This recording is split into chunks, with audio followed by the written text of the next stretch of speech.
Hi there and welcome along to the MODUS Super Series, where it feels a little bit like the morning after the night before, doesn't it? What better way to follow a banquet of brilliance that we saw on Thursday evening than with a Friday feast of tungsten tussles? Paul, about last night, it was something special. I don't think I've recovered from it yet. I think yesterday we were so hyped up from Steve Brown's effort at a 9-darter, but we thought that maybe that was going to be the closest we'd get. But last night, Conor Heenahan, the 9-darter was just the tip of the iceberg. Some of the performance levels he was showing were quite incredible, and one of the best two-game spurts that I've seen in the last couple of years since we started in the studio.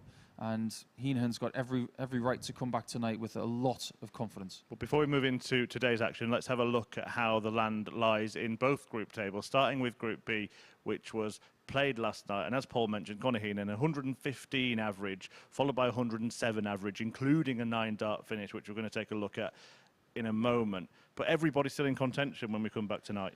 It's a bit of a weird group when you think about what happened last night. Ryan Finesse got off to a tremendous start by winning his first two games, but his form seemed to plummet after that. He finds himself outside of the top three. Remember, you do have to be in the top three to get through to finals night. Conan Whitehead left this venue shaking his head, wondering how he was bottom, because he played some good stuff, but ultimately the key shots went against him.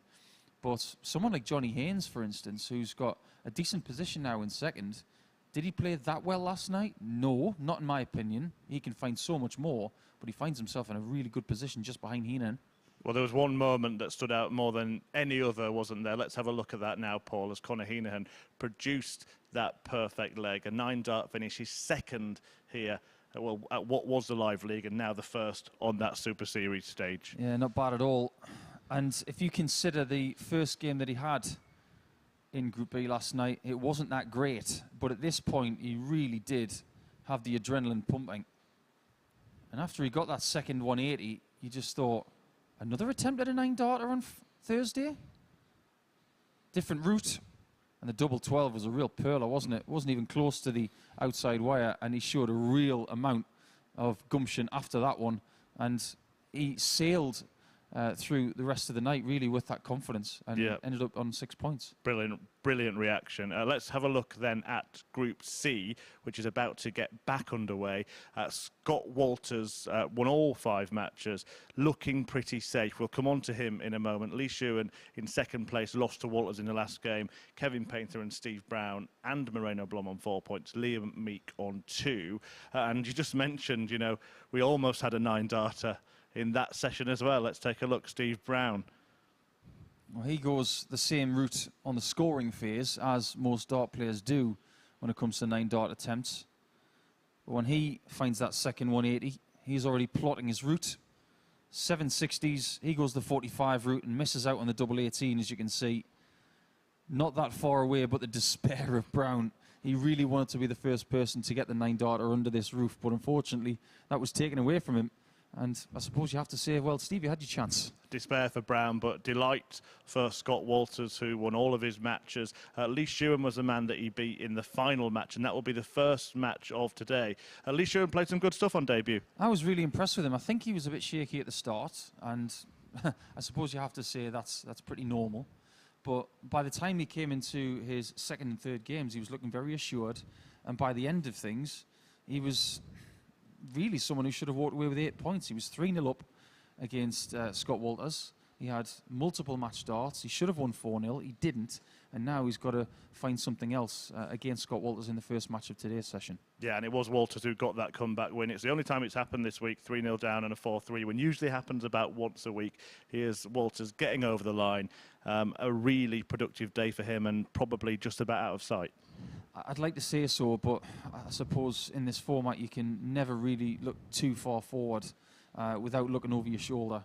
I think if he can get a couple of wins in his first game and his second game, then he can start to relax a little bit. But first, he's got to take out Lee Shewan to give himself that 6-point buffer. And just quickly, before we let you go downstairs to join Henry to commentate on the match, does everybody else in the practice room want Scott Walters to win, so they all just battle for one place? I think they do, actually. I think they want Scott to go into the distance, and then everybody else tries to get that second spot. Just bunching it up makes it easier for everybody else.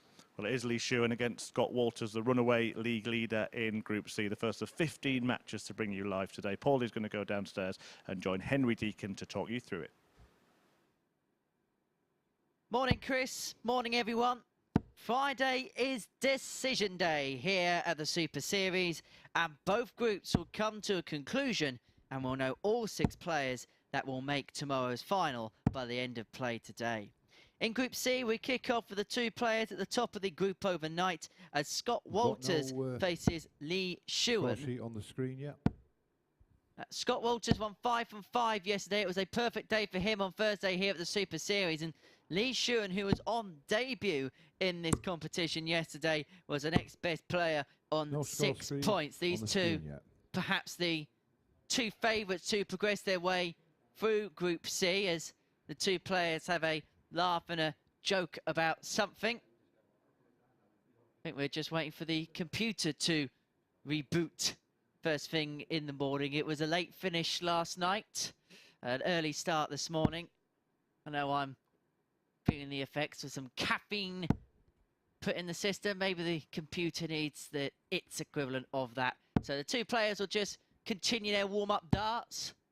They'll just keep themselves ticking over whilst we sort out this technological issue. But one of 15 games we've got today, both the groups will be decided over the course of the next 18 hours or so. Paul Nicholson has come down to the commentary booth to join me ahead of this first one, as we see Lee Shuan, the 38-year-old from Fleetwood, made the last 32 of the WDF World Championships. You may remember he was 2-0 up on Wayne Warren in that second round clash before losing out 3-2 following an inspired comeback by the then defending champion of that competition up against the 39-year-old Scott Walters from Winchester for only 22 gram Red Dragon dart. It looks as if we're ready to get underway now, but Paul Nicholson alongside me. Got a little bit of time to reflect upon yesterday, and first things first, have you got your breath back? No. Whether it's going up and down the stairs to see Chris and come back down here, I've definitely got my steps in this week, that's for sure. But yesterday, I suppose when we look at Steve Brown's 9-dart effort, that was the precursor to what we'd see for the rest of the day. But I suppose there's a lot of first leg is leader throw first. Categorise Conor Heenahan as the player of Thursday, but we can't forget the fact that he did lose a game in Group B, but Scott Walters did not lose in 5 efforts yesterday, and you have to give him full credit for that. And his 59. Interview with Chris Murphy at the end of the session yesterday as well was very telling. He was talking about being a carer for his father for a period of 8 years. And now 100. That, unfortunately, his father's no longer with him, it's the next chapter of his life. He said that he's ready to move on, and maybe he's ready to move on with his darts career as well. Maybe yesterday was the start of that. Most certainly, and yeah, a credit to himself and to his family as well. Conor off the hockey as well, really, really nice guy. And it was interesting that 140. When he came out, and we both had the opportunity to speak to him yesterday evening after the session finished. It was just like how any other session finished. Some players would be like 45 a wasp on E numbers. They'd just be bouncing all over the place. But Conor was very level-headed about everything. I think you've got to remain grounded until everything's said and 140. Done. I think a lot of these experienced Super Series players, a lot of them have played ever since the start. 66. And they know for a fact that if you get ahead of yourself, you're going to get found out pretty quickly. Even Scott Walters today on 10 points, 4 ahead of everybody else. He's not taking anything for granted. Double 18. Game shot on the tremendous start to the day for Walters with a 1-2-1 out. And the cobbler, who had a really decent Thursday himself on debut, he might be dragged into a bit of a battle. Second leg, Scott if to throw it is first. Scott Walters that is shooting forward. And for Walters, for him, he want to qualify as early as possible. You think on 12 points when you get the first victory, he should 140. be there. It's not a mathematical guarantee, but you think the way the group is set, that should be enough. It'd be 6 points clear 39. then of his nearest rival, Shuan, who he does play in this game with 4 games left to go.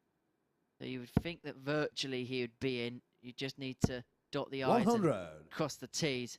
For Shuan, though, he can bring the gap to Walters at the top of the group down to 2 points of a win here, and then open up a 4-point gap 85. on Painter, Blom and Brown directly behind him. My mentality coming into this day, if I was standing in the very comfortable shoes of Scott Walters, 81. would be do exactly what I did yesterday. Gun for the 10 points. Don't even think about what's happening behind me. Try and do what Kevin Benes did just over a year ago 42. in winning all games in Group C. Because what would that do for your confidence going into Saturday night? I'm not entirely sure if it's ever happened. 100. I'll check with our statisticians before tomorrow, but I don't recall anybody ever having a perfect week. As in, 98. Scott let's Ricard, use Scott Walters 80. as the example. He's got 80 points here, but let's say he wins all 5 games today. He could win 4 games tomorrow and go the whole week 64. without a defeat.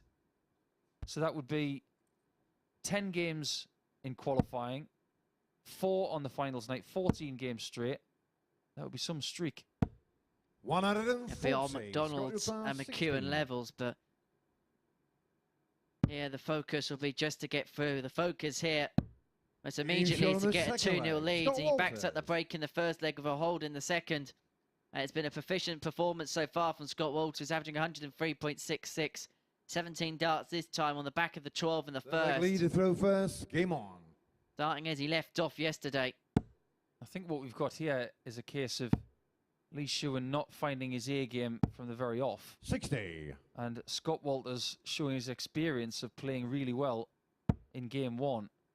Remember yesterday when Shewan made his debut against Moreno Blom, he lost by 4 legs to 2, but he 96. didn't start until game 3. So playing this early, right off the bat at 9:35, is not something he's used to. Brand new experience for him.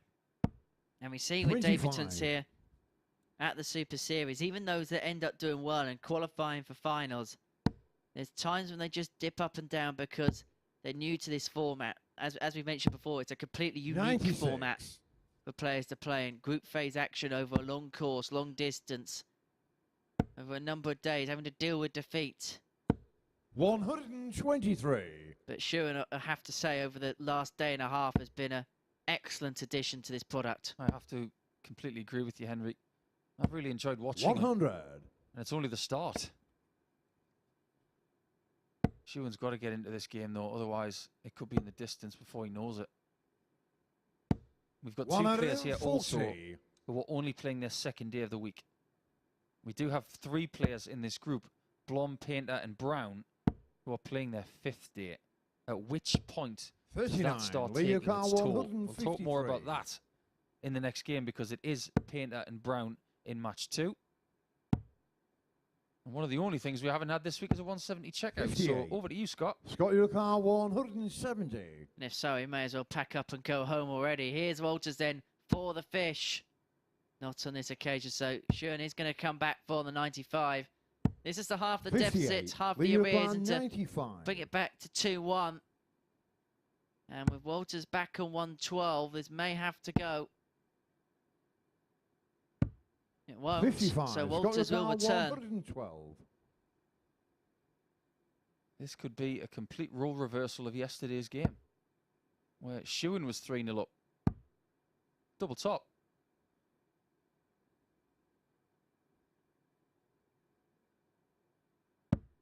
$72. Not meant to be on Leo that occasion. It Carr, wasn't 40. that far away. He did pull that, though, by a good inch. Game shot on the third Shewan leg. gets his first Lee leg of the Shewan. day, and he can settle down now potentially for a comeback effort, maybe not to the same degree as what Scott did against him yesterday. Most definitely. So like Scott Walters to has throw the first. advantage then Game in the on. fourth of throw, 2-1 up.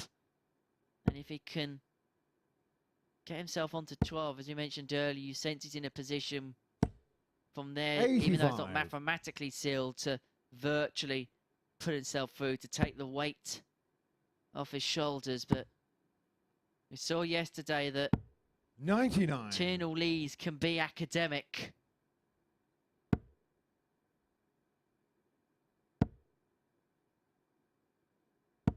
85. You're also seeing two very different dart shirts today. I think yesterday for Lee it was the blue and black. Today he's got the somewhat look of Stranger 41. Things on his shirt with the red and black. I always love it when dart players put dartboards on dart shirts just to reinforce that it's a darts shirt. 85. It's like the England football team having a football on their shirt. Yeah. What do you think of the new England kit actually for the World Cup? Are you a fan of it? 100.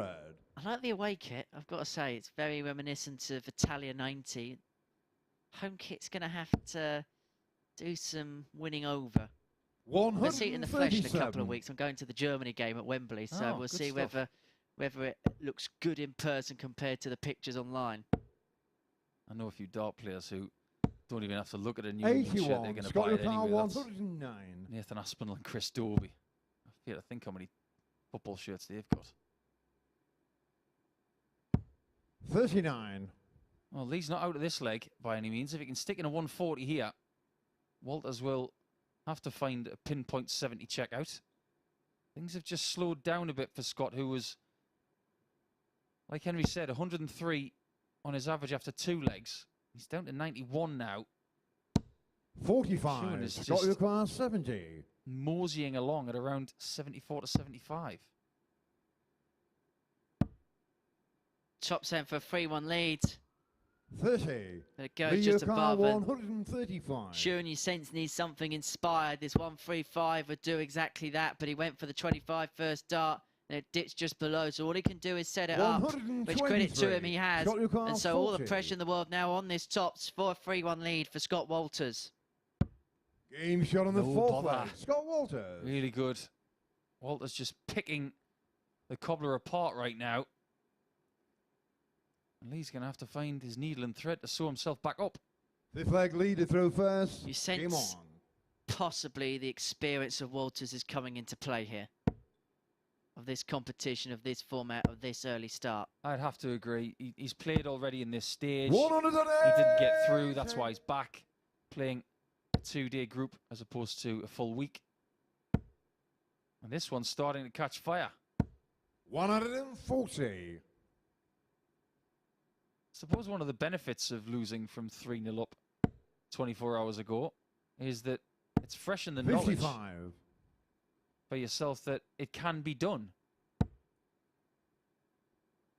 Problem he's got is that Walters looks like a player who refuses to be 99. denied.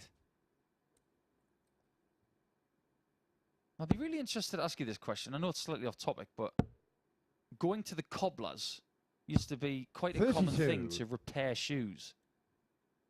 People of your sort of age don't go to the cobblers, do they? You just go and get a new pair of shoes. Online, something like that. 77. Exactly. Bit of a dying art is the cobbler. You never know when you might need one. Do you think he's a Northampton Town fan? Have we worked that out yet? I've got a really good friend 39. who is, but I don't think he would be. He's from Fleetwood. So, could be anything really. Could be Blackpool, could be Fleetwood Town, 65. could be Liverpool, Man United. Cod Army. I know he does like Wes Newton because they're friends, and Wes Newton is a 83. Liverpool Scott fan, I Car believe. 120. Don't know if that's got any bearing on it. But here we go. Walters is not going to finish 105 in 2, but he's going to lay up for a match dart if Shuan can't find the 112 that Scott Walters just failed to find in the previous leg. 80. Leader Car So 112. Shewan here is in survival mode. The 112 has to go. It still can go. He's going to get one dart at tops. Game shot on And the that fifth is leg. Lee clutch Shewan. from Lee Shewan. Clutch from the cobbler. And he brings it back to 3-2 with that 112 finish. His opponent sat on tops for the match. But Scott Walters here will have the darts. Six leg To Scott seal to throw victory first. in Game our on. first game of the day. A victory that would, in effect, you'd feel, give him a place in tomorrow night's final. 140. When you're that close to finishing the game off, leaving yourself on a double, you've got 3 darts in hand, but you're waiting for one error from your opponent. 134. It makes you feel a little bit sick. I remember in one of the best games of my whole career against Robert Thornton at the Worlds, 59. I was sitting on 58 in set 7, and he took out 130 on the ball. And that was the closest I got to a match start. It's 40. like they walk up to you, say, this is my baseball bat. How does this feel? And then all of a sudden they hit you in the ribs. It almost feels like it physically hurts, but it's just messages being sent from your brain to your gut, as if to say, well, that was naughty. But the response from Walters has been so good. 99. Yeah, Shuan's put him under it a little bit here, but he's, just like every other game in the group so far, managed to find a way to 41. come up with the answers. However, the door is now open for Lee Shuan on the back of that 41. Only leaves 140. If Shuan can crank in another triple here, 100. Scott even with just the one, 140. he's in an okay position, but he could have made himself favourite for the leg. He may not even get a go. Just goes above. No, it does go in. 100. Leo Carl. No, it was just above the wire in the end. We were getting excited. He's left himself on tops again. And this time he will get a look at it. You can see the behaviour of the dart player in the background who's sitting on tops. Like a caged animal waiting to have a shot to win the match. Double 10. This time he scooches to the left. 30. Leo Carl. Maybe he should have stayed where he was. What is happening in this fixture? Double top for Shewan. 39. And he can't Scott save himself. 10. So they're both languished on double 5, but Walters is back. Splitting doubles 8. and not winning the match. Leo Carl 10. And the minute splitting hairs. Well, we go back down the darting rabbit hole. That is double 2. 6. And it Scott doesn't Leopard come up. 2. Trumps for Shewan, and so Walters will return up in the madhouse for No the score. match, and he's Leo bust Carl it. 4. 6 match darts gone. Can you imagine the mentality of Walters if Shewan takes us the distance? Game shot on the 6th How has he gotten Lee away with Shewan. that? That's a break of throwing 22 darts. Strange old game it can be sometimes. And for the second consecutive day, we go the distance with these two. 7th and And final both leg times lead to it's throw involved first. Game on. a pretty incredible comeback with missed match darts along the way.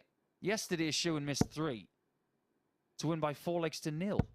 He didn't get any 80. more shots for the match after that.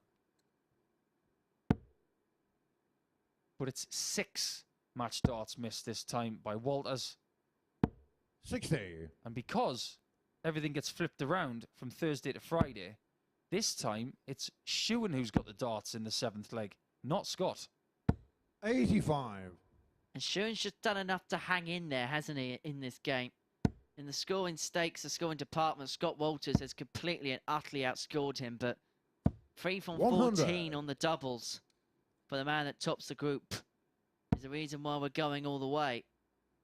Scott has had twice as many shots at double in this match than his opponent.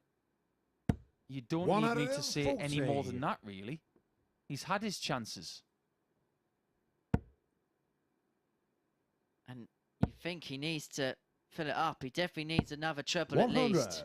And it is advantage Shewan from absolutely nowhere in this match. Everybody in the practice room was hoping for a Scott Walters big 23. win here, so he would be in the distance and then everything could bunch up so there would be a melee for second spot. But if Shewan can get this job done, 41. it would be a 4-point gap between second place and the chasing pack, of which there are 3 people on 4 points. Tremendous setup there from Lee. Walters now needs missed shots from Shewan if he stands any hope of somehow getting the points here. Could be his first defeat 25. Leo in this Carl group. 40. And for Shewan,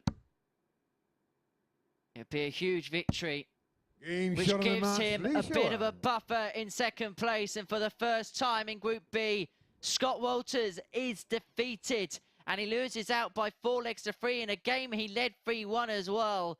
He had 6 match darts in the 6th leg to seal that 6th victory. He couldn't take them, and so Lee Shewan gets over the line with a 4-3 deciding leg victory over Scott Walters. We're going to take a short break, and when we return, it's the battle of the housemates. It's round 5 between Kevin Painter and Steve Brown.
Welcome back to the MODUS Super Series, and what an interesting start we've had to today's action. Lee Shewan exacting revenge for that defeat at the end of yesterday on Scott Walters, who's beaten for the first time in Group C. Despite that 1-2-1 checkout, Walters missed 6 match darts and was duly punished by Shuan, who got to work and got the win.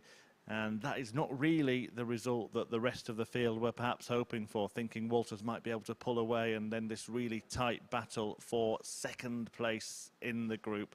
We'll see how it affects the Group C table. It will take a monumental effort, really, for anybody to breach the top 2. Lee Shewan still the next target after defeat yesterday to Scott Walters, but that win today puts him 4 points clear of Painter, Brown and Blom. Liam Meek, well, it is looking bleak for him, isn't it? 2 points at the bottom of the table. Will take on Moreno Blom in a couple of games' time. But now it's a chance for Kevin Painter or Steve Brown to take the initiative and get within 2 points of second place. Kevin Painter, a man who won 6 PDC titles in his career, the first of them was 14 years ago, just down the road from our venue in Southampton. And Steve Brown won 1. That was back in 2011, the same year that Kevin became the Players' Champion. Speaking of former Players' Champions, Paul Nicholson is in the commentary box with Henry. Thanks for that little trip down memory lane there, Murph. PDC title winners both. And this could be, and probably will be, the last day that these guys are sharing a house, because for me, Henry, at least one of them is going home at the end of the day. You'd still fancy Scott Walters to come through the group unless he has a massive collapse and has the antithesis of what he did on Thursday. But he's still 6 points ahead of these two. And Lee Shuan is now 4 points ahead of these two. So these two have got to get a move on. You feel this is effectively, even at this early stage, potentially a knockout match between these two. The victor will give themselves a good chance of progressing their way through the group. The loser has got a heck of a lot of work to do. They would be 4 points behind. With only a number of points left to play for, they'd be requiring snookers to catch Lee Shuan and Scott Walters at the top of the group. There'd only be 8 more points to play for after this round of fixtures. So you would be relying on mistakes from those above. 140. First things first, got to get the job done here. Well, it's Friday morning, and we've seen Kevin play over the last 4 mornings. 121. And in true Kevin Painter style, we are going to have our regular segment here in the morning of MODUS Super Series darts. And this segment is called What is Kevin using today? He's using the knurled dart, the aluminium topped stem. This is what he was using on Monday and Tuesday. Over the last couple of days, he was using the smoother barrel and the longer poly stem, giving us more evidence that maybe he's not 100% sure which one he should be using, but or maybe he's having just one of those 86 points in his career where he's using one setup for 2 days, then another setup for another 2 days, and if he's playing tomorrow, he'll probably use this set again. And I suppose in this competition, you're playing over 5 days, you've got the opportunity, the way the format works, to trial things out, whereas in normal competition play, you haven't got that time to do it. No, you don't. There are players who would still do it, somewhat heroically, but you never really know what piece of equipment is right for you until 60. You try it Steve under pressure. 160. So maybe Kevin is doing the right thing in trying to find the right formula for him going forward. Brown's going for tops. 140. Kevin Newcar 134. That was a really good try. How many times have we seen people going for 160s this week? Been an incredible amount. You speak about pressure. Painter was under pressure to get the 134, otherwise his throw could be broken in the opening leg as Steve Brown 94. turns for double 10 20. to take the opener. Game To shot break on the the first leg, throw Steve of Brown. Kevin Painter. And all done nicely enough as well for the bomber. Done inside 16 darts. A proficient enough first leg of the day. And he gets that break from the artist. And he leads the battle of the housemates. Who's going to be doing the dishes 45. come the end of this one? They might have already checked out. I'm sure they would have booked it for the whole week because both players would have fancied their chances of making Saturday night. But only one of these players has ever made a Saturday night. That's Painter. He's been there a couple of times. 60. Steve yet to make a Saturday night. It would be an incredible effort if he was to make the top 2 by the end of this session.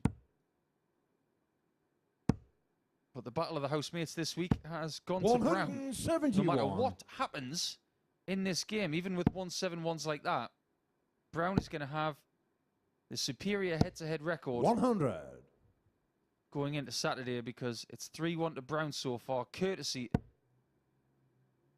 of 2 wins over the last 2 days. 4-2 yesterday.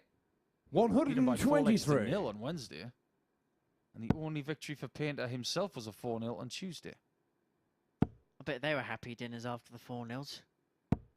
100. Kevin Newcar 147. It's probably one of those situations where you don't want to talk about religion, politics, or your previous match. Well, Painter's got a little bit of breathing room here in the second, looking 93. to obtain the break back from Brown. The power has been against the dart so far in this match. He's going to return for 54 after 12. 84. Kevin Newcar 54. So this is to level us up at 1 apiece to ensure that there won't be a third 4-0 in the battles between these two this week. 34. But Brown Steve will come back Newcar, for the 112, and this will 112. feel like a dagger blow for the artist if this can go. In the words of Top Gun Maverick, dagger 1 ready. Dagger 2 off. 76. Coming to car Such a 20. shame. He did get the treble, but just 1 dot too late. And with 1 in the way. Not a bad lie for Kev. And he Green shot on the squeezed it second in leg. with Kevin the last Painter. dart. And Steve Brown, I think in that situation after the first 2, maybe would have expected to have come back, but Kevin Painter then gets to step right back down the Look like oche Kevin after to throw obtaining the first. Game on. break. And then gets the chance to throw at the start of leg 3, and that must be one of the real feel-good moments 39. as a darts player when you've broken the opponent's throw and you can just walk back down the middle of the oche to say, I've broken you, I have the darts in the next leg and the ball's in my court. That leads 84. me to something that Kevin has always done. And funnily enough, the only other player to do this to me was Peter Manley. If you had 99. broken their throw and we had an exclusion zone that was a lot smaller than this previously, and times on the Pro Tour where there was no exclusion zone at all, 140. Kevin used to employ this, and I hate to use the word trick because he wasn't trying to get in your head, but it was just playing with the grey areas of the rules. 96. They would stand so close to the oche and just stand still, but they would only be maybe 2 feet back from it and give you no room to settle. 100. It was them just marking their territory as if to say, well, if you want to get to the oche, you're going to have to walk around me. It's one of those crazy little tactics that some of the 140. somewhat more seasoned players used to use. Not what I would call the dark arts, just 55. Coming to a car game management 127. skills, just to try and inflate the old masculinity. I don't think there's anything wrong with it because never bothered me, but it did bother other people. It's a bit like when a football team's 1-0 up and they pop the ball in the corner flag with 49. 2 minutes Steve to go. Car 122. It's a bit like being 2-0 down and getting the goal to get you within 1, but then the keeper just keeps a hold of the ball. Simple as that. 98. Coming to a car 78. Now, Kev, do you want a 2-1 lead? Of course you do. Well, you know what you need to do to get it. Double 10. That wasn't part of the plan.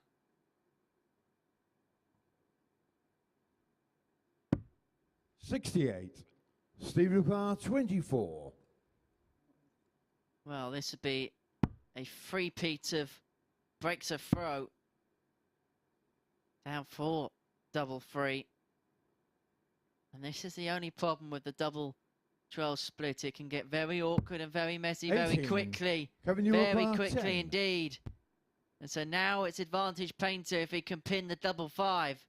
Be the first hold we've seen in this game so far.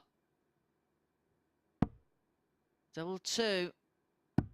Game Will shot on the do third leg. for Kevin Kev. Painter. And he is 2-1 up with the game's first holder throw.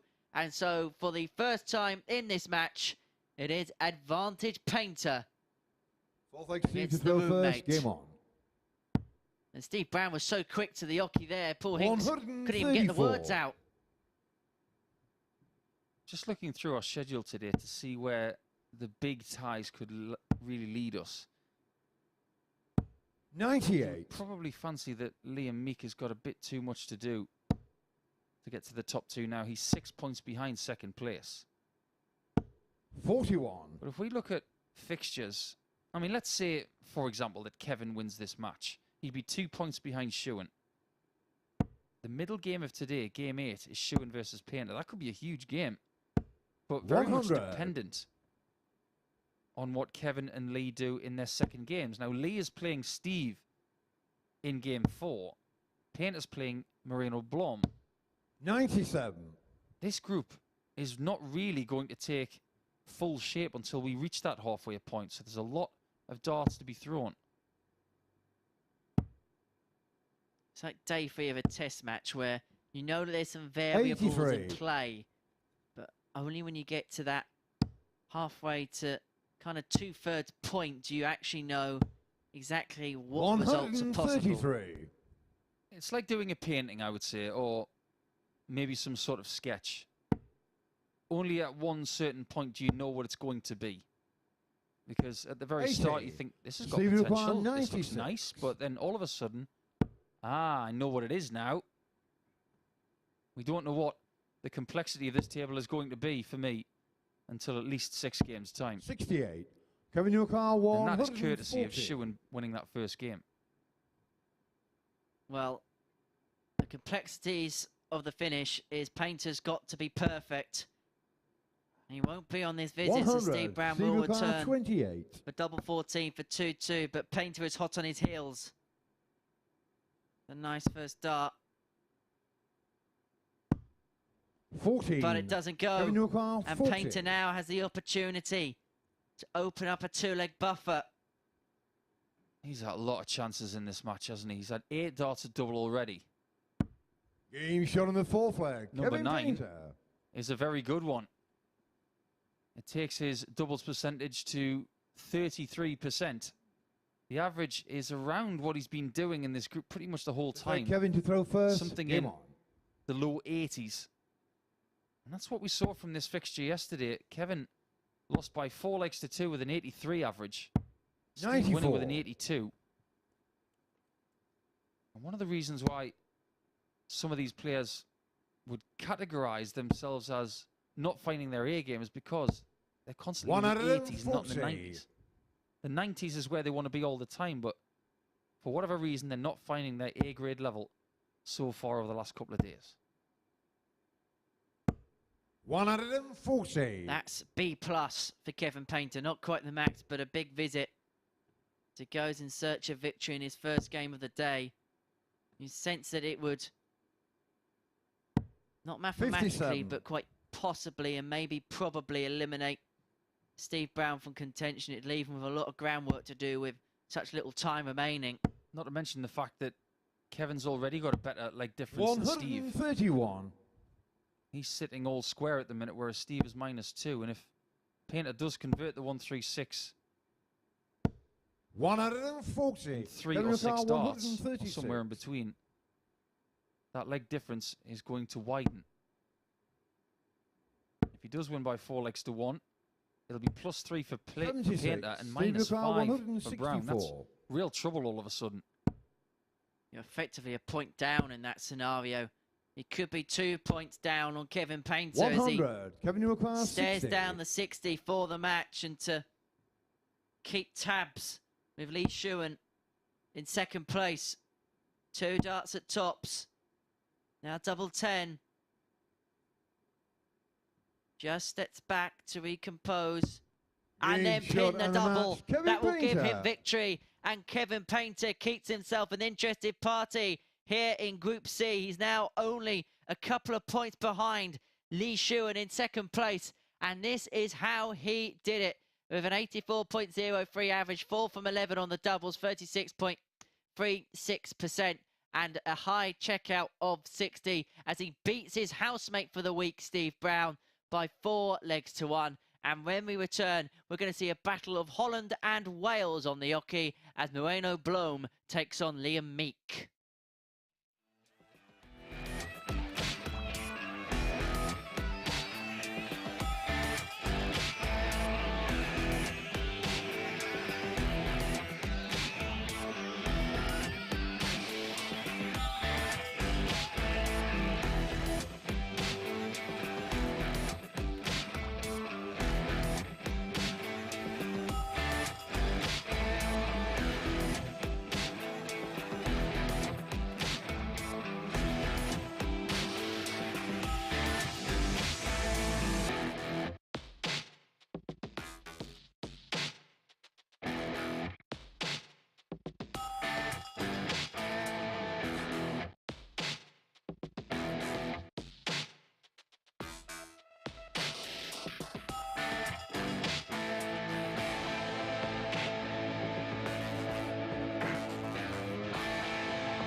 Friday here at the MODUS Super Series, which means everything will be decided. The places at finals night will be filled up. Andy Hamilton already there. Remember, the winner of Group A. He was in the Premier League at the same time as Kevin Painter, and the artist is now in the picture after that victory against Steve Brown. A 4-1 success for the 2011 Players Champion, former world finalist Kevin Painter, battering Brown. They've been one-sided affairs either way, seemingly throughout their 5 meetings this week. The two players staying together. Brown has bragging rights, winning 3 out of those 5, but Kevin might have just won the most crucial one as he puts himself in contention to take one of those top 2 spots. We'll just have a quick look at that league table to see how the land lies. It is all important today. Every single match is going to be crucial, including the next one between Moreno Blom and Liam Meek. Both of them needing points to try and threaten that second spot. Meek has a tough task, in all honesty, but he did win against Moreno Blom when the pair of them met yesterday, the last match that the pair played. Blom had won his first 2 games, but Meek finally managed to get a win after losing his first 4. He is a former Development Tour title winner as well. Moreno Blom, in fact, has a 9-darter to his name on the Development Tour. That came against a player who's played in this event, Brian Roman. And of course, we had a 9-darter here last night by another young player. So potential maybe for more, or are we just getting greedy? Let's find out, shall we? Henry and Paul waiting to talk you through it. I hate to say it, Murph. I think you're getting greedy. But then again, let's just stay greedy because we want more. Over to you guys. Liam Meek is wearing the green Welsh shirt today. He's up against Moreno Blom, who's playing his 5th consecutive day. He's had a very tumultuous week. How's it going to end? Will it end tomorrow or will it end today? And you would have to say at this point, Henry, that maybe it's more likely for their week to end today than tomorrow. You'd have to say so, but Moreno Blom does have a chance on 4 points. And you just never know. If he can find his straps today and he can First leg is get a day Moreno where he to throw wins 4 first. matches, he Game would on. give himself every chance of progressing his way through. But he's going to have a charge of which we haven't seen so far this week. But visits like that to start will 140. most definitely help him. It's not often you get 2 lefties playing each other. I know I say that every time it happens, but it is quite rare. 85. How many times have we seen over the last couple of days Blom starting a match with 2 treble 20s? 60. It's almost as if he can't wait to get going. He's like a caged rat. And all of a sudden, the shutter goes up and he just sprints out. 100. Like a jack in the box. Just for the record, I'm not comparing Moreno to a rat. It's just the first animal that sprung to mind. 93.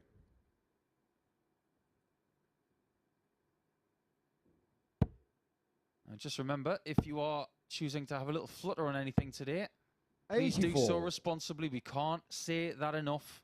If it stops being fun, you know what to do. You need to stop. 137. It's for over 18s only, and begambleaware.org is the website you need for all of the relevant information. But you can have a little flutter on match outcomes, 95. match scores, Marino your class, most 180s, 71. that kind of thing. But please gamble responsibly.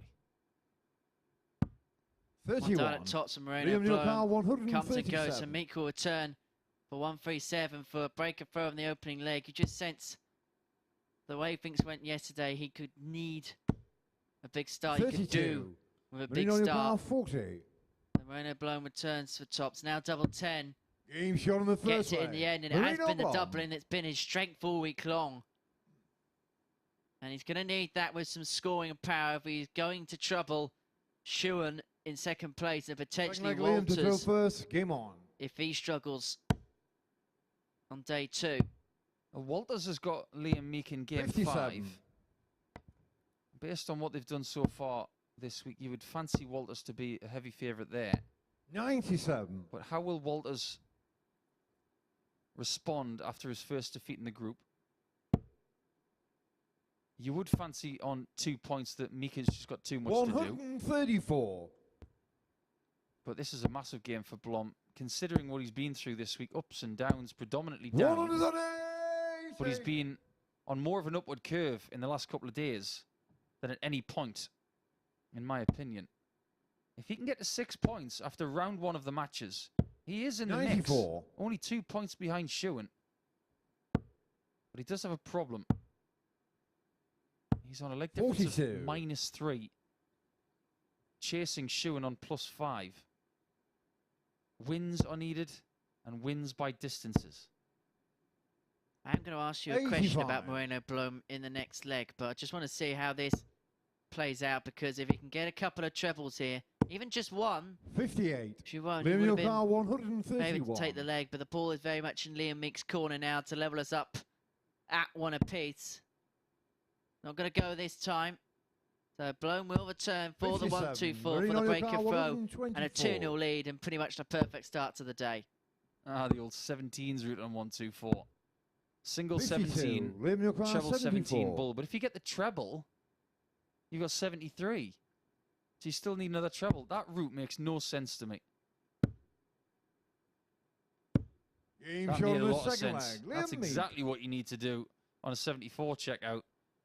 I suppose when you're looking at some of the routes for Moreno Blom this week, over the last 5 days, a lot of them are creative and they do Look make like sense, Moreno to but throw first. every now and again he does something which makes no sense. So on 1-2-4, don't look at Moreno. Listen 59. to us.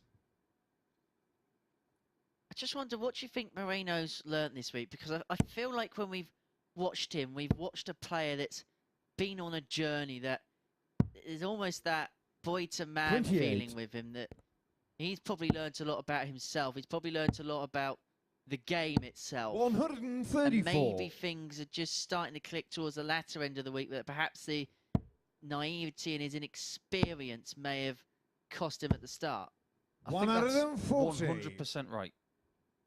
You think about Monday and Tuesday, nothing was going right for him.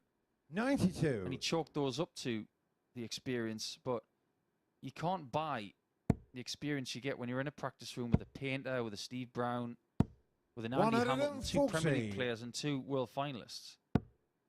You've got to listen to those guys, look at what they're 71. doing with all of their experience, and see what's going to work for you as well.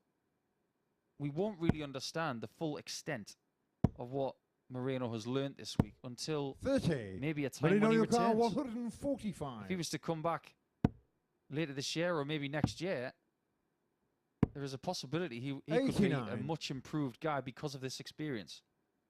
And we see with a lot of players, they come back better the second time round, having had the first go. And we also seen competition play away from here in 63. WDF, ADC and other Moreno Yogar, organisations. 56. Better level, where he's putting on a better level today. Can he get himself back in 46. front? No. Liam And so Yogar, Liam Meek has 100. the break opportunity here. He wants a ton for it. A 2-1 lead. It would be only his second win, Game Of shot on the the group. second leg. Liam Meek. and that previous win was against Blom yesterday. So he has Moreno's number thus far. He has a 2-1 lead and has the throw to open up a 2-leg Fourth leg, buffer. Liam to throw first. Game on. Just because we're through the heat wave of the summertime and we're into the middle of September doesn't mean that the heat doesn't rise when you get on this stage. 60. It's a lovely, airy place to play. But players like Meek, players like Painter, Hamilton, they're all taking towels on the stage because when the pressure builds a little bit, you do perspire and you need to get rid of it somehow. 139. Start to this leg. And continuing. And continuing. 180. And continuing.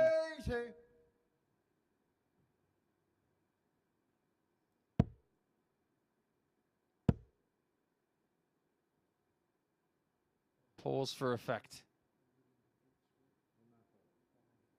You can't use the 25. You got to stay there. Or go to another big treble. 126. Okay, then Moreno, do you want to add your name to 141. the list? You could be number 11. Yes. We're getting plenty of chances, aren't we? 121. That's 3 times this week. In fact, isn't it 4? But because Painter earlier in the week, he got 7 perfect darts. We've had 4 commentators this week. Every single one's had the opportunity to call in the last part of a 9-darter. Game shot on the fourth Well, leg. that's a 10-darter, and the second one we've had this week.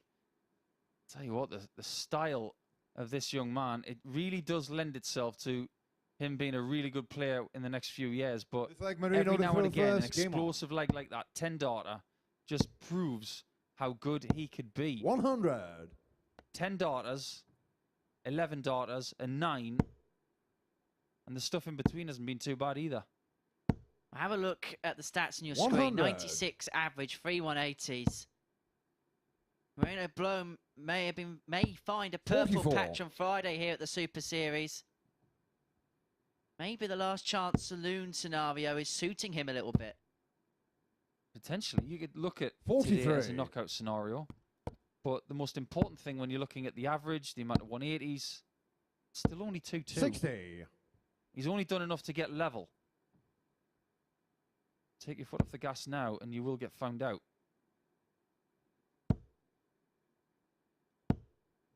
$95. You know what's scary? It's the fact that 40. Liam Meek might not have stopped growing yet. He's a big lad. I actually walked past him yesterday morning. Almost hurt my neck. 99. You wouldn't mind him at scrum half, would you? I'll just stay on the 26. sidelines if you don't mind. Liam Newcar, My 164. bones intact. Things have swung back to Meek now. 41. But that is not a good visit. Might look at the 25 here. 89. That's really good Liam thinking. Newcar, 123. Every now and again, he gets it perfect. Some of his calls on the finishing are questionable, but on the whole, he's a very good mathematician. 66 left. Bullseye for a 3-2 lead. Team shot on the fifth leg. One of his Liam best Meek. finishes of the week. It comes in his first game on Friday. Making sure that ABC equals 1-2-3. That puts him a leg away from victory. Six Beat leg Liam to throw first. Moreno Game Blom on. by 4 legs to 2 yesterday. He's a leg away with the darts from repeating the feat on Friday. And it would, you'd think, effectively relegate 55. the Dutchman from qualification through Group C into the final. It wouldn't do him any favours, that's for 93. sure. Speaking of 4-2s, yesterday we had 10 of them. 2 games that went the distance to 4-3 and 3 96. 4-1 matches. Not one game was 4-0. And so far today, that's still the 140. case. And do you know who'll be enjoying this so far? Lee Shuan. Every single moment of it thus far. 140. If you think that players in the practice room don't know what's going on, you're wrong. There's a big 101. monitor next to their practice boards, and they know exactly what's happening in that league table. And every time you're not playing, there is an ideal result for your situation. Right now, for Shewan and for Walters, for that matter, 80. Moreno a Blom, Liam Meek win 167. is perfect. Went down to go up on the 167, did 88. Moreno Liam Blom. Newcar, 130. And so this is for the match for Liam Meek. It would perhaps put Moreno Blom on a point of no return in terms of the group, but he's going to return for the 79 65. to Moreno get the Blom, break 79. back and to send us all the way to a deciding leg, double 11. 57. He thought that Liam first Newcar, dart was a perfect 65. marker. First chance of points for Friday. Double top. 45. That Moreno might be the only Blom, chance he 22. gets. Meek is back. Game shot And on the finds sixth double leg. 11 this Moreno time. Blom. Or should I say Blom was back. Meek is back at the Oki second in this one. He had the throw yesterday. He doesn't Seventh have and it final today, leg, and Moreno to Blom throw has first. Game on. survived 2 match darts from his opponent. The biggest leg 81. of this young man's week, without any shadow of a doubt. If he can win this, He puts himself in with a shout. There's 140. absolutely no doubt about that. But Meek kicks off with a 140, forcing the issue right from the get-go. 59. I suppose we have to establish the fact that a win for Liam Meek is best for Kevin Painter as well. He doesn't want Moreno Blom to get to 6 60. points, the same as him. He'd much rather Liam Meek was on 4, 2 points behind him. 43. He'd rather just have the scenario where he just has to outdo one person instead of looking at a number of variables. I suppose on another way of thinking about it, if Kevin is feeling as experienced as he actually is, 140. all he can do is affect what he does. I know it's a cliche, but every now and again you want someone to do you a favour. And that's a huge favour to 177. himself. Meek with a 177 to leave double 12. 43. To get himself to Liam 4 Neal points. 24. He's already had 2 shots at tops and 10s, but 12s Game get it shot done. and the match. A 13-dot break in the last leg, and that gets him on the same points as Moreno Blom. It doesn't really shake up the leg difference, but that is one of Liam Meek's best performances this week. 50% on the checkouts was excellent. His high out of 123 on the bull was a real highlight there. But Moreno Blom, 33%, wasn't good enough. Vital chances missed early in the match cost him. So, we went the distance for the first time since match 1, and it is going to be Lee Shuan coming back in match 4. He's taking on Steve Brown as Group C keeps going after the break.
Welcome back to the MODUS Super Series, where things are getting interesting on this Friday, the last day for sorting out who will be here on Saturday, and you could be here as well. Tickets available for free from dartshop.tv. Check it out, you won't regret it. Now let's see the stats of that last match, because maybe Moreno Blom will regret it.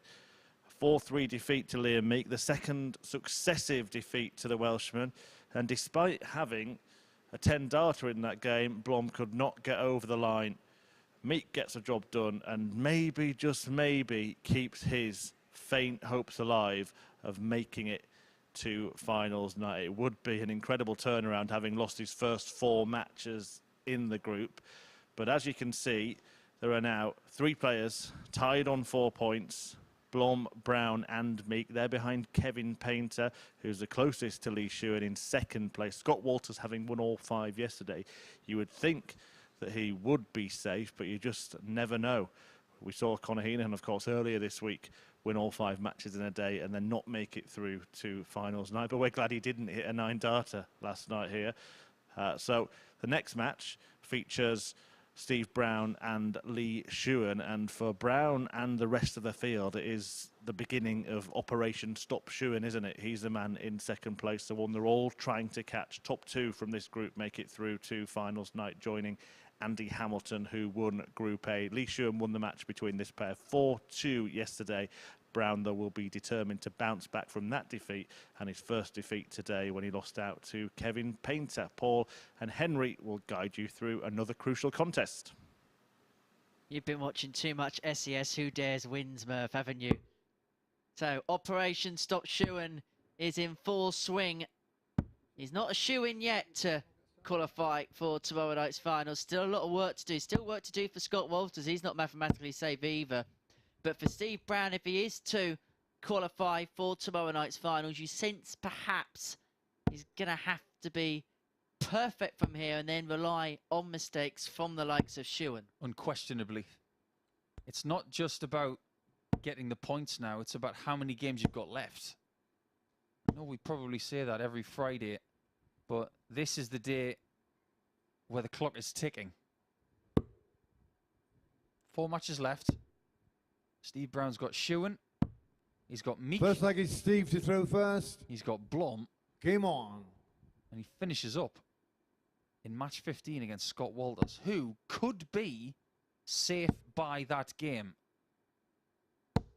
83. If you were to walk up to Steve Brown and say, right now, you would have to beat Scott Walters to qualify, right now he'd have that. Because that would mean he's probably winning his next 3 games. 125. And he's won 3 games on the spin for the first time in his Super Series career this week. So it's not like he can't 60. do it. You get the sense that the players below Shewan are in a now or never scenario. Say he wins this game against Steve Brown. You say him and Moreno Blom 55. are out of it. Shewan would then be on 10 points, same as Scott Walters. Kevin Painter would then play Blom, and then game 8 would be Shewan against Painter. And if Walters hasn't qualified by then, and if he beat Lee and Meek, you sense he's through. If Shewan then beats Painter, you'd think by game 9, the top 2 and the qualifiers probably would be set in stone. 84. I'm going to make you feel really awkward now, Henry. Who do you want to qualify? Who do you want to commentate on Saturday night? Who do you think 59. the fans will want to see? I mean, from a fan's perspective, you always want the big names, and this isn't as a 60. disrespect to anyone else, but I think if you're a fan and you know you've got tickets for Saturday night, you want to see Kev Painter. I think that's very fair. You've already got Andy Hamilton in there. 133. I think from a fan perspective, Scott Walters is a pretty good story. He's from Winchester. It's not that far away from here. 99. Bring it to you Steve down. Bar 66. I'm sure he would. Lovely first start. 48. But Lee pulls Bar that last one. You 78. can see the circle of the shoulder joint there. Just a little bit of tension potentially. As Shewan goes for double 12. And he misses the even number, which means he's got no shot with dart 3. 66. Steve Ricard 18. Big opportunity missed. Double 4. 14. Lee Ricard 12. As Lee Shewan used his get out of jail free card right at the very beginning of game 2 of the day. That's plum. That's the other side. Double 3. 6. This has got very Steve Ricard messy 4. for the cobbler. He'll be thinking cobblers about that visit. See, Brown returns for double 2. And everyone in the practice room will be glued to their screens, because even at this early juncture, this double one is a huge dart for pretty much every player in the group. That's a nice show of respect there from Lee Shuan. The gentle tapping of the thigh is the equivalent of a snooker player tapping the table. Second leg lead to throw first. Game on. The cobbler did not want to be tapping his thigh right there. That's a very respectful but a somewhat 59. struggling dart player right there, because you think, okay, you deserve that leg because you hit the double, but boy, that was a chance. 60. You do it with gritted teeth. Darts players don't wear waistcoats. Well, most darts players don't wear waistcoats. Tried it. Yeah, tried it. It was comfortable for a while, but it didn't last long. Didn't think about the dicky bow, did you, with the waistcoat? I didn't like the shirt tie combo with the top button done. That was just a bit too formal. I didn't want to go full on Rod Harrington.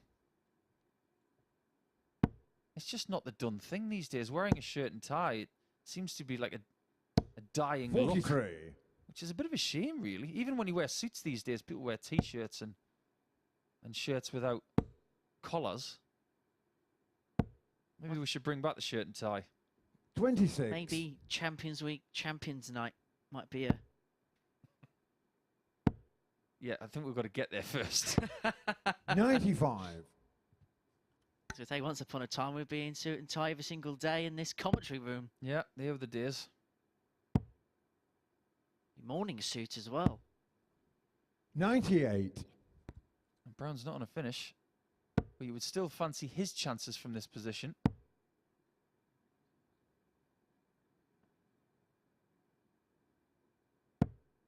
$95. That'll do. Leo Carr 156. There's only one way to get this finish, and it doesn't include one of those.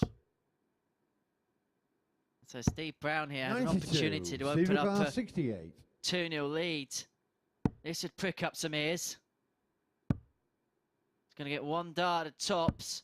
Game That's shot on all the he second leg. needs Steve Brown. for a 2-0 lead and a break of throw. And as Lee Shuan heads back to the table disconsolately, he knows he's got an uphill battle from here, because Steve Brown, importantly, has the darts here to open up a 3-0 lead. And suddenly, the complexion of this group could be set to change. It could bunch up over the next 3 or 4 matches, that's for sure. Shewan won their game 62. yesterday by 4 legs to 2, one of 10 4-2 scorelines. And I'm not going to sit here and lie to all of you folks tuning in live on Sporty Stuff TV. It wasn't a good game. 44. Both averages in the high 70s, and they would definitely expect more than that from themselves. 60. The doubles percentages in that game weren't too bad. For the winner, it was 33%. For Steve, it was 50%. So you don't need to be a ballistic 35. scientist in this game to figure out what went wrong. It was definitely the scoring aspects that weren't on par to what they should be. 135. I've had some communication from my old friend and foe, Wes Newton, 58. who was from the same town as Lee Shuan, just communicating to us that he's called the cobbler because people up there call him the shoe man. 81. You might think it's not a particularly creative nickname, but at least it fits. At least it's not shoey. Yeah. Or chewing gum or something like that, which would be dreadful. But yeah, I don't mind it. 98. It's not as good as the Warrior. Isn't that right, Wes? The only time when an E or an suits a nickname is in Frosty the Throwman. 170. Yeah, that's about as creative as it gets. Really, really love that one. 100. Leo Carr 120. They had to rethink it in Blackpool, though, in July. Frosty the Melted Throw Man. He did actually play in Blackpool once as well. Double top. 100. What a chance for Brown 70. to get 3-0 next to his name. Just what the doctor ordered. Game shot on the That third right leg. there. Steve Brown. 20 darts is enough. It's still not a good game. But the small battles are being won by Browner. And importantly as well, it's 3-0. Lead to throw first. And he's got Game the on. opportunity to win it to zip. And we know that the legs difference is something, if Brown is going to qualify, he needs to find victories, but big ones as well. 84. A big victory for Brown would not only do him a huge favour, but he would be extending the hand of 85. kindness to everybody else. Lee Shuan's leg difference currently stands at +5. If he loses 4-0, it would go to +1. 60. In turn, Brown's would go to -1, so he'd be within 2 legs of Shuan and only 2 points as well. 55. Kevin Painter would give Steve Brown a big fat kiss on the forehead if he wins this leg. Trust me. 140. As in times like that, I'm glad we haven't got a camera in the practice room. Yeah, don't expect one either. Although, at some point, I'm sure we'll make a 40. documentary about what goes on in the practice rooms. All or nothing style. Yeah, that would be something. 100. Don't think it would be as entertaining as listening to Jose Mourinho talking to his Tottenham players. 100. Oh, beautifully done from Brown. The Eurocar 170. It's not the first time this week he's hit a 180 to leave 141. I wonder what you may be referring to. 45. Steve Eurocar 141. Can he find the 141 conversion this time after the max? Well, there's your answer. 48. It's an interesting The play. Eurocar 72.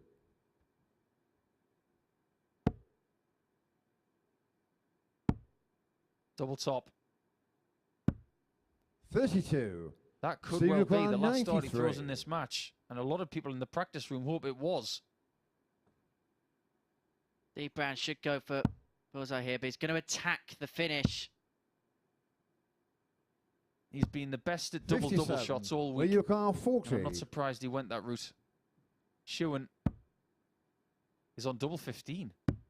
Game shot And on the finds fourth double leg. 15 to Lee make Shewan. sure that in Group C, we still haven't had one result go to 0.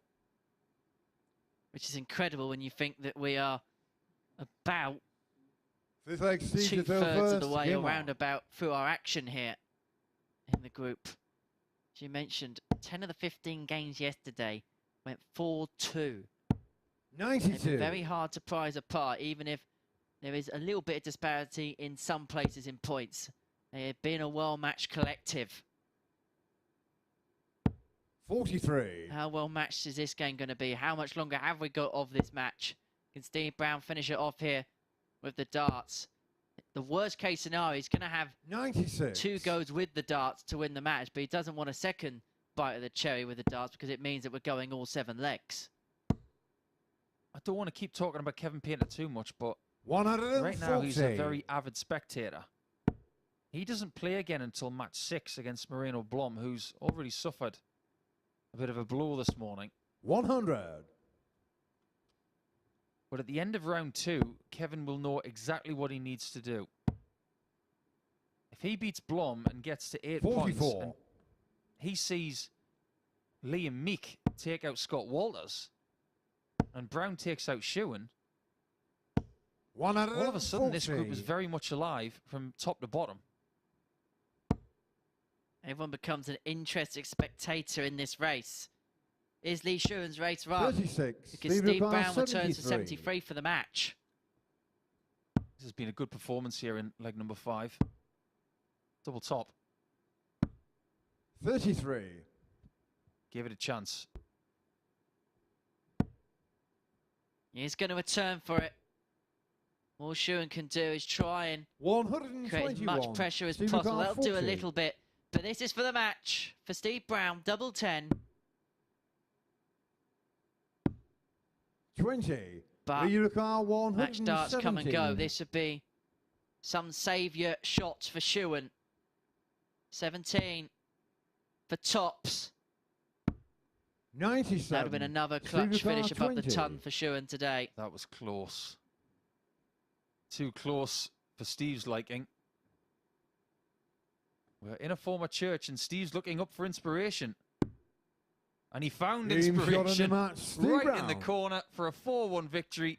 And that gets Steve Brown onto 6 points alongside Kevin Painter in our Group C table. So Shewan, well, he managed to get a win in the very first game of the day, but he does not double his tally. We now have 4 players on 2 points for the day. There were the stats from that one. But when we come back after this short break, it's going to be Meek trying to double his tally up against Scott Walters, who's looking to embellish his position at number 1 in the table.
Well, as always, Friday is do or die day here at the MODUS Super Series, and I think there is going to be a few more twists in this tungsten tale yet. Maybe we've just seen one of them as Steve Brown got the better of Lee Shuan. A 4-1 success for Bomber Brown in that one.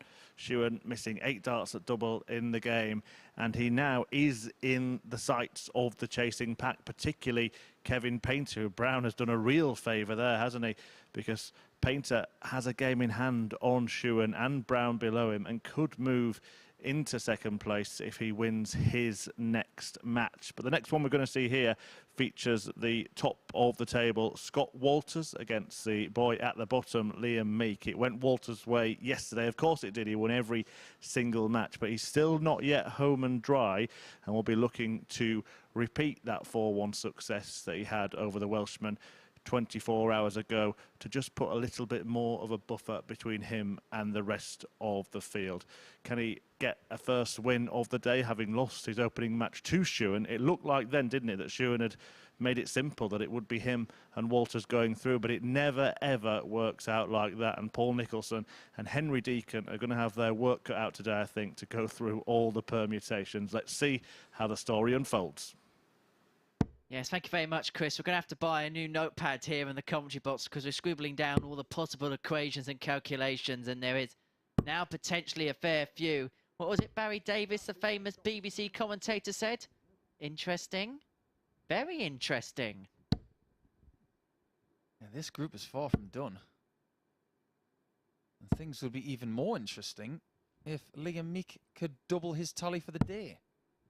He could get himself in the race for the top 2, unbelievably, from the gutter at the start of today's play. But if Walters was to lose his second match in a row, you just start to question if he's looking over his shoulder a little bit too much.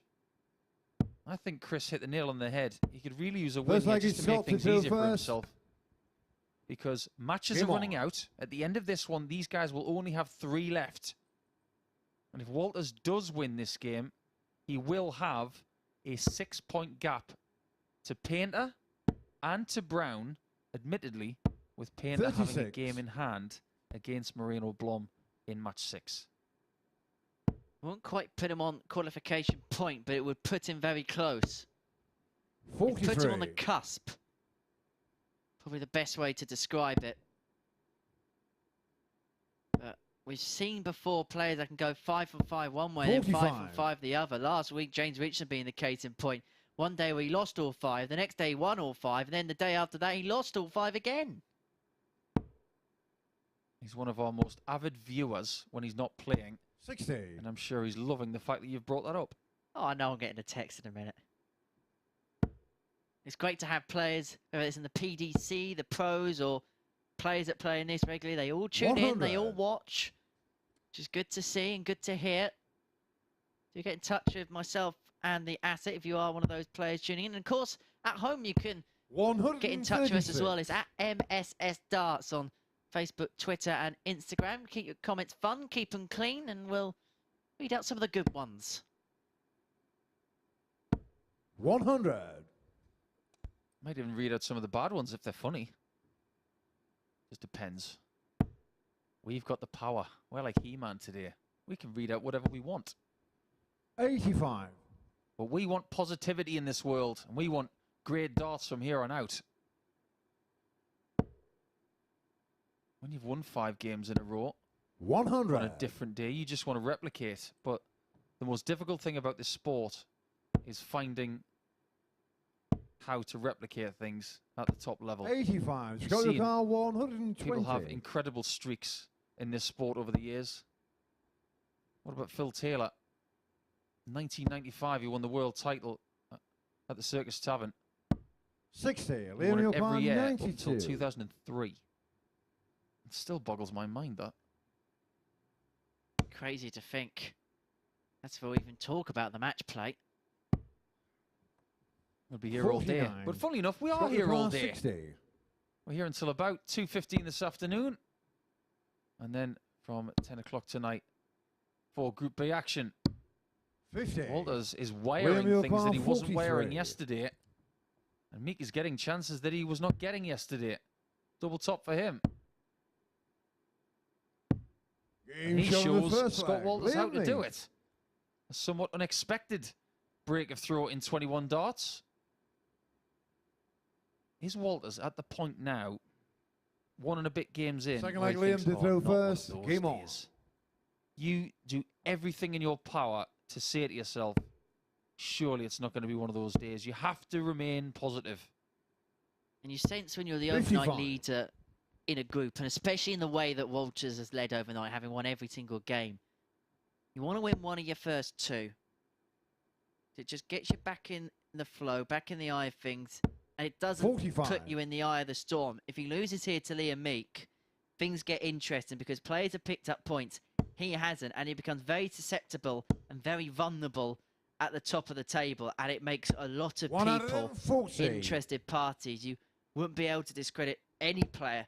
Okay, Moreno Blom would have to most likely win everything from there, but he could still qualify. 100. Every single outcome would be on the table.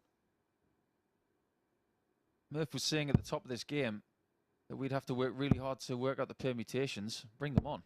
58. That's what I say. Makes it way more interesting for us and for you guys watching at home. Now, if you are tuning in from around the world, of course, we want to hear from you. 135. Where are you tuning in from? In the past, we've had tweets from the likes of North America. From over in the Far East, we've had a lot of Australians. I suppose 54. one of the reasons for that is because the time difference actually works for this.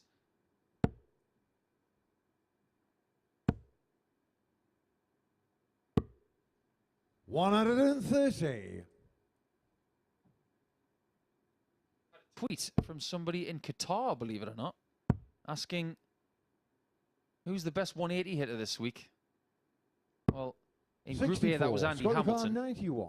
He was fantastic in Group A. He managed to get 23 maximums in 3 31. days. Liam Newcar, 130. It's not really a fair barometer to say that Steve Brown and Kevin Painter have got more than Andy Hamilton. They have, but they've played a lot more matches. Scott Newcar, 60. But I would say at this point, the best 180 hitter of the week is Andy Hamilton. Double five. 55. You wouldn't Liam say Newcar, Scott Walters the 65. best double hitter today, would you? And Liam Meek returns for a 2-0 lead. And perhaps we were very quick to discredit his chances at the start of the day. But he's been given opportunities and he's taking opportunities. And he may be working his way back into the equation here. He's 2-0 up on Scott Walters, who has to be said he's struggling a little bit at the start of day 2. If you'd have said to Liam Meek 2 legs in to this contest 47. that he'd be averaging 71, the answer he would come back with would be, I'm 2-0 down. The fact that he is 2-0 up 41. is a shock to me. It's probably a shock to Liam and to Scott. But it could well be a 140. strange little catalyst for Scott to say, I've had enough of this. You get yourself a little bit of frustration and you turn it just a little 59. bit into a tiny little bit of anger. And you say, right, I've had enough of this now. Start playing properly. 140. It's that switch in your head as a pro dart player that a lot of us have got. When somebody walks up to you at an exhibition and they say, 82. oh, this guy you're going to play next, he's good. And then all of a sudden you just go, click. Right. So it's been fun up till now. Now we get serious. 98. Exactly what Scott Walters needs to do now. Well, he may have just flicked the switch here. He's left 76 after 12. The average has gone up by 8 points in this leg 97. alone. Scott Newcar, 76. You just sense this as a game that someone just needed to put their foot on the throttle. Is Scott Walters doing just that with the tops? But again, it goes underneath. That's the 5th dart at double he's missed in this game. A lot of those doubles he has not missed by much. In fact, he couldn't have missed them 70. Scott Newcar, by any 20. smaller margin. Double 10. Well, that one is a big miss. 15. Liam He's Newcar, having 152. A real Friday the 13th on those doubles, but I hate to tell you, it's Friday the 16th. And this would feel like a horror show if Liam Meek can take out the 152. Oh my goodness, could you imagine if it went? 87. Scott Newcar, 5. Put it right. Game And he shown does in the put it third right. leg. Scott Do you Walters. see the somewhat ironic celebration from Scott Walters there? Not something that just he does, but pretty much all of us when you're in that spot where you're having real trouble on the outer ring and you finally find it. Game on. It's a case of, there you are. It's that little bit of frustration you just need to let out in that specific 100. moment. It's the people who don't do that that I admire, because I was someone who, if I had a bit of a nightmare on doubles, I would do exactly 45. what Scott did there. But the people who just plod on and do it and don't show their hand to their opponent, they're the better guys in my opinion. 55. Darts is a painful game at times, maybe not physically, but most certainly mentally. And in this format, this group stage format, you play a lot of 85. games. You are having to come back from a lot of mental pain at times. 85. Now, what I want you guys to do at home over the next few darts is look at the opponent in the background as opposed to the darts and where they go 46. if you get the opportunity. Now look at Walters in the background here. Look at the mannerisms. Look at how he's feeling. There's negativity there. There's head shaking going on. 140. He's working really hard right now, whereas yesterday it was just coming naturally.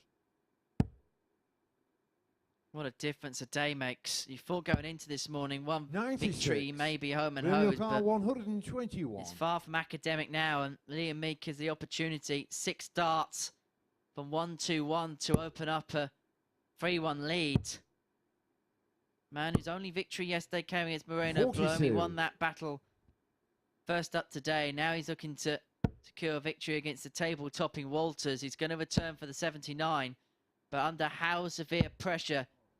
83. Well, Liam not Car enough. 79. What he was thinking was single 19 at worst to leave 130. Now he's outside the easier range. Double top. 39. Hasn't had Scott any joy Car on double top so far. 146. Liam Meek. Well, you would fancy he's going to get a look at it again. And on this occasion, I am correct. So this could be a huge turning point, not just in this game, but in the 94. whole complexion of the Liam group. 40. 3 darts, a double top. It hasn't been a friend to Meek so far this week. But that's a lovely marker. Ditch just too far south. 20. And the double 10 Scott goes too Car far east. 52. And so Walters will return for the 52 to level us up. An opportunity he thought he probably wasn't going to get. 12. But he doesn't take Liam advantage Car of. 20. He was hitting those shots yesterday. Game shot on the 4th leg. There you Liam have Meek. it. A very lackluster leg where both players had a shot to take it, but it's a 3-1 lead for Meek. It's going to be Meek's week. 5th leg, He's Scott going to to have to win this first. game on. and the rest and hope that results go his way. If he was to get out of this group in the top 2 spots, that would be a message to everybody who plays ever again 96. in Group C. Because more fool me, at the start of play today, I wrote him off. I said 2 points, no way is he going to be part of the top 2. But a win here, he definitely gets himself in the mix. I know he doesn't have the greatest of leg differences now, but 95. nothing is out of range now, considering what we've seen in the first 4 matches. There's a potential he may need to lie down in a darkened room to work out the 97. equations as to who goes through. You're teasing me now, Henry. I lie down in a very dark room. That sounds very appealing. 60. But I am someone who craves a little bit of darkness and silence. I'm a bit of a vampire at times. Look at this from Meek. Glorious. 171. 51 grams of tungsten to get a 171. And it puts him on the verge of a victory. 96. Liam Car I got the maths wrong 112. there. 71 grams, wasn't it? Or is it 81? 81. As long as he gets the maths right, who cares what I get wrong? And he's got one thing wrong. 72. Scott Car 154. It is 81 grams of tungsten. Been a long week. But Meek and his 48. week Liam Car 40. maybe getting better. This is to put Moreno Blom at the bottom of the table for the first time in Group C. Double 10. Game And shot on lights up the match. blue touch Liam Meek. paper because Liam Meek is on the charge. And from a position early on today where it looked like it was an improbability of him qualifying through Group B as Group C, he now is right in the mix. We are going to go all the way to the line here in this afternoon session here at the MODUS Super Series. Let's round up what we've seen then in this particular match. A 75.5 average for Meek, and that was more than enough in the game. Scott Walters 1 from 11 on the doubles, less than 10% on the checkouts. Liam Meek 1 from 3 on the doubles, and that is why he is on 6 points. When we return after the break, it's must-win territory for Moreno Blom as he takes on Kevin Painter, who's looking to join Lee Shewan on 8 points.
Welcome back to what is proving to be a very frantic Friday here at the MODUS Super Series. Look, when this group ended yesterday, it was looking like things were pretty settled, but it's not turning out like that at all, is it?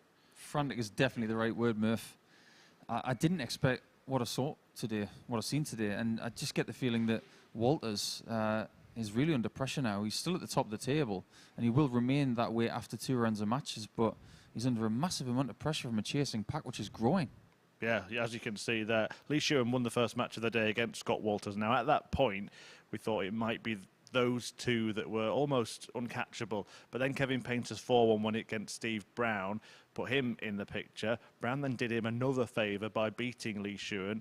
In between that, Meek got a win against Moreno Blom, and he's followed it up by seeing off Scott Walters when Meek was bottom of the table and he was top. I'm going to pick Nick a couple of your lines, Paul, because Walters falters. Could it still be Meek's week? I've spent too much time with you over the years, haven't I? Well, the fact of the matter is Liam Meek has got himself off the canvas and he's given himself a chance of getting in the top 2. But can you imagine the scenes if Blom gets a win here and you've got 4 players on 6 points, 1 on 8, 1 on 10, all of a sudden we've got a scenario where everybody can still qualify. What a really exciting final 3 rounds we could possibly have. But that's a big if, isn't it? Because Painter has been the bogeyman for Moreno Blom this week. He's won 4-0 in matches, 16-3 in legs. Yeah, this is what I want to hear from Kevin Painter when he talks to Moreno. He says, I'm the boogeyman and I'm going to get you. So I guess we just got to wait and find out for match 6. Big chance for Kevin to be there on Saturday night at finals night alongside his old Premier League partner Andy Hamilton. Paul will head back downstairs and Henry Deacon is on the mic. Thank you very much indeed, Chris. It's a clash of the generations here in our 6th game of our day as Kevin Painter and Moreno Blom collide for the 5th time this week, and it has been dominated by the experienced artist against this young Dutch dartist. But what can this battle do in terms of the group? Because if Moreno can get his first victory in 5 against Painter, put him on 6 points alongside his opponent, alongside Liam Meek, alongside Steve Brown, and it'd be a result that would suit Scott Walters and Lee Shuan down to the ground, because it gives them a cushion. Shuan from 2 points, Walters from 4 at the top of the table, with 3 rounds of fixtures remaining in not just our day, First but leg is in Kevin, the you whole through group. first. So there is a lot riding on. on the next 4 to 7 legs in terms of what we're going to be talking about, what the equations are going to be as we come to the culmination of Group C. 100. The twos and fro's of this group are beginning to become apparent, that is for certain. 57.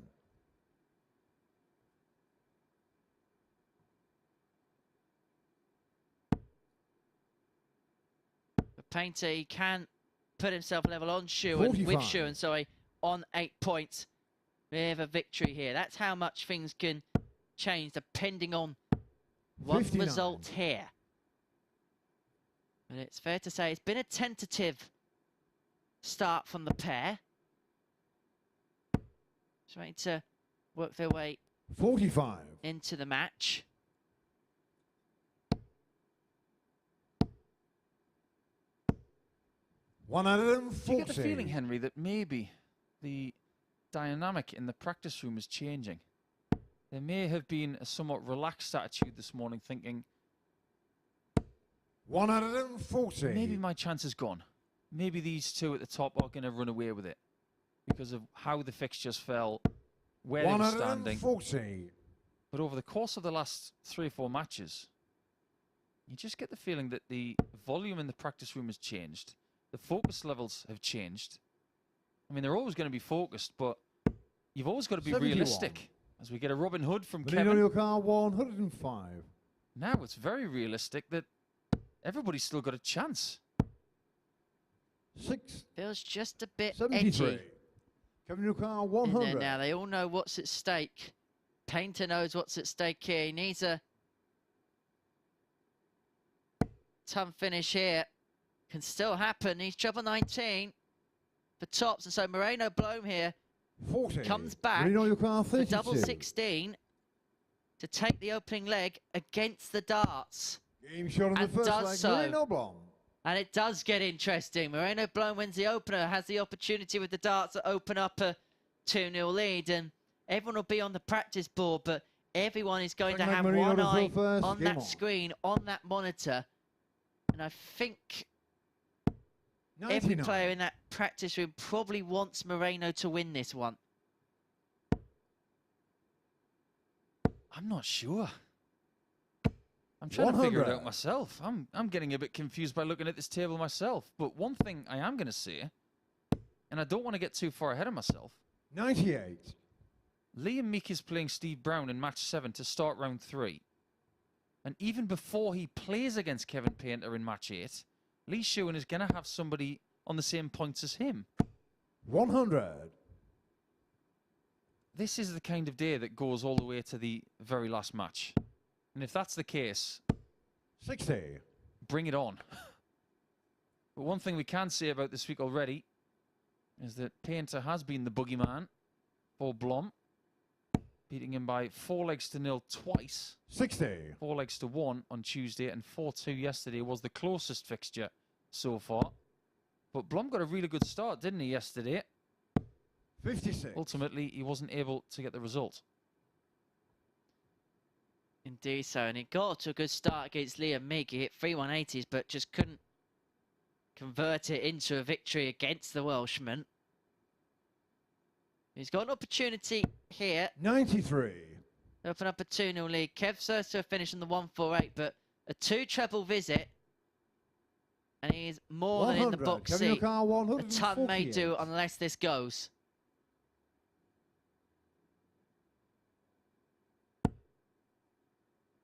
Those finishes haven't looked as likely as the first couple of days. 82. Where he Moreno was your getting car things 88. like 136s, 160s, 158s.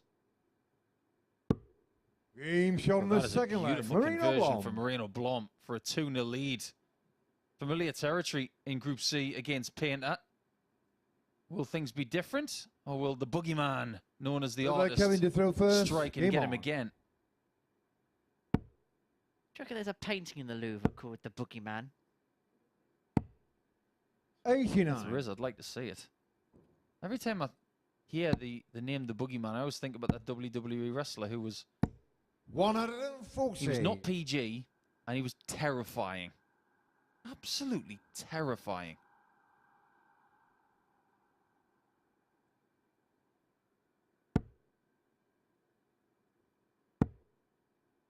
Kevin just taking a step back 43. because obviously we are behind closed doors. You can hear every single sound, and sometimes you can hear a couple of sounds from outside the building if a siren goes past or something like that. And that's something that the players have had to adapt to here in this new building. Is because it's an open space, you will hear everything. Yeah, in the other building, it was pretty much an enclosed, soundproof room, unless something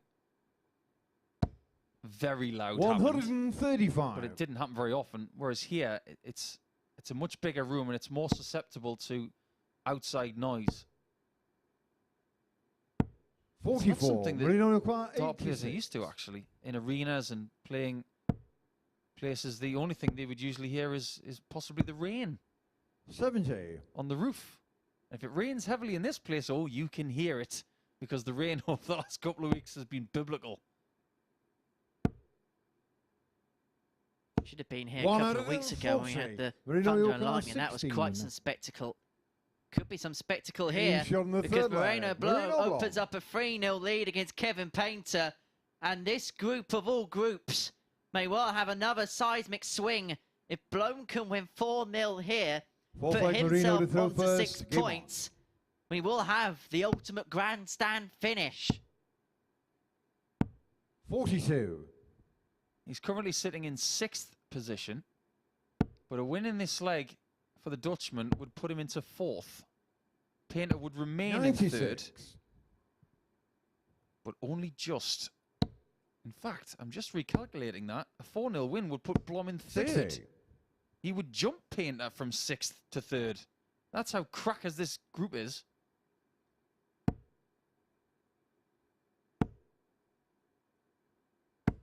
I know you like the Simpsons character Frank Grimes. Yes, I do, because he looks like one of our referees. One of his famous lines is, 99. "You in 3rd place? You? How's that happen?" That'll be how Kev will feel if Moreno can seal the 4-0 victory. I can actually picture Kevin saying that as well. 73. Everything in life pretty much goes back to the Simpsons. Everything. They've predicted presidents. Bet they couldn't 56. predict the ending to this, though. I bet they could. They're that good. What I'd love to see, though, and if they were offering a prize of, if you win the week, you get your own Simpsons character sketch 44. of yourself, I'd want to win that prize. Although I did do a survey once, and I was listed as 128. more like Chief WK Wiggum than anybody else. I don't know what 148. that says about me. I wonder who Kevin would be. Professor Frink, maybe. I'd love to see that. Now, Kevin is in a lot of trouble, but that last start was 116. bulldozing. But if someone's going to take out a 1-1-6 to win the match, you would have sensed as Moreno 56. Blom. It's not going to happen at this juncture, so 48. Painter will return for a must-get 48 to keep himself in the match. Double 16. 1 dart left. Game shot on the 4th. And he gets it. That's Kevin clutch from the Painter. artist, and he brings it back to 3-1. He has the throw in the 5th to try and work his way back into the match. So Moreno Blom will not get an opportunity to win it at that juncture. Will he get one at this? I know what Looks character like Kevin to Painter throw would be. first. Game on. It'd be Marge Simpson. Do you want to know why? Because she was an artist. She once sent a picture, a painting of Ringo Starr, to 58. the drummer from the Beatles in the cartoon. So there you go. I just need to rewind back. Chief Wiggum. 44. Oh yeah, I don't know why. Surely you'd be the last person to be known as a law enforcement officer. I completed a survey online, and apparently I've got the characteristics of Chief Wiggum. 58. Don't know why. But I do find that quite funny. I was disappointed that I wasn't Ralph, because I love that kid. Chuckles. I'm in 58. danger. Yeah, if I had a child, I'd want to have Ralph Wiggum as my child. He'd just be such entertainment. Speaking of entertainment, 100. today's not lacking in it. You just don't know at this stage how valuable that left leg could be to Kevin Painter. 59. We don't know what's going to happen from here. It could well be a 4-3 win for Painter, remember? He hasn't lost to him yet. 41. It'd be so reminiscent of this group when we were talking about Moreno's chances to get himself back in it, that Painter would find a way of nicking it, but he won't. If he keeps throwing darts like that, Moreno Blom, and he was frustrated he didn't get all three in the bed there, because he knows that if he could have filled it up, he would have left himself on a finish, but still leaves himself in a handy enough position against the darts. 44. He's going to get 6 for the match.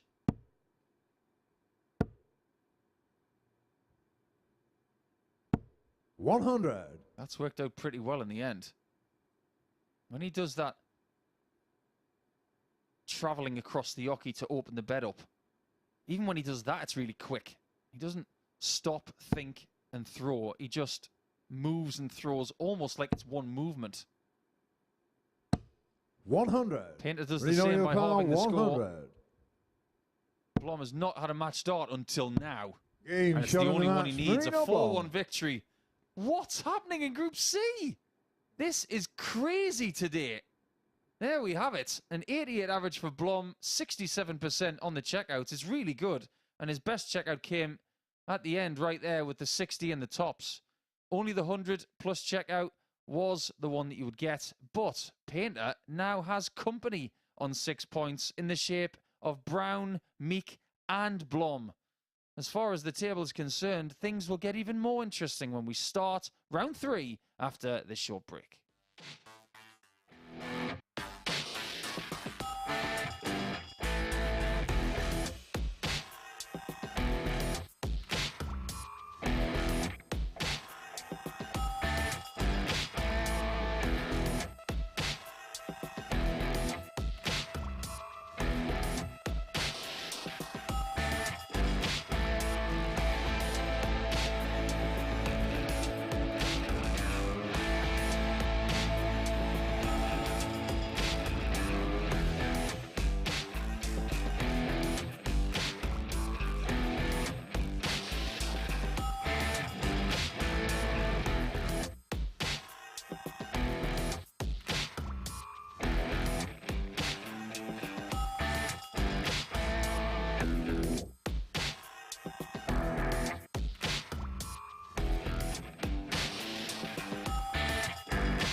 Welcome back to the action here at the MODUS Super Series, where there keep being twists and turns. At the end of yesterday, if you'd have said one group was going to be really close, really undecided as it went on, you would think it would be Group B tonight, and that might still be the case. But Group C, well, it's just looking very interesting, particularly after that win for Moreno Blom against Kevin Painter. Blom winning 4-1, 4 legs in one match against Kevin Painter, more than he got in his previous 4 meetings with him this week combined. Remarkable stuff. A 4 out of 6 checkout success rate there, 100 checkout to win the match, and it means that it's all very, very tightly bunched in the Group C table. At the start of the day, there were 8 points between top and bottom in this table. Now there are just 4. Scott Walters still leads the pack, but as you can see, everybody is still firmly in the race. Lee Shuan on 8 points, having beaten Scott Walters earlier on, but then losing out to Steve Brown, who's about to take to the stage to face Meek. Those two are in positions 5 and 6, but that does not matter because whoever wins it will be level on points with Lee Shuan all of a sudden. Remarkable stuff. It really is just one of those days where you can't work out, you can't guess anything. Every time you think, well, this person gets this result, they're going to be the man to beat, then it goes the other way. I'm really looking forward to just sitting back and watching this next match between Brown and Meek, because anything could happen, and it has happened, and it will continue to happen. But luckily, we've got Paul Nicholson and Henry Deacon to talk you through it all. Thank you very much, Murph. And how the tables are turning in this group dramatically, one way or the other. Big game for both. Neither are out of it with a defeat, but one will put themselves level with Lee Shuan on 8 points, following the conclusion of and give themselves the best possible opportunity. But you sense that this is going to go all the way to the wire. So wherever you are this morning or this evening, depending where you're watching us around the world, have you had any plans, whether you had a lunchtime coffee booked in or something like that, counsel them, tell your friend to come round to your place possibly and watch the thrilling conclusion to Group C, because we do not have a clue, do we, Paul Nicholson, how this is going to finish. Game on. I'm a bit like the mastermind contestant who's just been given a geography question, but you've never left your sitting room. 44. I am clueless as to what is going to happen next, and it's a lovely feeling, actually, because every now and again you get a Group C or a Group A or a Group B, and at the halfway point you know that somebody's safe. You know they're going to be fine. Nobody is safe. And that's also the case for tonight as well. So what kind of stress levels are the players going to have over the next 15 hours? What would you be doing if you're in a position where you're playing now? Do you just not even look at the table because it's so congested and just say, look, let me win my games, do my job, and just let whatever else happens around me happen? You've got no power 34 over what happens in the games where you're not playing. Just like you've got no power on what your opponent is doing when they're playing against you. It's a game with no defense.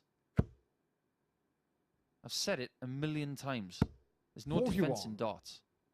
It's all attack. So the only person who can affect what happens is you. And even in this situation, we're talking about Blom and Painter and Lee Shewan and even Scott Walters. They're watching along in the practice room for this one, but they've got no power over it. What's the point in stressing about it? If you're Lee Shewan, you're playing Kevin Painter next, get ready for your next match. It's all he can do. Get the point. Most other things tend to look after itself. Talking about points, Steve Brown has got himself 96 to leave himself on tops after 15 for a breaker throw in the opening leg against the informed Welshman Meek, and he gets it for the breaker throw against Meek, and he opens up a 1-0 lead on the back of that 4-1 victory against Lee Shuan a little bit earlier on. Is Steve Brown the man we haven't really spoken about too much? That could be the one that makes the charge on day 2 here in Group C. 100. I wonder if I'm going to have to eat my words, Henry, because earlier today I said it was incredibly unlikely that Brown and Painter were both going to be in Saturday night? Wouldn't that be a turn up for the books if they both made it? 140. That would ensure that Walters and Shuan, who occupied the top 2 spots overnight, would not make it. 60. I love what Murph said at the top of this game about not getting too ahead of what's happening, because I don't think we're going to have a more accurate picture 140. of this table until the end of match 9, which is Blom against Walters. If you think about 60. the Steve mental aspect of Blom now, he's just beaten a player that he's not beaten all week, and he's taken on Scott Walters next. It's a very different encounter. This is a very different performance from Steve Brown. All of a sudden, he's starting to find the levels that we saw from him on Tuesday and on Wednesday, especially Wednesday when he got the 103 personal best average. And it's very similar to that because he was quietly floating around the surface with Steve Brown, and then he just caught fire with that big 103 average. He's doing the same here. Looks comfortable. 140. Snug as a bug in a rug. Easy to say after a couple of hours sleep. Yeah, I've just thought about that phrase in my mind. I've never seen a bug in a rug. 57. Where did that phrase come from? We got to the bottom of clean as a whistle yesterday. Maybe Murph can do his research and find out about snug as a bug in a rug. So over to you, Chris. Spend a couple more weeks in Portsmouth, you may find out why. See, I can get away with it. I live here, so. I don't. I've got to be careful what I say. One thing I do know about 83. Portsmouth is that you're not allowed to say the S word. Oh, no. Or the JWP word. I can't say anything about 80. the best free kick taker in the game right now. It's not even up for debate. He is. It's not. No, it's not. It's not. 100. He's marginally better than Kieran Trippier. Yeah, but he's not a right back, so he won't play for England. Oh, well, he is in the England squad, though. He is. 99. Steve Ricard 152. Steve Brown, firmly one of England's best over the last 10 to 15 years. 100. Liam Newcar 80. Liam has been part of the Wales squad this year. Double top. 40. He's Steve a no Ricard joy up 52. there. I just wonder whether he may need to change the MO as the day goes on. 12. But Liam Steve Newcar Brown 40. has similar disluck on tops. Double 10. He has managed to recover well when he's gone down onto double 10, and he does so again there, but you just sense he needs to change the MO and the approach play to leave maybe a double 18 or double 16, because his double top hitting hasn't been up to scratch 81. so far this week. He's got away with it in that last leg. It should be 3-0. How many times have we said that this week already? Vulnerability of the 2-0 lead of the last couple of days has been there to see. 140. Hasn't it been good seeing Steve playing some proper darts? Maybe not the consistent levels that he wants, but at times he really has showed us what he's capable of. Little glimpses of what he's done in the past. 57. It's nice from a sentimental point of view, but I would say it's even better seeing him do it right now, because every now and again you need proof that you can still do it. 81. I'm the same. I will be playing in this. As for when, I'm not going to tell you. 133. But I'm going to feel like Steve at the start of my campaign. I'm going to think, well, what can I do still? That's what it's like for me right now. I just want to know, can I still do it? 125. Steve probably thinks, 90. I wonder if I can still do it. Yes, you can. Oh, he's not got a shot at the bullseye. I just question whether going for the bull first dart on 36. that shot was Liam the right Nicola, play. 96. It'll all become apparent in a couple of darts' time. But that is a disaster unless Liam Meek can take out the 76. tops, but it Stephen just Brown, goes below, 54. and it has been his biggest foe on the board.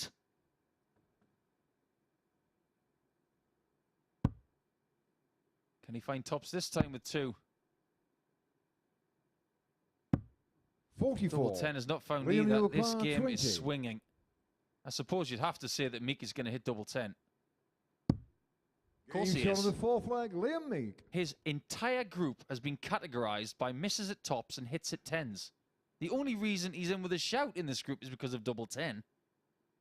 You feel like you've read this leg, script Liam, before with to throw Liam first. Meek. Game on. The tops hasn't been kind, but the double 10 has. And that's the reason why we are level at 2 apiece. 60.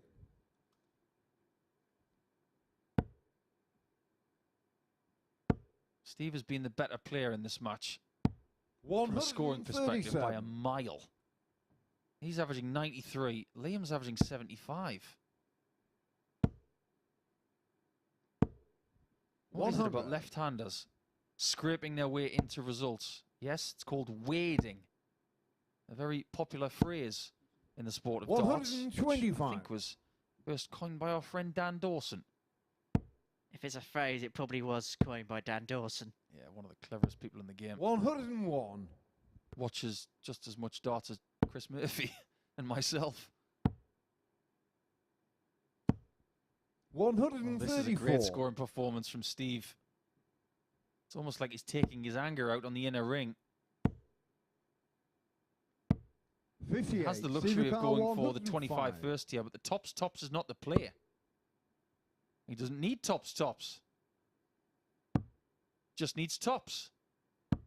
Game shot on the 3rd That is a leg. glorious Steve leg of Brown. darts.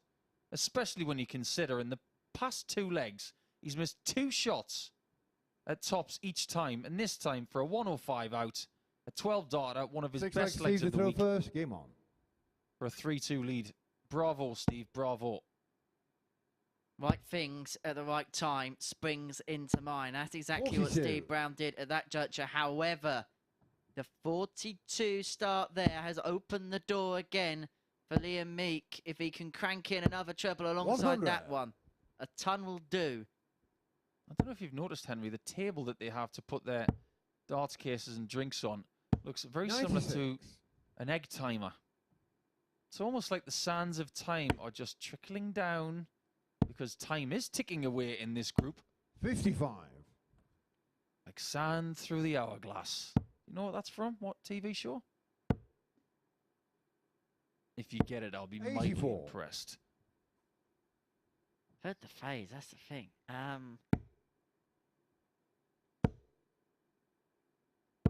Go 95. on, pass. It's from Days of Our Lives, an American soap opera which had Joey Tribbiani in it in 96. Friends. Anyway, sidebar. Brown looking good at this point. 125. Meek gets to a finish first, though.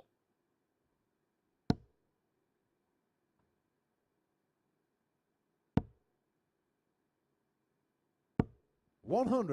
But the William 126 may have to go 126. to keep his chances in the match and maybe potentially the group alive. He needed the 126, but the single 7 with the first start was the 86. worst Stephen O'Connor, possible 83. throw. And so Steve Brown was 83 to seal a 4-2 victory. He's going to get 2 at double 16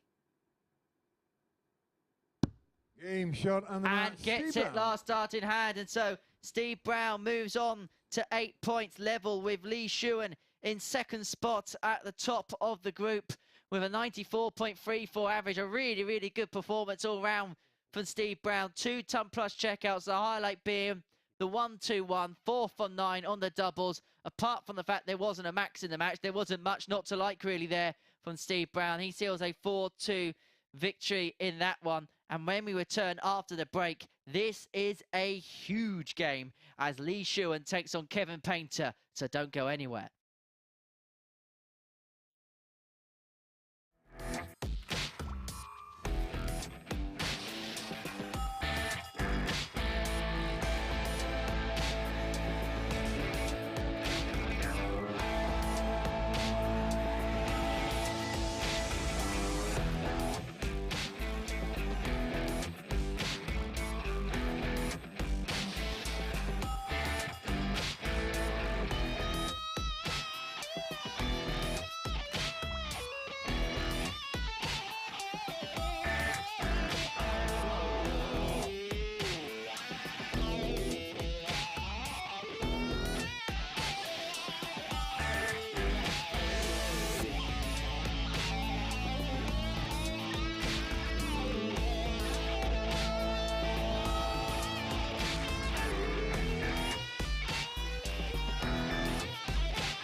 Welcome back to this thrilling Friday here. Group C of the MODUS Super Series is reaching its conclusion, and suddenly Steve Brown is back in business. That after a victory for Bomber against Liam Meek, a 4-2 win for Brown, a good performance as well, an average, as you can see, of more than 94. That 1-2-1 checkout really sparked his surge to victory there, and it means that Steve Brown has now joined Lee Shuan on 8 points in the table. Remember, the top 2 from this group will join Andy Hamilton at finals night on Saturday.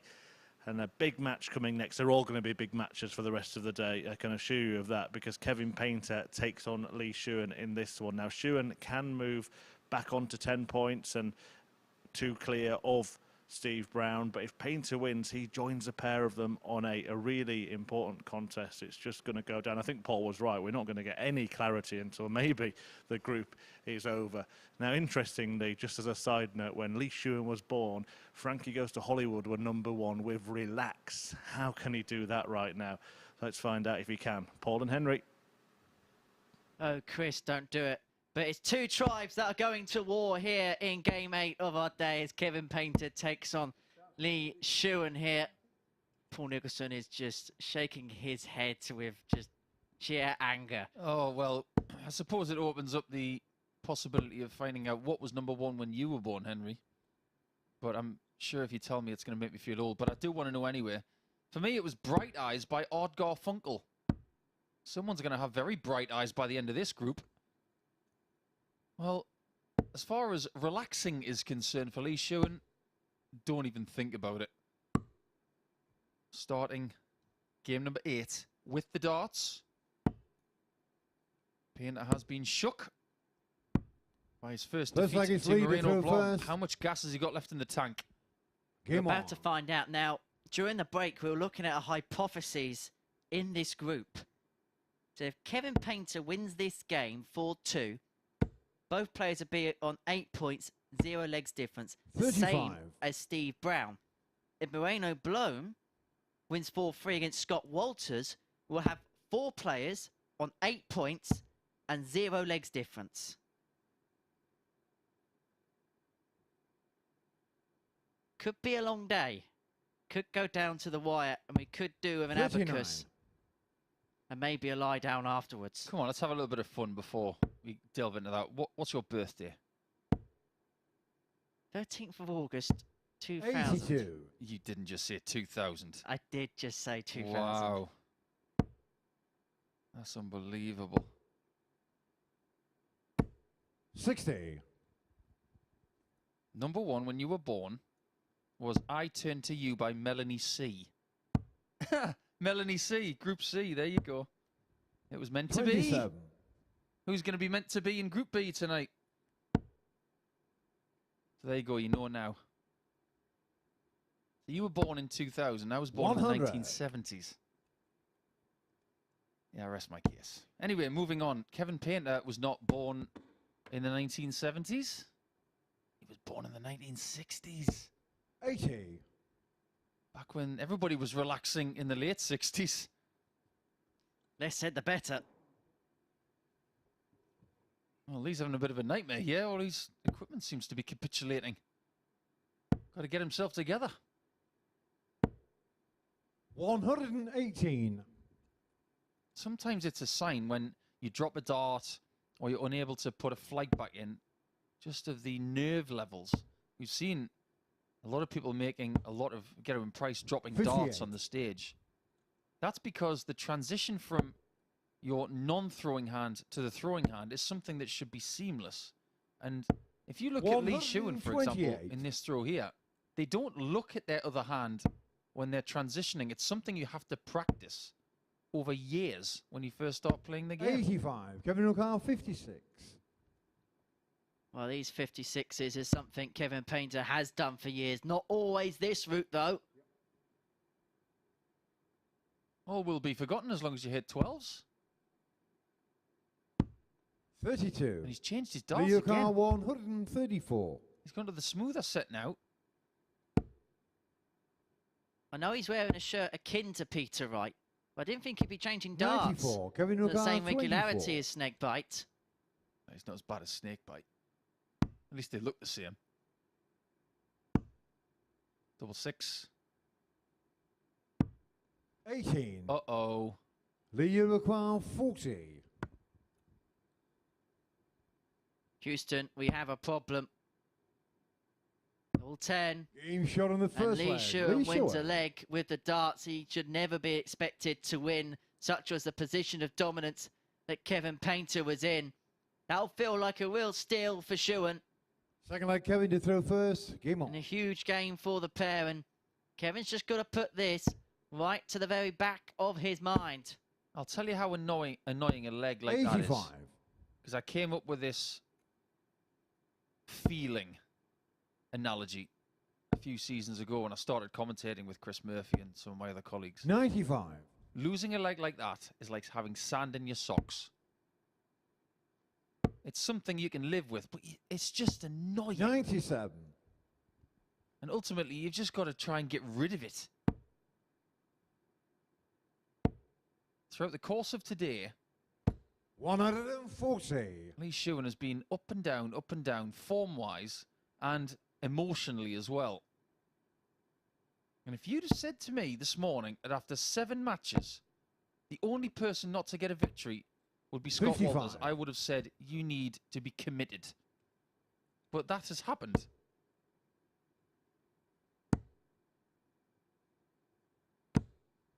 $91.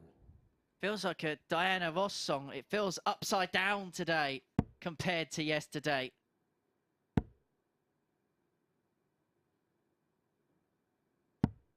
$54. I just had a little bit of a communication from our host. Apparently, Chris Murphy's #1 when he was born was Lady in Red.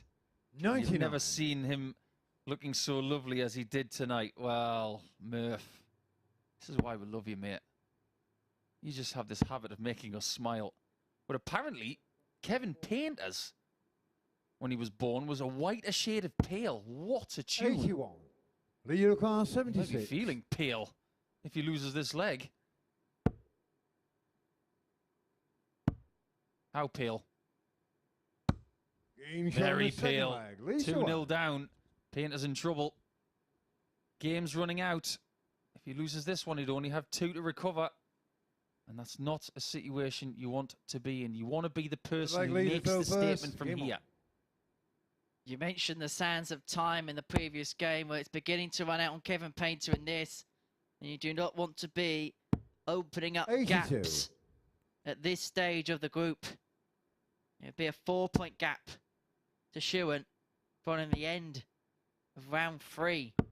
He'd 45. effectively have to be perfect from here on in if he lost this, and then hope that there'd slip-ups from Shuan in his requisite games against Liam Meek and Moreno 140. Blom. Some people prefer the knockout scenario, but go into this game with the knockout 81. scenario. That's what I'd say. Now, microscopically looking at what Kevin's doing with his equipment, I think there has been a different change than what we've seen this week. He's gone to the shorter aluminium 58. topped stem with the smooth barrel. It's almost as if he's got 2 different sets with 2 different stems. The only thing that remains the same is the flight.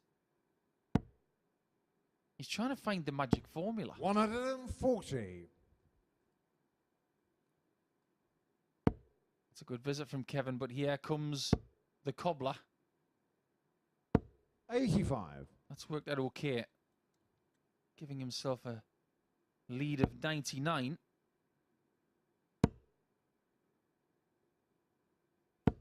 $100. Leo car 136. So Shuan with first poke at the 136. That's laid up nicely for a second, but he couldn't invite a friend 78. round. Kevin car Sets it up nicely though, 135. 58. Should he return with Painter back on 135? Can't do anything with it now. 119 with 2 darts. Best he can do is leave a double.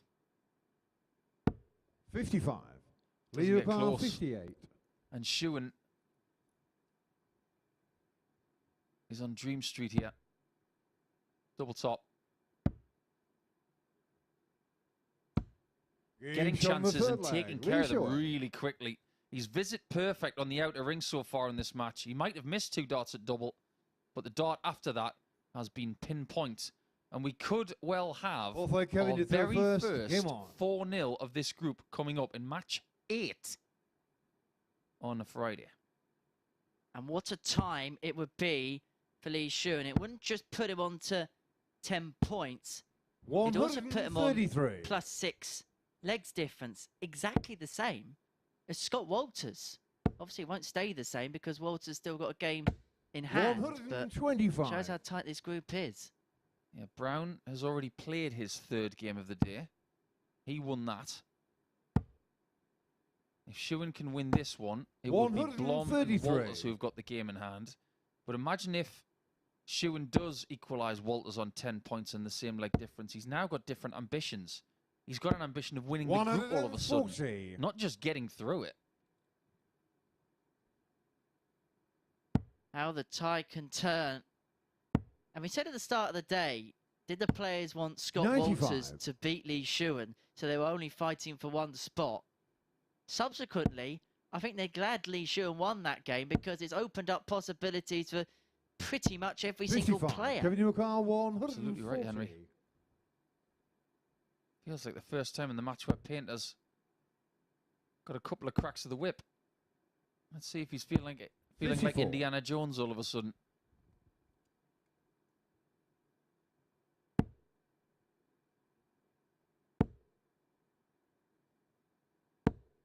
That's not bad. 86. Both on 2 darters, and Kevin feels he needs to hit this to save this match. Consider the match saved. Kevin Painter. You just look at what he did there when he hit that treble 18. He just moved to his left to create a better line of sight for that double 16. That was one of his best 2-dot finishes of the week. Leader throw first. Game on. That's definitely. But Lee Shuan has the throw here for the match, for a 4-1 victory, to put him onto 10 points, level with 100. Scott Walters. That is the barometer at the minute if you are going to progress. A minimum of double digits. 57. And that could be one troublous visit, potentially too many for the artist. Shuan makes a charge with the darts. Now we have to start talking about the fact that Painter's only got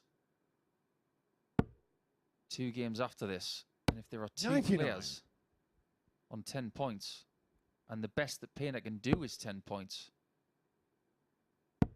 it's highly unlikely he's going to get through this group. 41. He's in a hole. There's absolutely no doubt about it. He needs to find a big visit. Sharpish. 60. And the look on his face as he walked to the board says it all. He knows the situation he is in.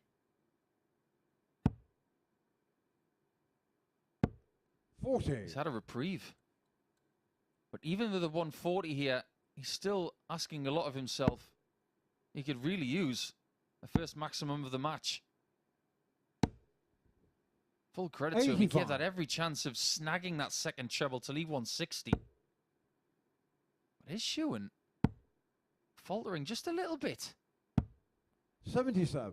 So 1 treble from his last 6 darts. But ultimately, he is first to the finish anyway. Painter knows scenarios to get over the finishing line. Lee Shuan hasn't won a WDF event yet in his career. Well, that sort of inexperience come to tell. Or is Lee Shuan? Oh my goodness. He's passed 103 by hitting treble 19. I don't think I've ever seen that before. Well, he might have been going for the single 3, and just got caught up in the fact that he was going to get a shot at tops. You can never neglect the single number.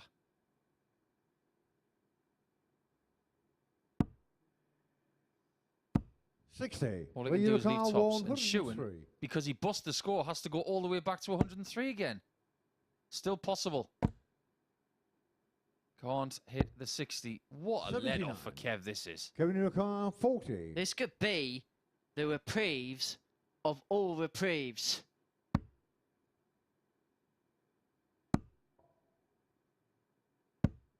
No score. But he hasn't taken it. How's your luck, Leader Kev? of car, 24. You couldn't have lined those up any more uniform-like on that top wire. 3 well-thrown shots. Shewan at 12s. 12. Can't Kevin get the Newell job car, done. 40. How many lives have you got, Kev? Kevin the cat.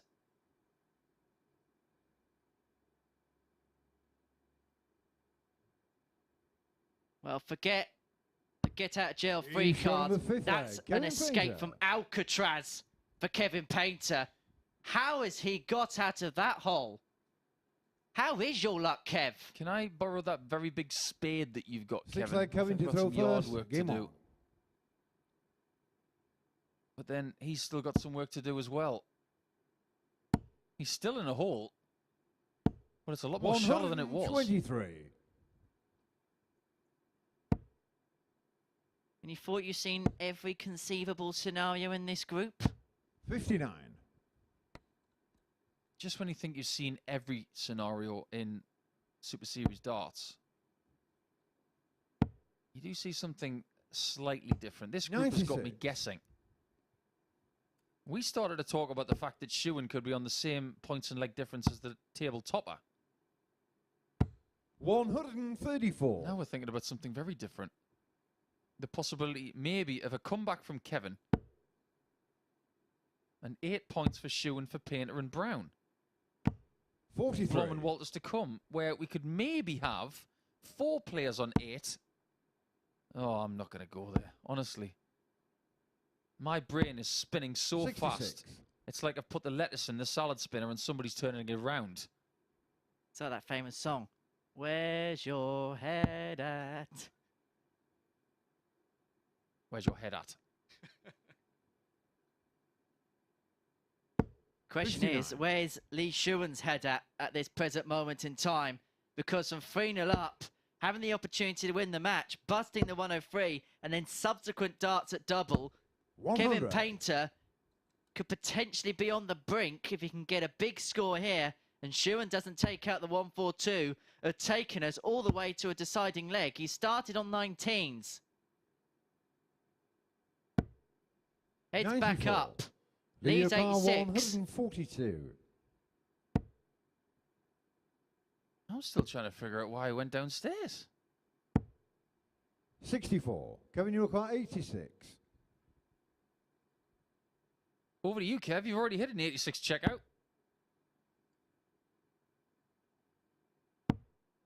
He's not going to hit one. And Shewan's going to come back 30. for another crack at the Leader match car, 78. to join Walters on 10 points. He needs tops 58. and misses another match shot. Kevin Newell car, 56. Another life used up, Kevin.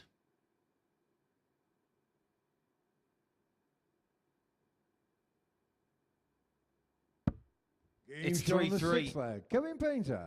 For the second time this week, potentially, we could have somebody win from 3-0 down. And the last person to lose from 3-0 up Seventh and Was final Lee leg Shewan. lead to throw first. Game on. after missing match darts.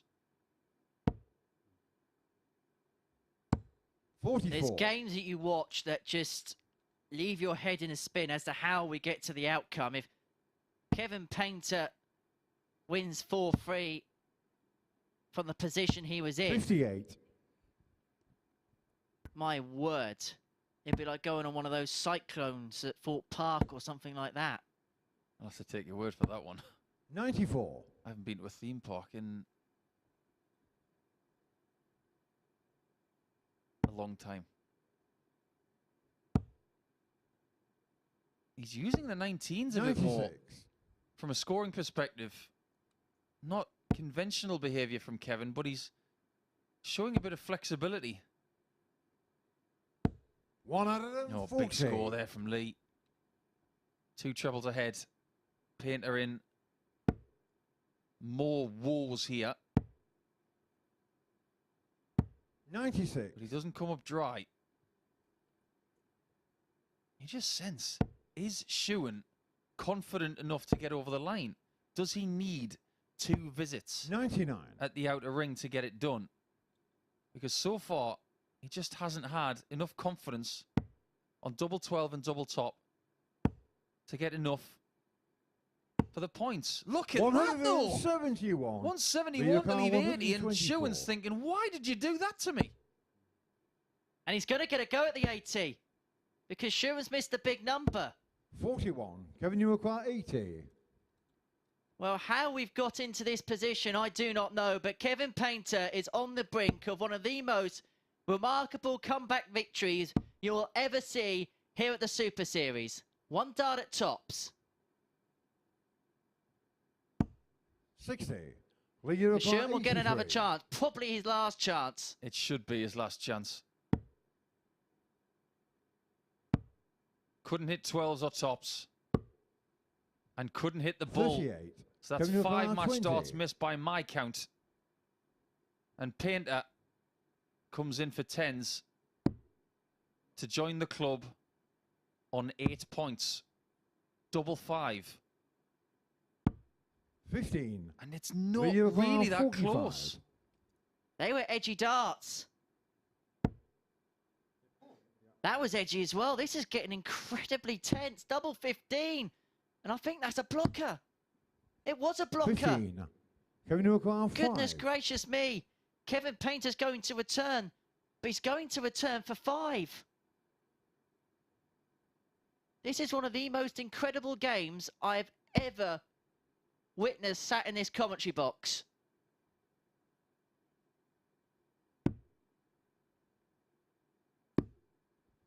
One. And it still goes on.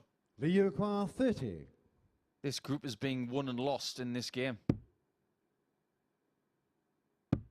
Game shot And of it the has match, been won Lee Shewan. somehow by Lee Shuan. The artist is going to need a few minutes. You can see by that handshake and by those statistics that that game has changed the complexion of Group C. And I'll be really fascinated to see what happens in Game 9 between Moreno Blom and Scott Walters. That comes next as we all take a collective breath. We'll be right back after this.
Welcome back to the MODUS Super Series, and wow, what a day it's been. I think that last match just encapsulated the entire day in one dramatic 20 minutes or so. Shuan raced into a 3-leg lead, missed darts to win the match 4-1. Kevin Painter roared back and then went on to miss 5 match darts himself. Shuan had 8 before eventually getting over the line. Just seems to get that crucial win at that crucial time, Shuan. That's what he did at the start of the day, and he's just done it again to join Scott Walters at the top of the table. We'll have a look at that league table now, and there you see a couple of players on 10 points. Walters in action next against Moreno Blom, who really needs a win to keep himself on the coattails of the top 2. Steve Brown is there, but as Paul and Henry were saying in comms, it is going to be very difficult for Kevin Painter or Meek to make it now. They can only get to 10 with 2 games remaining. What an incredible day it's been. Twists and turns all the way, and we haven't seen the last of them yet. Let's watch how it unravels. Back to Paul and Henry. Thank you, Chris. We're still recovering, having had a lie down in a darkened room following the end of that previous match. Our heads are still spinning as a consequence. We wonder whether the head will be spinning in the mind of Scott Walters, having won 5 from 5 yesterday. Lost his opening 2 games, and suddenly he has company on 10 points by way of Shuan, and his spot in tomorrow night's finals, you sense, is rapidly under threat. He takes on Moreno Blom, who himself could get on to 8 points for a victory here, and his chances of making it through to tomorrow night's finals wouldn't be over. Remember, you can join us for the finals tomorrow night. 10 o'clock start on Sporty Stuff TV, but First leg is Marino. you can join us in first. person. Free tickets available Game on. dartshop.tv. Head over to our MODUS Super Series handles as well. Facebook, Twitter and Instagram. You'll see highlights, a bit like that. How many times has he done that? 100. I mentioned it earlier that he's got this great ability to start a game off hot in the 51. hottest way.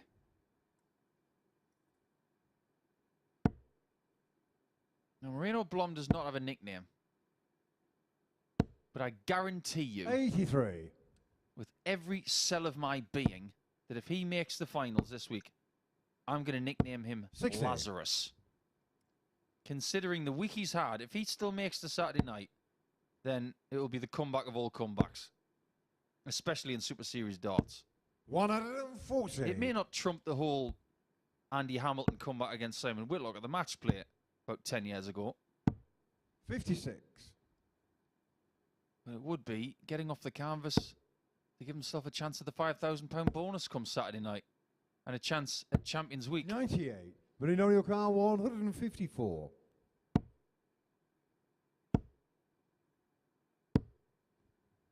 $94.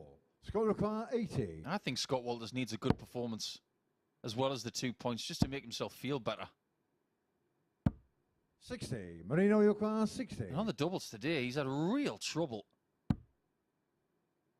Oh, double 10. Game shot on the He first leg. finds 2 Marino doubles Blom. just to rub salt in the wound. Scott can't get 1. Moreno takes 2 when he didn't even need to. Just a pinch of salt. Moreno Blom opens up a 1-0 lead. Second Scott leg, Scott Walters, who's to struggling to first, find game 1. on. Blom finds 2. Let's just go through the 84. doubling prowess of Scott Walters today as we are trying to close out round 3 here. 3 hits from 14 attempts 140. in his first game of the day. 1 hit from 11 in his second game. So that's 4 140. hits from 25. That's not good enough. He knows that. 140. If he's going to continue at that rate of hitting doubles, he's not going to win this match. He may not even qualify. The mere thought of that happening 100. at the start of today, just pass me the straitjacket. Because if I'd have said that at 9:33 this 134. morning with Chris Murphy, everybody would have looked at me as if to say, have you gone stark raving bonkers? But Scott knows now that he's 41. not safe. Marino require 87. If anything, he's on the back foot. Well, we've seen some unconventional finishing from Blom, but there's only one way to go with 2 darts at 70. It's just a double 5 after hitting the treble. The 136 would have been some way to spark yourself into life for Scott Walters. So Blom will come back for the double 5 to open up a 2-0 lead. And it's been a really, really impressive performance thus far from the young Dutchman. 5. Scott, you But that is a 40. huge miss. But how many times have we said that? Game shot on the second Finally, leg. Scott Walters. he finds a decent visit to get a double. And now maybe he can get himself into a game and just worry his opponent for a period of 4 or 5 Marino to throw minutes. first. Game on. These players in the practice room, as you can see the averages after a couple of legs, when they smell blood, they are like vultures, these guys. And the girls. 100. What a great achievement it was for Lisa Ashton to win Group A last week. I know that Lisa and Fallon are the 93. two that are talked about the most when it comes to the ladies' game. But they have done historic things here at the Super Series. Lisa, the first person to win Group A. 85. Fallon, the first person to win a week. That was last year. That was a massive achievement. Got to the 84. phase final as well, I believe, in that phase. Lost to Jim Williams, if memory serves me right. Yeah, she lost 4-2 in that final game. She should have won it, really. She had plenty of shots at double. You will see them again 100. at the Super Series. We'll see more female representation as well here at the Super Series. You're going to see the best 94. of every single sector of the game here at the Super Series. Yeah, the best female players, we're going to have the 60. best Marino players require 96. all together outside the top 128 tour card holders. 56. Scott, you require 156. Scott needs something to happen. This would be very nice and very welcomed. But so far on Friday, just hasn't felt 92. likely. Marino require 40. 2-1 Blom. Game shot on the third Sounds like leg. a band, Marino doesn't it? Blom. Sounds like 4 non-blondes. They were a great band.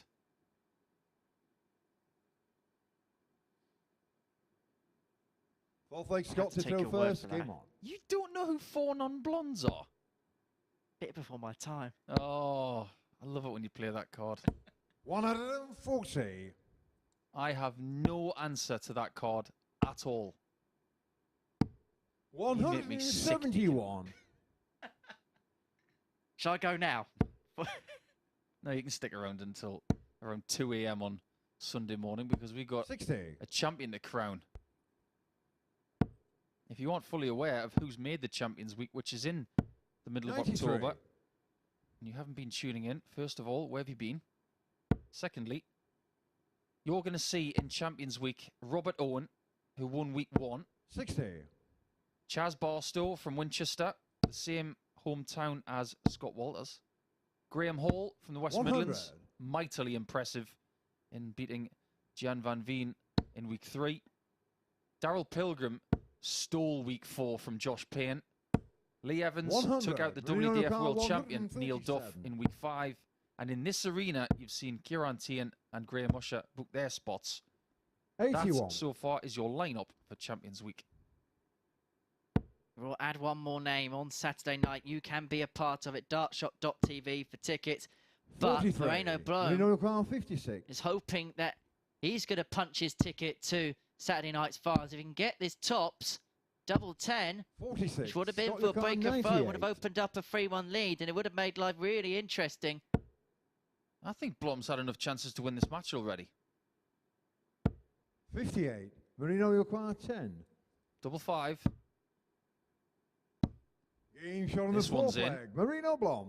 I think the phrase that comes to mind right now, and it's been in my head for at least an hour and a half. Cat and pigeons. Throwing the Like cat Marino amongst the to throw pigeons and first, see yeah. what happens. It's like throwing nuts or seeds in the air, seeing where they fall, and then the pigeons go after them. 60. I've got no idea what's happening next with this. Blom wins. He goes to 8 points. But 60. I've got a really important point to make about Scott Walters. He'd still be top after 3 rounds, after losing 140. everything today. How fortunate has Scott been that everybody has been feeding on the others at the same time whilst he's been losing? 140. He can count himself to be really, really lucky to still be in with that top position because of what's happened 135. behind him. It's a bit like, again, going back to the Formula 1 analogy, a driver who's way out on top. One of the tyres has gone, but the reason he's still leading the race is 83. everyone's crashed into each other. Yeah, that's a pretty good analogy, actually. A bit like Lightning McQueen in 42. Cars. I do know that one. Love that movie. My favourite character in that is Mater, 91. the tow truck. Marino car He's 124. a bit funny.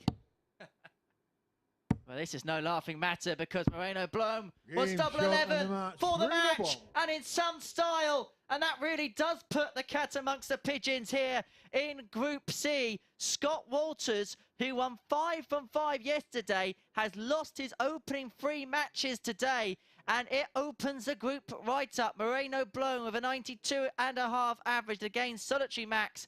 And 4 from 12 on the doubles is a 4-1 victor against Scott Walters. Coming up after the break is another huge game. They're all big from here. Shuan takes on Meek.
Well, isn't this gripping drama? Incredible stuff here in Group C. What a thrilling climax to the action as 2 players look to book their place at finals night on Saturday. Andy Hamilton's already there. That last game might have just played a big part in it as well. As we see Moreno Blom beating Scott Walters. He's lost his first 3 games of the day, having won all 5 yesterday. He was stood here with me. I joked that he might not have to turn up today. Well, I didn't think he'd take it literally. But Moreno Blom has won 4-1 and kept himself in the picture. And this is a player who really struggled at the start of the week. Right, I am going to try and unpick this table for you. Shuan If he wins this next match against Liam Meek, will be on 12 points at the top of the table, but will not definitely be through even in that position, because he could still be caught by Walters and Blom or Brown. What we do know is if Liam Meek does lose this match and he is out of contention. That is not the case for anybody yet, with a couple of games still to play for everybody in the group. It really has been fantastic darting drama. What a way to spend your Friday watching this gripping stuff. And we're going to have another crucial contest here between the Welshman Meek and the league leader Lee Shuan. Paul Nicholson and Henry Deacon doing a sterling job of describing the action. It's back to the boys in comms. Thank you very much indeed, Chris. And with every single passing game, does the drama amplify? Does the scenarios amplify? I suggest one thing. Stay where you are and enjoy the next couple of hours. Because I get the sense, Paul Nicholson, it's going to be good. It's been good already. It's pretty much the only thing we haven't had in this group is a 4-0. But that tells you a very accurate story that a lot of these players are evenly matched.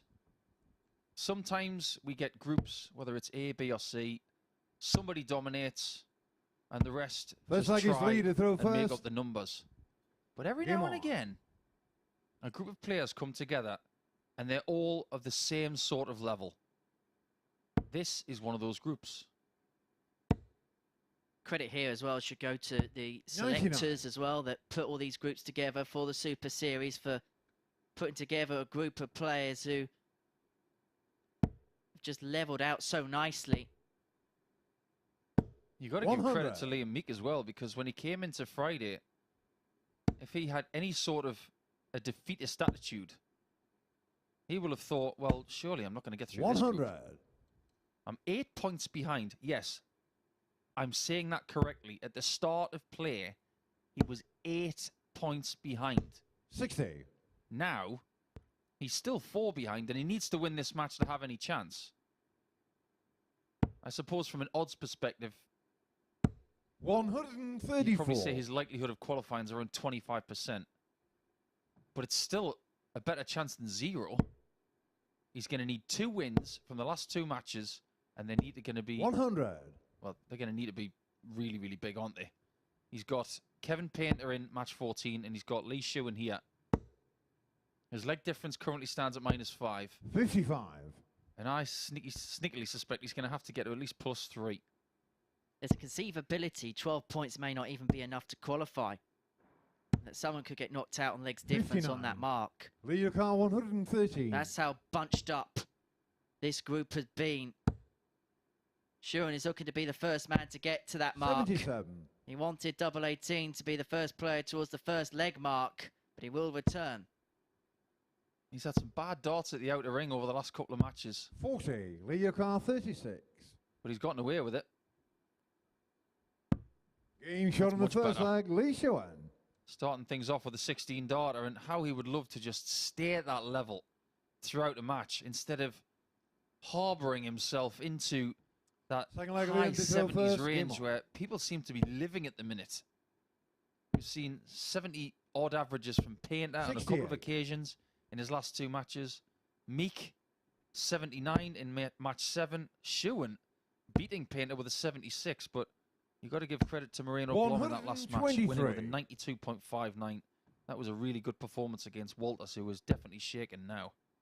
And Moreno's got every single chance from here, but 85. Just going back to Lee Shuan, just needs to find a bit of middle ground, I feel. We've seen some really, really good stuff, but then we've seen the counter opposite. Maybe just something a bit more flatline. And we speak about the mean games, or we have spoken about the mean games a lot this week. If you can level that out, and we're saying this about 55. The league leader as well, I totally understand that. But if he can just flatline somewhere in the middle, you sense that he should serenely find his way into Saturday night. I don't think there's anything serene about this group. I think the most serene person in Portsmouth right now is Andy Hamilton, who's saying, this is great fun to watch. I'm glad I'm not involved. 171. Well, that is absolutely superb from Liam Meek. A 171 to leave 122. Well, if it was Moreno Blom going for a 122, he'd probably go 2 treble 17s to leave double 10. 135. Liam Newcar 122. He's the only person I've ever seen who goes 2 treble 17s for double 11 to win a match. Now, Moreno would have gone ball, double 11. I've lost count of how many 68. times he's puzzled Liam me. Newcar 101. Feel sorry for Charlie Courterfield spotting today. Well, we know the route from here. He needed treble 20 for tops, I suppose. Try and get the one out of the way of as early as possible, but it's not the greatest lead for Lee Shuan, and so Meek returns to 54. Again, he misses tops. 34. And this time misses 10s Lee as well. Newcar 64. And this is where going 16s on 80 is not a prudent play, because you're not guaranteed 2 dots at double. Only the 1, purely because of his tactics. 32. Liam And it Newcar costs him. 20. This has been Liam Meek's saviour today, the He's double on the 10. second leg. And Liam it comes to his rescue again. It's been a lifeguard for Liam Meek. A bit like a boxer who is in the ring and is not Like having Lee to throw first. any Game on. joy with his overhand right, but the jab is working. Liam Meek today has found a punch that works, 140. and it is the double 10. I was talking yesterday about Liam's proclivity of putting his foot on top of the 82. hockey, then putting it behind and throwing from there. I actually received a tweet from somebody telling me about their reasoning for doing that, and I found it quite 60. enlightening. They said, in order to get myself ready for a throw, to stop myself from being too quick, they started stamping on the hockey at the 43. top, then bringing their foot back, and it gave them an extra 2 or 3 seconds to compose themselves before each visit, which makes a lot of sense to me. 85. Whatever you do, just do what makes you feel the most comfortable on the approach to your visit. Rushing does nothing. Make sure you 60. feel comfortable. Obviously within the parameters, you don't want to be going down the realms of that guy who threw 3 darts in 2 minutes again, but... You're talking about Davis Schneider of America. 100. Yeah. Indeed. I found out yesterday that when I wrote an article about players you don't want to play 76. against, Lee it was Newcar actually 116. taken by a national newspaper a couple of days ago. I was quite proud of that, actually. Double top. Game shot And on the that's third much more leg. like Lee it. That's a Shuan. 15 darter to add to the 16 that he had on his throw in leg 1. This is a little bit more assured from Shuan. Try saying that Fourth leg Liam to throw a first. little bit Game later on a Friday night. I just wonder the gap after the game against Payne, the fact that he won it from that position, that he's just maybe just gone backstage, maybe had a bit of a word of himself. Words to effect of maybe get a grip 70. or something like that. And that's just given him the impetus to come out here and play closer to his best game. Sometimes when 57. you've gone through a really nerve-wracking game in this format, you come into your next one and you think, I don't feel anywhere near as bad as I did at 23. the end of that one. It's almost like you've reached your threshold of nerves for the day, and everything after that is really simple. It's not really simple, 98. but if it feels easier for Shewan to play now after that nerve-wracking game, fair play. He's not showing it here immediately in leg 4, but 140. that's a bit better with those very distinctive barrels, which are short, bulbous, grippy, 140. very individual. They look very Peter Manley-like, don't they? But I think with Lee, the way that his action is, you can 42. tell when he's Liam Newcar, playing well 66. because there's just a nice flow to his action and to his rhythm. Whereas you've got Liam Meek, who's throwing 27-gram darts, Game shot on the and all fourth he's leg. doing is Liam pushing Meek. them through the air. He doesn't give a lot away, does Liam? But even I saw this one, Mr. Meek. There was a little eye roll there, wasn't there? Because you finally hit tops. Fifth leg lead to throw first. Game on. He's found a way in. You know what they say, Henry? If you keep knocking on the door, will get answered. 115. but But if nobody answers the door, you do have another option. Knock the door down. And that's exactly what he's done here. 41.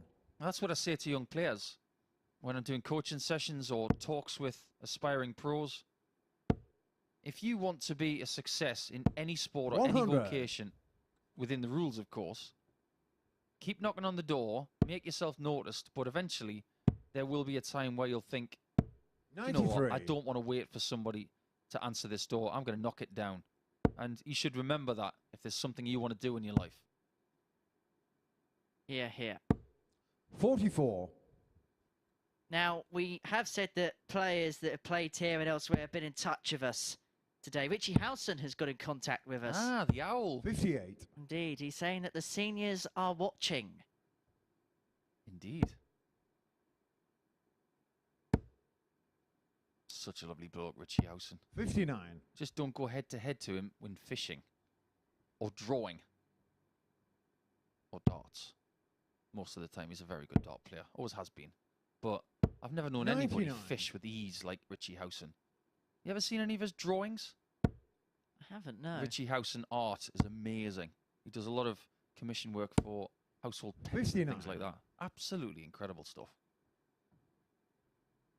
And what a vehicle the Seniors Tour has been for him this year. 96. It's not bad when you're playing on your doorstep in the World Senior Championship at the Circus Tavern. Home game. Looking to get home for 3-2 double 11. Game Look shot at on the that. fifth leg. Lee Shewan. He's trying to get himself to that fourth leg and to 12 points for the first time in this group. And that is a bit more like it. Wasn't as good a leg as leg 1 or 3. Game on. But is he scoffing at it? No, he isn't. This feels like the most comfortable I've seen Lee Shuan all day today. 2 ton-plus checkouts. Obviously, you had the 1-2-4 there. 116 56. earlier on in the match. 3 from 5 on the doubles. He has got a bit of a quandary, hasn't he? But he's set his stall out. 100. If Lee Shuan qualifies from this group, he's not going to Bridlington. He's not going to the British Open because he's going to be here. 86. He'll want to get through this. He'll want to be part of Champions Week next month. Wonder whether he entered the pairs of his good friend 59. Jordan Brooks. You might get a chance to ask him if he's sticking around. Selfishly, there'll be some players in that Jordan Bridlington that'll be happy Lee Shuan staying here based 41. on some of the form we've seen the last couple of days. Yeah, that's true. He's made 4 ranking quarterfinals over the last year or so. That's a very good showing for his efforts. But who's to say 96. that he wouldn't go up to Bridlington and pick up a title? But let's face it, Lee, we don't want you to go. Stay. Stick around. Is that the 100. next step now for Lee Shuan in his career? We've seen him get to the latter stage. Is it now getting to finals and picking up trophies? Absolutely. Picking up big checks. Give yourself a chance of 121. progressing with your level of ability. Test yourself against some other people. And this is what the amateur game's got right now. Lots of opportunities. 58. You have to start pushing the envelope. 125. This is for a 4-2 win against Liam Meek to eliminate him from Group C. 61. Again, on 80, he William goes Carr, 16s. 160. So it's definitely his way of going.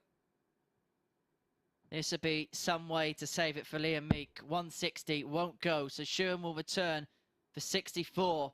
Could be his biggest finish of the week so far because it would put him onto 12 points. It would put him 4 81. points clear Leo Carr, of Moreno 64. Blom.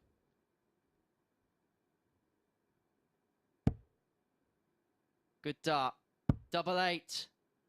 Now 4s, 60. which would have been for William leg Carr, 4 and for 79. the match. And so Meek returns to take us the distance. I thought Meek was ready to leave the stage there. 72. He's got options. He could go 2 double 18s, but those big barrels, does it lend itself to a double-double? It doesn't on this occasion. 39. Leo Carr, 4. And so down for double 2 Game shot And of the that'll match. do Lee it. Shewan. for Lee Shuan. And that puts him 4 points clear of third place in Group C. Lee Shuan can almost touch the final tomorrow night. And he did it with a 4-2 victory against Liam Meek at 84.12 average. 4 from 8 on the checkouts. 2 ton plus finishes, a 116 and a 124 being the highest checkout of the match. He is almost there. He just needs 1 or 2 things to go his way to confirm it. But Lee Shuan is almost in the finals tomorrow night. We're going to take a short break. When we return, it's Last Chance Saloon for Moreno Blom and Steve Brown.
Welcome back to the MODUS Super Series, where it's all happening. The only thing we know so far is that Liam Meek is now out of contention. He cannot make it to finals night after that defeat to Lee Shewan, who's just taken a step towards it. A quick recap of what happened in that game. Meek, well, he was a little bit meek, wasn't he, in that performance? And Lee Shewan, beneficiary of that, and a couple of decent checkouts for him. Yeah, I get the feeling that maybe Liam's just found himself in that mid to high 70s range a bit too much. He did a really good job of trying to claw his way back into contention, but ultimately he's just come up short. But there were some really good legs on throw there from Lee Shewan. Some good checkouts as well. That 124 was really good on double 11. I think he needed that at the time. We'll have a look at how that affects the league table, because it means that Shuan is top of it now, but crucially 4 points ahead of the pair we're going to see next, Moreno Blom and Steve Brown. I mean, we thought that Scott Walters had done enough. Has Shuan now done enough, do you think? I don't really want to say yes, considering what we said about Scott Walters overnight. I think you got to think that Lee Shewan is going to be there on 12 points, and the other 4 are just scrapping for that second position. But as for what happens next, Murph, why don't you just put your hand in a mystery box and see what comes out? Yeah, even defeat here for one of these players doesn't rule them out of contention completely. So still all to play for in this last batch of matches. I've got no idea which way it is going to go. Come on, Paul, prediction time. Who's going to go through? I said that if Moreno Blom comes through this challenge and gets to Saturday night, I'm going to have to call him Lazarus from now on. But I'm impressed with the way he's responded. But as from this, I don't really want to see Scott Walters fail to have one of those days where you've been perfect on a Thursday and then not qualifying on a Friday. I wouldn't wish that on anybody. So I'm going to go for Scott Walters. I'm going to put my pin in him. Is still in his hands, but now back to the capable hands of Henry Deacon, and you're not getting away with it either, Henry. Who do you fancy? Oh, Murph, you are so cruel. I think Lee Shuan is as good as a shoe-in now to qualify through Group C. I've just got this really weird feeling, and there's no analysis to it. It's just a hunch from my gut that Moreno may just sneak through. Possibly. Inconceivably. Anything can happen to the line, but if Blom or Brown are going to qualify, since they have to win this game, it's as simple as that. If Blom wins 4-3, him and Walters will be level on points and level on legs difference. Okay, Scott Walters would then have a game in hand. 81. On the young Dutchman. But anything from here can happen. 135. Now, to set things up and tee things up, if Steve Brown wins this game, he'd be 60. On to 10 points. And you would have the potential, if Kevin Painter beat Scott Walters in game 12, 95. Of a shootout for the last spot between Walters and Brown. 180. As I say, this is going all the way. There's absolutely no doubt about that. 46. Blom has taken the darts here in the first leg. 140. That's an excellent visit to set up tops. And he is going to get a go at it. This has been his best day by far, Moreno Blom. He's perhaps peaking at the right time. And gets the tops for a breaker throw in the opening leg to lead by a leg to nil. And I don't know, there's just something about him today. Something like Moreno to throw first. It's as if something has clicked. The blue touch paper has been lit. This has been much better. A marked improvement. And as every day goes on, he seems to be getting 57. Incrementally better towards this point now. 96. Steve Brown is in for some task here. If he keeps playing to this level. 96. Well, that wasn't a bad start from Moreno Blom, was it? It was okay, I suppose. 101. You're being dumbed down to the brilliance of darts, aren't you, Henry? You might be right about Moreno, though. 100. Moreno, you're starting to learn how to do this. Could he be the person 96 to eliminate Steve Brown? Well, Chris mentioned that even with a defeat, these people will not be out, but it won't do them any good. 83. Moreno Blom can still win 74. This group. We'll explain the scenario in a second. 20 for tops. 54. A rare double miss for the Dutchman this week. He is going to return with Brown back on 165. This is for a 2-0 lead in next to no time at all, really. 65. Moreno car 20. So the darting den of double 10, and he has to go up for double 5. That's a nice marker. Shot on the second it was a perfect marker. Laid up nicely for Moreno Blom, and he opens up a 2-0 lead. I'm sure Brown was feeling really chip up. I'd like Steve to throw first. After match 7 when he beat Liam Meek with a 94.34 average. But how that's 96. All been forgotten now. Blom is playing better than that. And he seems to be using the advantage of youth. He's a young man who has a lot of energy, playing his 5th consecutive day against an opponent that's beaten him 3 times already this week. Now, I mentioned the scenario that Moreno Blom can still win the group. If he wins this, he's on 10 points. He'd then 100. play Lee Shuan in his final game of the group. If Scott Walters stays on 10, and he could maybe go on to 12 and possibly win the group, at the start of the day, you could have got odds 100. of 80 to 1 on Moreno Blom winning this group. I don't think I've ever seen anything that unlikely. Even the 9-darter last night was 22 to 1, which is long odds for something to happen. But 80 to 1 for Blom to win this group. I don't imagine anybody 52. Marino parting with a pound on that one. 121. It was unthinkable. It was unconceivable. And if he got the 78. ball, it would have been very much possible. Steve Car 153. This is unlikely. And now impossible. 45. Marino Car 43. Pick your route and hit it. 23. Didn't look Steve Car likely. 108. The single was low. The tops was low. The 10s was wide. That was all a bit ragged. He thought about it. Steve Brown steps back. Just has a moment to compose himself. He knows how crucial this 108 is. This could be his entire week on the next 2 darts that he throws. And Blom is going to return for the double break, a 3-0 lead. Marino Car 20. And Steve Brown knows he's in a heap of trouble. Now Blom's in trouble, up for double No one, score. and that's Steve got Brown incredibly 60. messy very quickly. And Steve Brown could be right back in it here.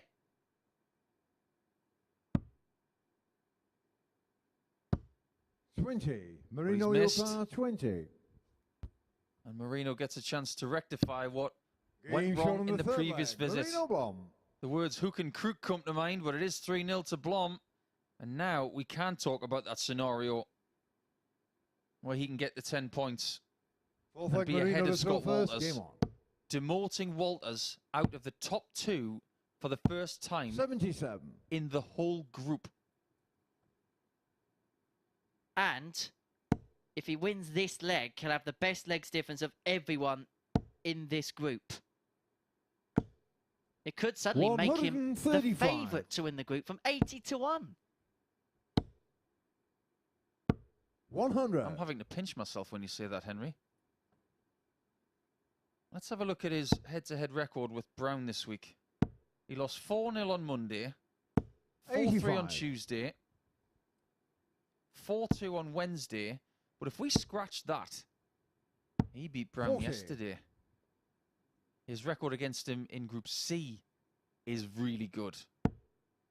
And that's all that counts right now. Everything that happened in Group A is inconsequential. 135. It's all about the here. It's all about the now. And right now, 140. he's finding a purple Steve Car patch, and I think he may have got 146. away with that. Oh, I think going for that maximum was a real risk. But look at this from Browner. Game Where's shot that on come the fourth from? leg. Steve Brown. What a finish from Steve. That's a real perler. Beautiful double 13. Maybe in the knowledge that Moreno was ready This to leg, hook Steve him out to of throw this first. Game on. competition with a 1-4-4. That was like a snooker player being confined to his seat 97. for a number of frames and then finally get an opportunity to come to the table. And then he finds a century plus. 96. Just to say to your opponent, you may have restricted me, but I'm still here. 108. Oh, he's still here, all right. Do you remember Shuan Painter? 85. How can I forget? Shewan still won, right? I suppose that's the thing. That 122. if Moreno remembers that game, that's what he would be thinking of. 81. Steve Car 102. Could have been 4-0, potentially, but Brown got rid of that possibility. Game And shot on the 2 fifth legs in a leg. row with Steve 2 Brown. ton plus outs. 1-4-6 followed by the 102. All of a sudden, he's on the charge. What a lovely show of resistance from the chairman of Six the leg Junior Marino to Darts throw first, Corporation, game a on. man who has transformed the junior game across this planet 100. and is looking to do the same in the amateur game with the amateur dart circuit, of which he is a very big part. 100. But don't forget about Steve, the player. We have to emphasize that. As much as he spends time on emails, behind a 140. desk, having Zoom calls, he's still a player. He can still do this. Tour card holder just last year. 21. Somewhat unexpectedly. He went to Q school speculatively. 140. And he did get a card, but he didn't expect to get one.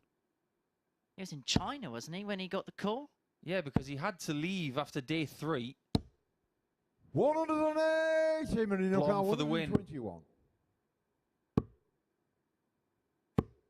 That'll do nicely. 81. Lovely layup in the end. And even after the fight back from Brown, Blom is in position to get himself onto 10 points. And the leg difference, 1 leg better 60. than that of Marino Scott car Walters. 40. On the bottom Game of showing Group the A, match, Moreno Moreno Blom is in with more than a shout now, qualifying through Group C. He beat Steve Brown by 4 legs to 2, and this has been his best day here at the Super Series, a 93.68 average, a maximum in that match, but it was the 140 plus department where he came into his own and ultimately what swung the match in the end. 6 compared to Steve Brown's 1. 4 from 12 on the checkouts, a high out of 40, and a huge shout out to Steve Brown for that 1-4-6 out that he had to bring the game back to 3-1. We're going to take a short break. When we return, Scott Walters is in action looking for his first win of Friday when he takes on Kevin Painter.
Welcome back to the MODUS Super Series, where there are 4 games left in Group C, and still nobody has made certain of joining Andy Hamilton at finals night. And don't forget, you could be here at finals night as well. Tickets available from dartshop.tv for free. Now, let's just have a quick recap of that previous match. It could prove to be a pivotal one. Moreno Blom beating Steve Brown. Both players posting decent averages, good performances.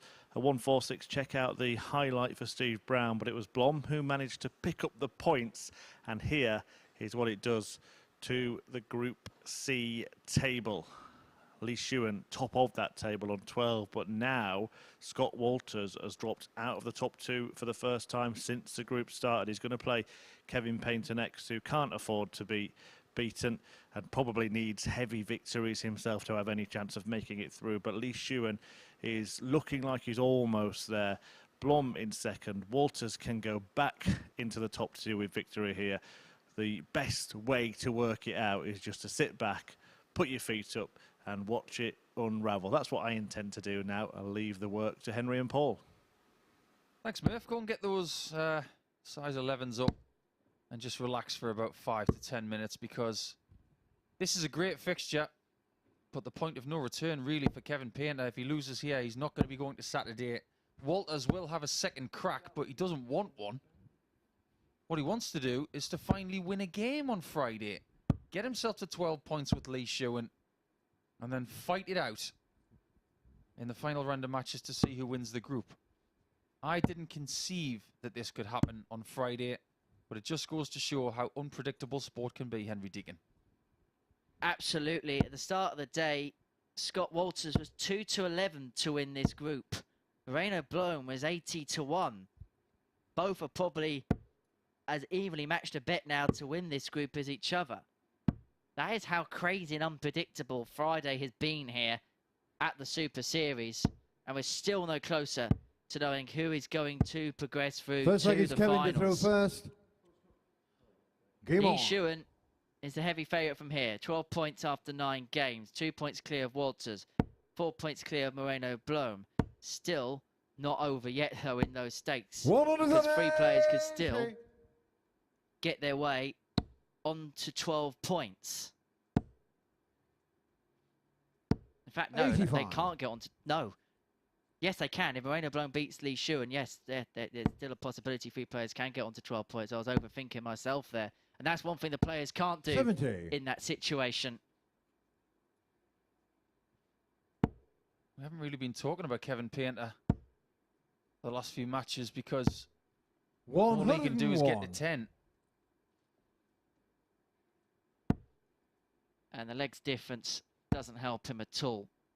It really doesn't. 60.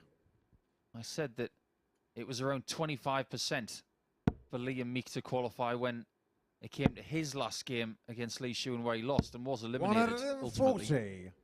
I'd go so far to say that the likelihood that Kevin gets through this group is about 5%. It's that slight. Because the last game is Scott Walters against Steve Brown. Brown's on 8 points, he can get on to 10. And Walters with a victory can get on to 12. And Steve Brown, at this present moment in time, has a better legs difference than Kevin Painter. 83. Kevin, He's you're going to have to need 60. the tarot cards of all tarot cards to get through this group. He's going to have to win, and win big. And so this tops may have to go even at this early stage, but that's a wide. And that's not going to help Kevin Painter one little bit. You don't have to be the most 28. masterful lip reader to Scott read Lucan, what 92. Kevin said there. He said, "What is that?" And funny enough, that's exactly what I was thinking. You can see the frustration on the face of Walters, who is feeling like a bit of grated 38. cheese today. He's Kevin, been you're absolutely 32. scythed from his confidence block. 16 still. No score. Oh, that's Scott just the Lucan, tail 54. of what Kevin's gone through over the last few hours. 4 missed starts to double in this opening leg, and Walters can pick up the pieces with tops, which has not been a friend 40. at all today. It isn't Kevin again. Lucan, 32. So Painter will return for the double 16. Perfect guide. 16. I Scott just get the Lucan, feeling 40. that the 55-year-old right arm of Painter is starting to tire. Walters, who is under the age of 40, You shot on the first leg. Scott Walters. showing a bit of youth maybe. He didn't celebrate that one for good reason. It was only 20 darts, but he's very, very happy that he took that break Scott to throw. throw first. Game on. Is there a danger here that Scott Walters might be trying a little bit too hard? Completely. I know exactly what it feels like to try too hard, and it's a very hard thing to get out of. You have to say to your mind, just relax, and then you have to relax your right shoulder as well. Just let it dangle, let gravity take its course, and just let all of the tension fall away just for a few seconds and see if it works. And sometimes it can just be a leg 55. like that, 1 in 20 darts that can spring you into life. Sometimes the unspectacular can lead to the spectacular. You 77. can just flick a switch in the back of your mind. Let me paint a picture for you in regards to that. The greatest shot ever hit at the Masters One at out of Augusta 40. National was Tiger Woods on the 16th green. Think about the tee shot on the 16th tee before that. It wasn't a very good shot, was it? 137. To put himself in that position, it should have gone in the water. But the fact of the matter is, he was put in that position by his own ineptitude to find the green. But then after that, it was genius that was Coming found. your car 152. Maybe what you said, Henry, could lead to Walters finding a little bit more. 60. Scott your car 121. Made a bit more of a push here in the second leg. Having obtained the break in the first, this is for a 2-0 lead. 57. Kevin Yorkwan 92. And so Painter returns for 92, and Walters has only left 64 in response as well. 72 remaining. 60. Scott your I think car he was going for 64. double top there with the second dart to leave double 16. Didn't work out. What Walters needs is a clean kill. First time of asking. Game shot on the And second it leg. feels like Scott that's the Walters. first time it's happened today. 2-0 Walters, exactly what he required. If you are to analyse what's happened today to Scott, it's the fact that Kevin he to throw hasn't first. scored Game well. on. His doubling has been, I hope he doesn't mind me saying this, atrocious. His percentages are way down on what he's done here previously. But what he does 97. need are kills like that. Get a shot, take a shot, and the confidence. Whereas it might not be as buoyant as yesterday, it will be better than it was earlier today. 96. Yesterday's history and the future is a mystery. And for Scott Walters, all that he needs to care about is the here and now. Sort out the here and now. Try and get that victory, 128. puts you onto 12 points. And then try and secure it in your last game against Steve Brown. Because Blom and Shuan play each other in game 13. 121. So someone's going to knock points off the other. If Painter is to be defeated in this match, it means that his final fixture of the week will be a dead rubber against Meek. 85. So the fixture against Meek is going to be a bit mild. I can hear trombones in the distance. 60.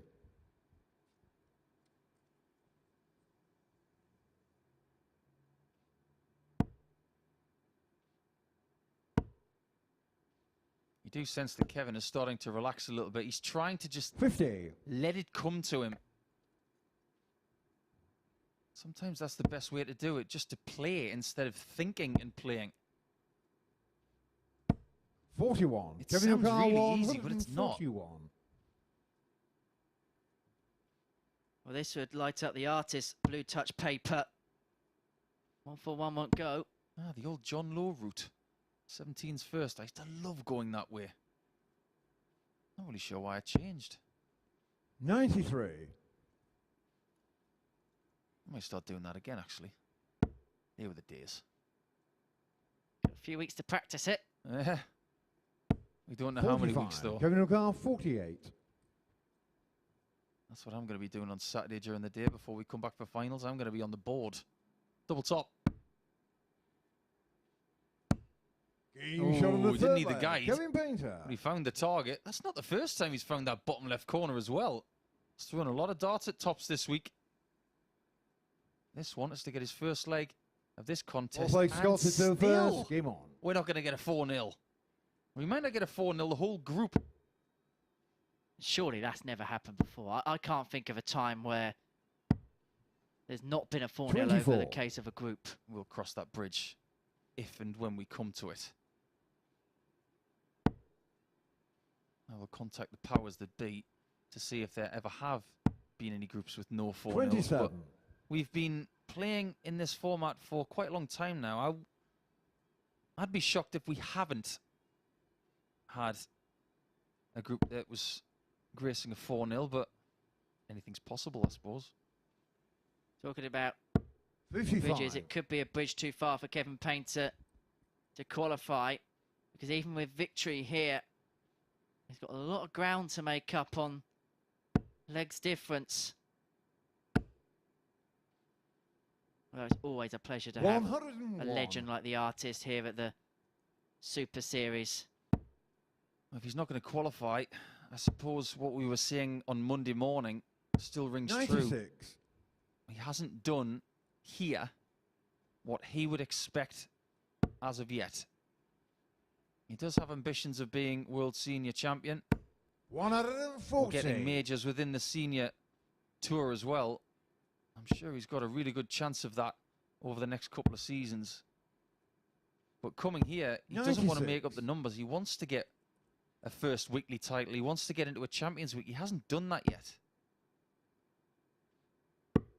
He dearly wanted to be the first person to win a £20,000 prize in the Champions Week, but it's not going to be him based on what we're seeing so far at the climax of Group C. 100.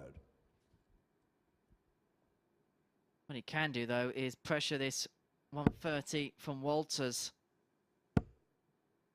He needs a treble to do that, and that look said it all. 65. That was a sensible Scott switch Car there. 130. He wanted to stay straight on the 20s, but 60 was blocked. 25 still gives him a more doable out than, say, a 131 or a 132. 65. Kevin O'Carr, We'll go back to the bullseye here. 125. This is where we all want to see a bullseye first dart. That'll do. So will that. Game As shot on will the fourth that. leg. Kevin Painter. 2-2. What a beautiful shot from Kev. And really good thinking as well. That was a great check out, but think about his thought process Fifth leg, when Kevin he's to throw sitting first. on Game on. 150 points. Single 20 leaves 130, but you've got no treble likelihood unless you can smash your dart 140. through. What did he do? He said, what leaves me something gettable? 25 a bull is my best play. That fourth last dart from that leg was, in my opinion, the best dart of that leg. 26. And that little slip from Walters has let Kevin in with the darts. And I feel like for Kevin today, he's played some great stuff, but it's been in patches. 180. Check. Check. 135.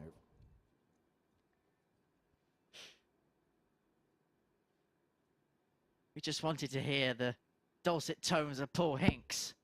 I'll tell you one of the reasons why that happened. It's because about 3 months after I got eye surgery, Kevin 45. Painter said, how did it go? I said, unbelievable, Kev. He said, where did you go? I told him. I gave him a voucher for the company, and he went and got his eyes done. Still got brilliant eyesight, haven't you, Kev? Even 10 years 140. later. Good lad. Just never gave him the voucher. He got his eyes done cheaper than I did. You got to help your friends out. How did he pay me back? Yeah, he beat me in the Worlds. 101. Kevin O'Carr, 86. 4 sets to 0 as well. That stung.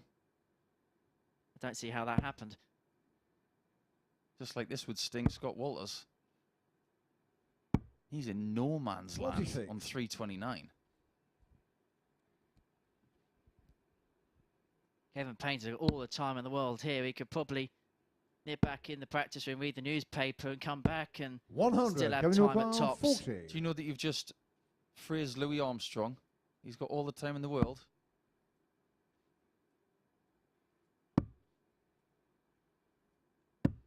Game shot on the fifth leg. Oh, Kevin there you go, Painter. 3-2 Painter.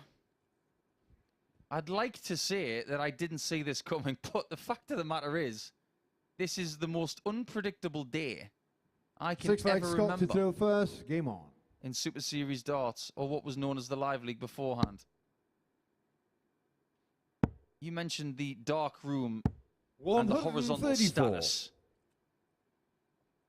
Well, that is what is calling for me at about 3 o'clock this afternoon, because to process what's happening in this group, it's going to take 60. some time. I mean, where's Scott Walters' head at the minute? In free fall. 41.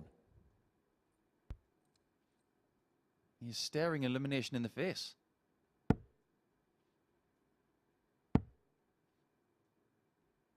If you 96. consider how good he was yesterday and just what he will be going through right now, I wouldn't wish this on anybody. 58. It's like he's in quicksand and he just can't get out. But the more you fight, the less likely you're going to get out. Somehow you've got to find a relaxed nature, and he 99. looks dizzy at the back of the stage. It's as if he doesn't know what's happening.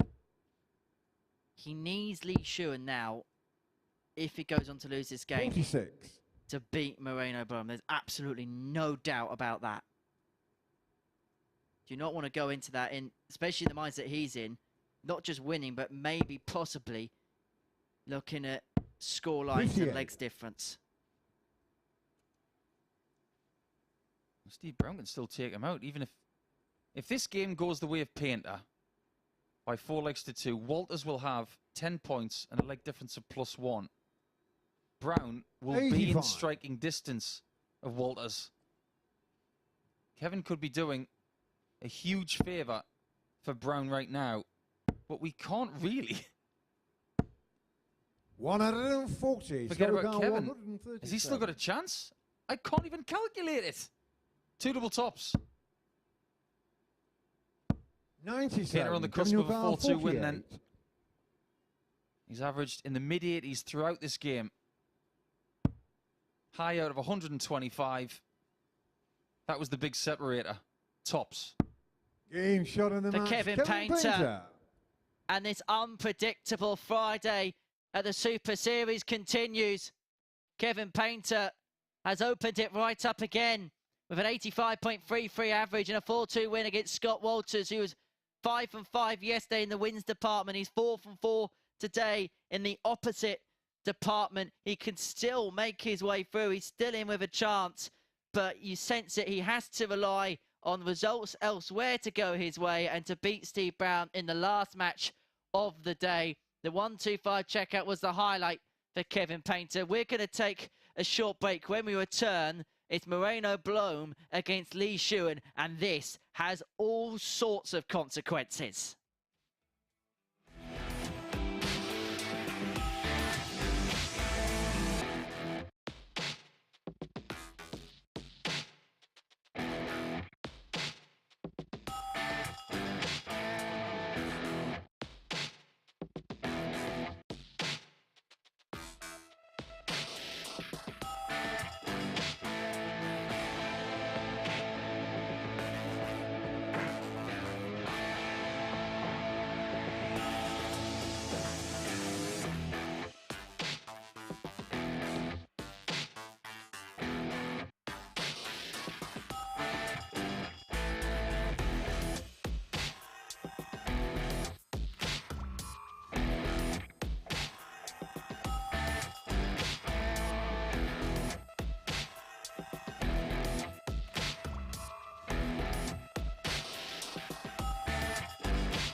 Welcome back. Still all to play for here in Group C at the MODUS Super Series. After that last match, a 4-2 success for Kevin Painter that kept his faint hopes alive of somehow squeezing into that second spot and making it through to finals night alongside Andy Hamilton. And somehow Scott Walters is looking like an outsider all of a sudden, having won all of his matches yesterday. He's lost all of them so far today, still one to play. And Scott Walters could be in trouble in this Group C table. The next match sees Lee Shuan take on Moreno Blom in a battle of the top two.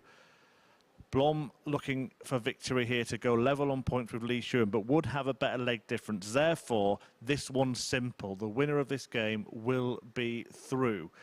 If it is Lee Shuan, then it opens all sorts of possibilities for the race for second place. If it is Moreno Blom, then it becomes a two-horse race for that second spot between Shewan and Scott Walters. Think I've managed to explain it, but at least this match is simple. It's a straight shootout. The winner makes it through to finals night and is a second man in the field alongside Andy the Hammer Hamilton. Back to Henry and Paul. Well explained, Murph. We've just been wrapping our heads around it. And I love the fact that this is almost like a final. If you want to be part of Saturday night, all you've got to do is win this match. And from a player's perspective, that's all you want.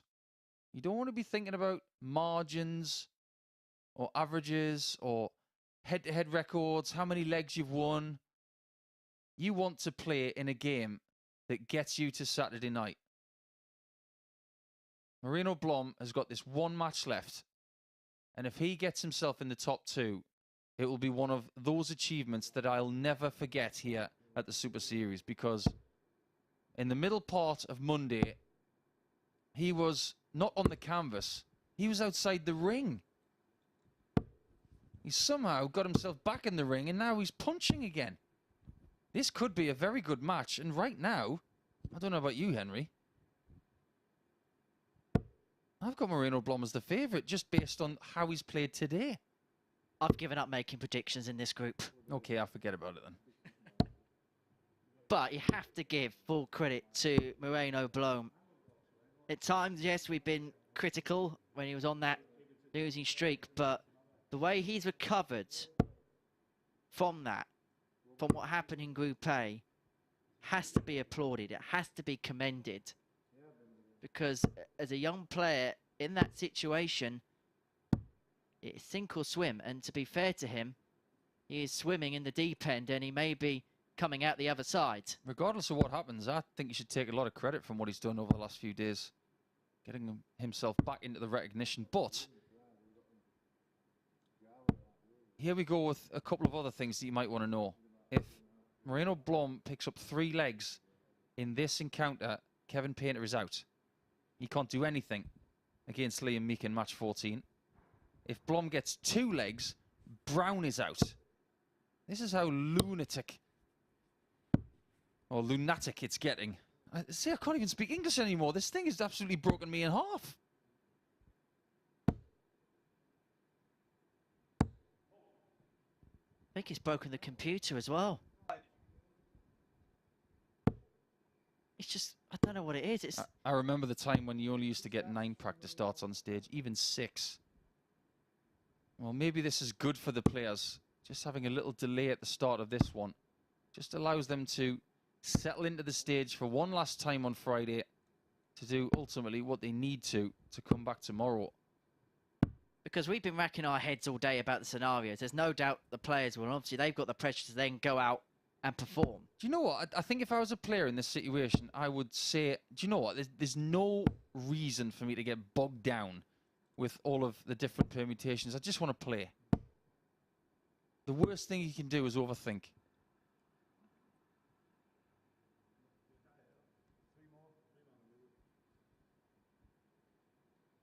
Don't waste your good darts, Lee, that's for sure.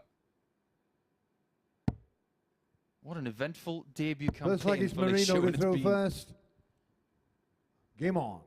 You won't forget it in a hurry, put it that way. What an eventful day. We're not going to forget this in a hurry. 140. And just to make your head hurt more, we could be back in this situation again tonight. I'm pretty sure we will be. 100. So if you are just joining us, the winner of this game through to Saturday night, the loser of this match has to wait for what happens in 100. match 15. That's between Walters and Brown. They will not be eliminated regardless of the score in this match. The score doesn't matter. It 96. does depend on what happens in the last match of the group. So we are going to match 30 in Group C. 40. We are going the distance. The winner of this game won't have to worry about that. They will go through. That's the only certainty in a sea of uncertainties here in Group C. 45. But it is Blom who has the advantage of the throw in the first leg, who has got off to 140. a better start. Leads himself 81 after 12. He's first to a finish with Shuan back on 260. When they played on Thursday, it was Lee's debut match. 50. Moreno Blom 81. And it was a win for Moreno Blom with an average in excess of 90. It was a decent display. 41. He's been putting in more of that in Group C than he did in Group A. Let us remind you that he only got 4 points in the first 3 days. Moreno Blom 40. He's got 10 from a group that is only 2/3 the size. 30. But he hasn't got the first leg yet. Lee 110. And this would be some steal if he can get the 110 here, Lee Shuan. He's been out the leg. Been outscored in the leg. Well, he nearly could have saved it with a 38. treble 19 ball, but Moreno Moreno Blom will Blom 10. return for the double 5. Now it could get a bit tricky. 1-2-2 is the MO, and he goes Lee inside and leads 72. Madhouse. You could say it was the MO no.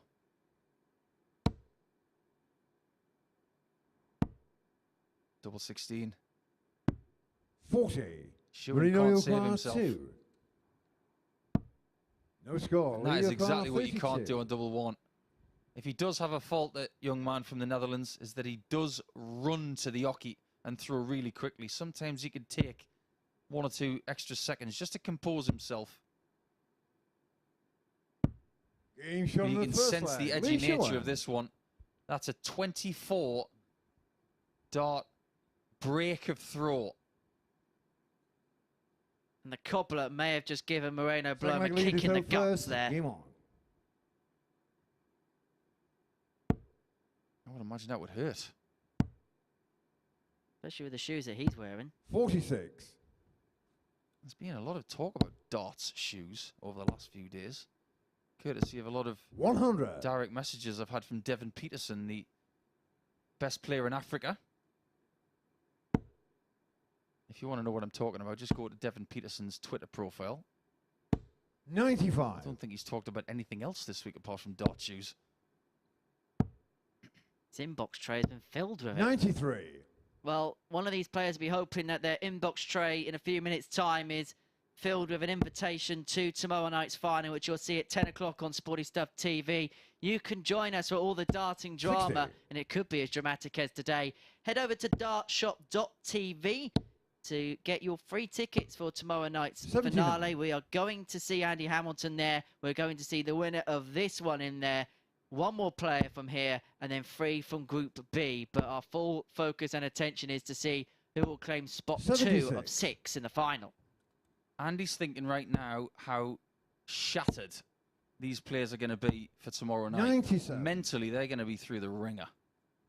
Just think how fresh Hamilton's going to feel come tomorrow night at 10 o'clock. And if he's up against, for example, Blom and Shuan, or 44. Shewan Moreno Blom and Walters, 132. they're going to feel very differently to Andy. I certainly. 40. It's not the best lead from 132, 92 for Blom. So it has opened the door up here for Lee Shuan to open up a 2-0 lead, and it put him halfway towards 25. tomorrow night's Moreno final. Blom, But that 92. 25 leads on 155. Treble 16 for double 12. 68. The right play there from Moreno Blom. 155. So Shuan needs something big, something inspired and he may need it now.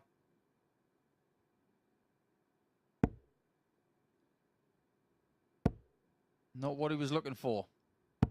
97, Merino car 24. For the immediate break back. He's not 12, finding the doubles. Rio car 58. That's 10 missed doubles in less than 2 completed legs. And he's got every right to feel a bit miffed. Double 10. 48. And Shuan is unable to take 12. advantage. We've seen 15, now 16 missed Getting darts shot at on the double second leg. in Moreno Blom. 2 legs. And, well, that look on the face of Moreno Blom says it all. They both know the importance of this game, and they're both getting frustrated. And credit to them, both showing a mark of respect to each other because of what they've achieved in this group so far. They both know they can play better than this, but the situation is forcing them just to be a little bit tight. 100. And we mentioned earlier on, 2 players who've got good pedigree. But when it comes to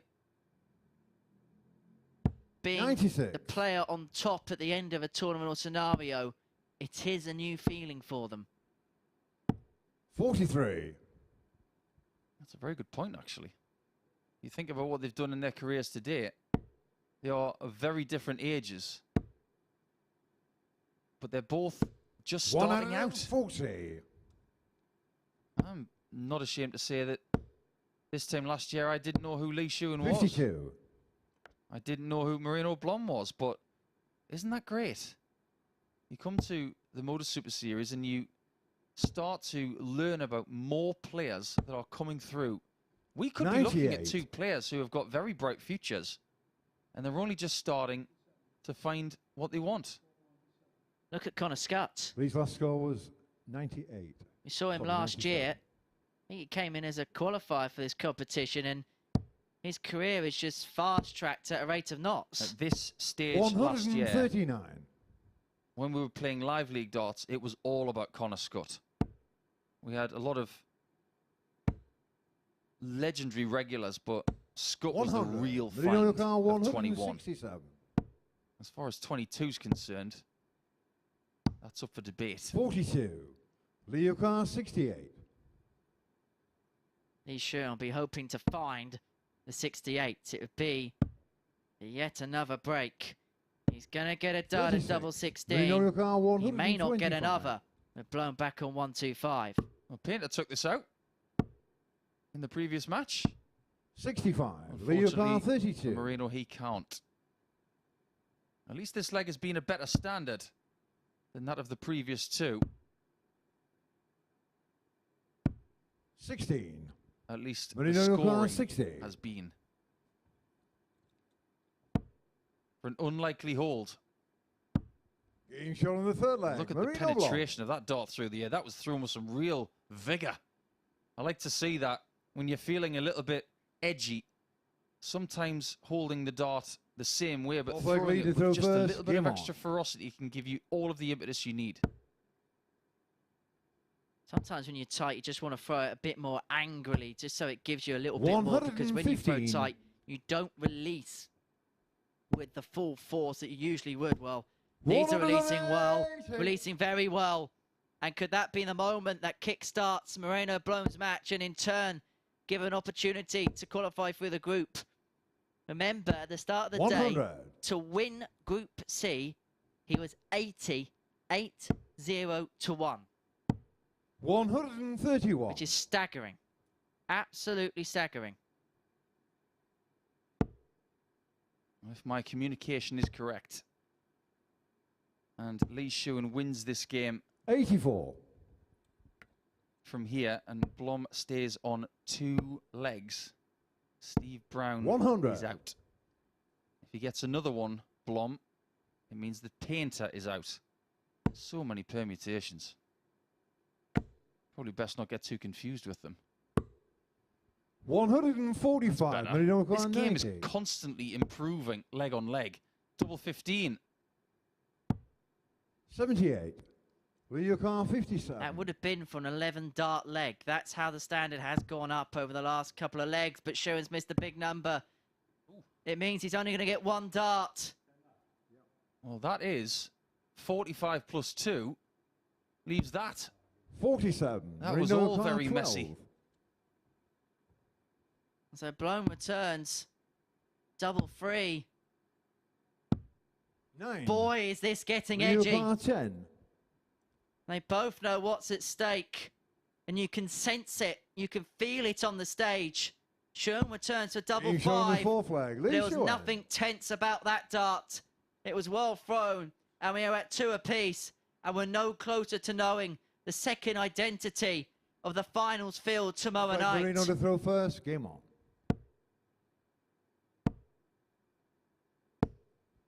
$55. I know I might have said this already, but what else could possibly happen? This is one of the most exciting 72 average games I've ever seen. 177. I didn't expect a 177 to start. 99. This is the sort of group that someone wins it on a big fish or something like that. Do you know what? I'll go the other way. I think someone's going to win it on double 1. Couldn't have 2 bigger dancing 45. extremes, but it's either way, it's going to be tense, and it is going to go down to game 15. That's the one 57. guarantee we've got. The other one is the winner of this will go through. 57. We do know that the painter match against Meek is not going to have much on it, 140. because it's looking extremely likely that painter is going to be out. 40. Marino O'Connor, 150. 95. Here's himself on 55. He's going to get a poke at it for a 3-2 lead, and that would eliminate Kevin Painter from the running. 135. Marino O'Connor, 55. The opposition is being whittled down one by one. Game shot And on the fifth Moreno leg. Blom Moreno Blom. gets to 3 legs. A crucial mark for him, because it means one more opponent has been sized out in that race for second place. Did you see 6 when he leg hit lead that to tops first. there, Game on. just how much of a furious nature was covering his face? He is fully aware 61. that he's in with a really good chance of getting through this group now. He needs one more leg to be through first. 85.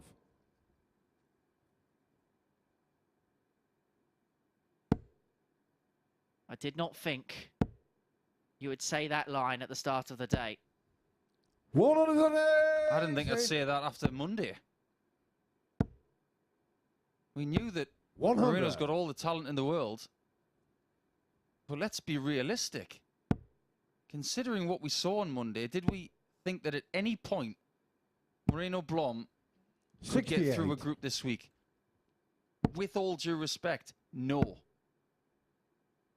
I thought maybe 100. this was an experience trip for him this week, to see what it's all about, maybe come back in another stage and get better. But no, he's obviously got a bit of spirit about him. I feel like we're going on a 83. darting journey with him this week. And the journey could culminate in tomorrow night's final. He's one leg 100. away, Lee but he may have to O'Connor, do it in a 109. decider, because Lee Shuan wants 109 to take us all the way. First chance 57. to Marino qualify. O'Connor, 116. Doesn't get a shot at it. 56. Lee O'Connor, 52. And he has no guarantee that he will get another look at anything.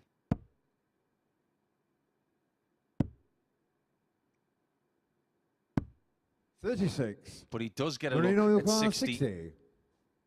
To be in the top 2, guaranteed. Double 10. Game shot And of the it match. is Marino Blom. miraculous Moreno, who defies the odds to qualify for tomorrow night's finals. He was an 80-1 shot at the start of the day to win Group C. Well, he's qualified through it. He could still top it. What an incredible turnaround from the talented young Dutchman. We are going to see him tomorrow night in the finals. courtesy of that 4-2 victory over Shuan. It wasn't a classic, but both knew what was at stake. And it was Moreno Blom who claimed the victory. Shuan now has to wait until game 15 when Walters takes on Brown. But before that, we're going to see the final games of the week from Meek and Kevin Painter after this short break.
ensures his spot at finals night alongside Andy Hamilton. Well, the league table after that match now looks like this, with Moreno Blom, who had been bottom of just about every league table he'd been in all week, now finding himself top of this one and going through Shuan, waiting for the last match to find out his fate. Now, in that match, Scott Walters, who won all 5 matches yesterday, remember, but has lost all 4 today, will need to win, but not just win, he'll have to win 4-1 or 4-0. If he loses it 4-2, he will cruelly lose out by legs difference. By legs 1, and just by 1 leg as well to Shuan. Kevin Painter against Meek is going to be before that crucial contest at the end of the day. So it is going to go down to game 15. We'll talk more about that. We're going to talk to Moreno Blom as well after this. But Kevin Painter ready to do battle with Meek in the penultimate match of what has been a gripping Group C. Back to Henry Deacon and Paul Nicholson, who don't need their abacus for this one, thankfully. For a change, Murph. For a change. We can watch a darts match and just relax for a second. For both of these players, they can just relax and just try and finish their week on a high. Kevin Painter and Meek cannot qualify through to tomorrow night's finals. We know the situation now. Chris has done a fantastic job of painting the picture for us. My word, I don't know whether I've known a group like this at the Super Series or Live League. I've done a fair few of these now, as of Nico and Murph, and we do get some really, really close ones, but I can't remember First leg is Liam to throw like this. first. Not at all. Game on. It's Meek to get us underway. And this is one game 45. today in Group C where we can just sit back, relax, and just watch the darts. That doesn't suit this group. 60. But you're right. You do guess that there will be a tinge more of disappointment in the 59. bloodstream of Kevin Painter. Another chance to make a Saturday night. Unfortunately, this time he hasn't made it. Liam Meek, in his 60. 2 trips here, has not made Saturday night on both occasions. But we have Moreno Blom in Saturday night on debut week. 100. It could be the same for Lee Shuan. Did you foresee the scenario? 60. I'm sure you didn't. It's a stupid question, really. That Scott Walters would have to win 4-0 or 4-1 in his final match just to get through. 60. He doesn't just have to win the match. He has to win by 3 or 4 legs against Steve Brown, who's also out.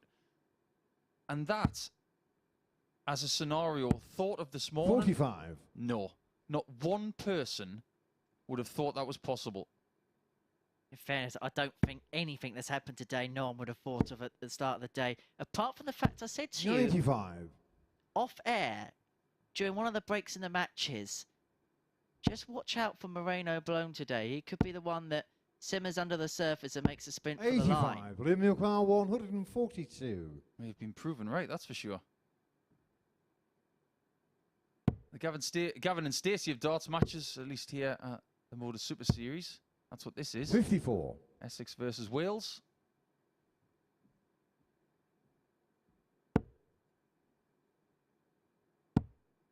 Well, Kevin there is wondering what's occurring. 57. Liam Neal 88.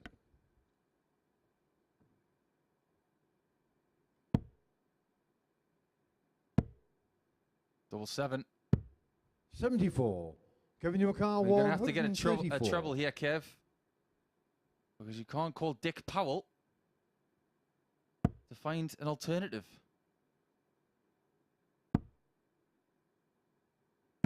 94. If you don't know who Liam Dick Neal Powell is, it's because 14. you've never seen Gavin and Stacey. Anyway, double 7.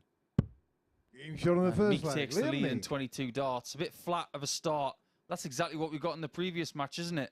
And ultimately, it was Blom who came out the winner. It's all the drama, Meek. I love it. Second leg Kevin to throw first. Game on. We shall stop there. Kevin's put in a big shift this week. 55. A lot of effort.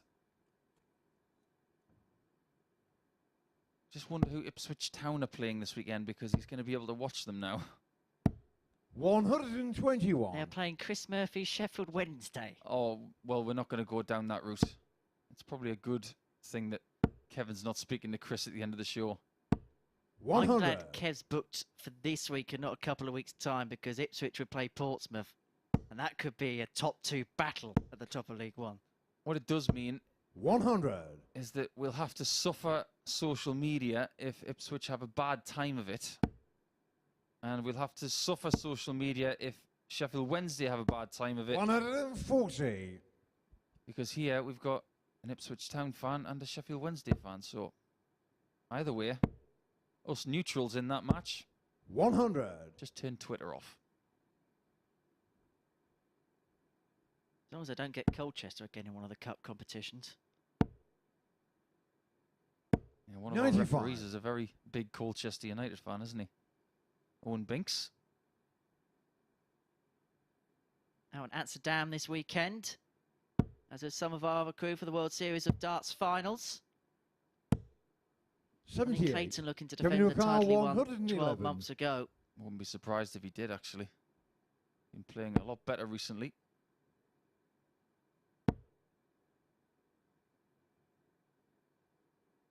Kev Painter's not going to get the 43. Umpire Liam Shepherd Neal shot. 102. I once saw Eric Claris hit this with 3 double 17s. Crazy genius, the man from Belgium. 70. Kevin Newcar 68. And he's someone that Kevin knows very well. Comes from the same generation of dart players from the late 90s. Unfortunately, Eric doesn't play anymore. Had an injured arm. Kevin's still going. He's got tops, but only just. 48. Liam Milcar, 32. And so this is for a break and a 2-0 lead. Game shot on the second And leg. Liam Meek does open up that advantage. 2-0 up, halfway towards victory. And it is a tough one for both of these players because they know that there's nothing to play for apart from pride. And they're both players that run on adrenaline, that run on that fuel that they need to get their game up to the best levels. And when there's nothing at stake 100. in terms of the group, it's very hard to then get yourself up for that last game when you know that, in essence, there's nothing really to play for. Yeah, I can imagine how that feels. I've never been in that situation myself in this building. I never played in Southampton. I've never been in a dead rubber in the Grand Slam either. I was always involved in match 3. 43. I don't know how these guys are feeling right now. Yesterday, 4-2 was our favourite result. We got it 10 times. Today, we had to wait 135. all the way through to match number 7 for our first 4-2, which was a 4-2 defeat for Liam against Steve Brown. 140. Since then, we've had 4 more, and they've come in the last 4 matches. We still haven't had a 4-0. No, we haven't. 85. I'm not even sure. Could you have got a price on that?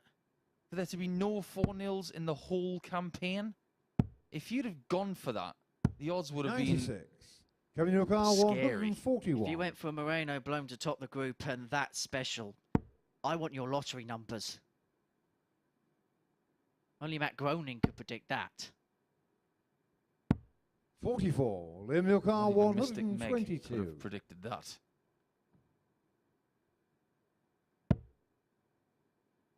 Three 18s for Bull.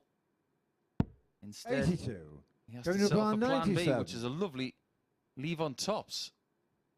Tops is where Kev wants to be. Ask and ye shall receive. Game shot on the third leg. Beautifully Kevin executed. Painter. But even at this stage, you can see that a 97 checkout in 2 is greeted with a, okay. Fourth leg, Okay, Kevin so did where well was that a little first. bit earlier Game on, perhaps? Yeah, but the body feels different now. That you're more relaxed. The adrenaline's gone. You haven't got as much in the way of nervous energy. This is just 100. active practice mode when you're in this kind of game. Is it a double-edged sword then, these sorts of occasions for you? 100. In what respect? In terms of the averages, in terms of what we see from both of the players, could it be something that inspires them because the pressure's off, or it can go the other way because there's nothing to play for? 100. All I can tell you is how I would potentially feel, and for me it would be, I've got one more game to play this week, I'm going to give it everything I've got left. That's how I would play, and I'd enjoy it. 85. And it seems to me like Kevin is starting to enjoy this game. The average has gone up towards 87 now. His first maximum planted with his last visit.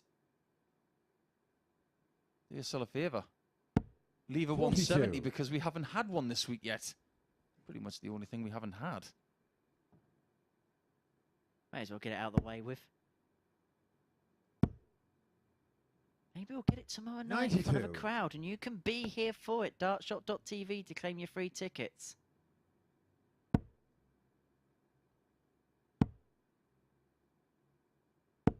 $47. Last 6 starts from Kevin have been a bit lackluster considering the really good start that he made to like 4. 100. Everybody loves a Kevin Yokar, 1-3-2. This, in fact, is 132. Michael Van Gerwen's favourite finish.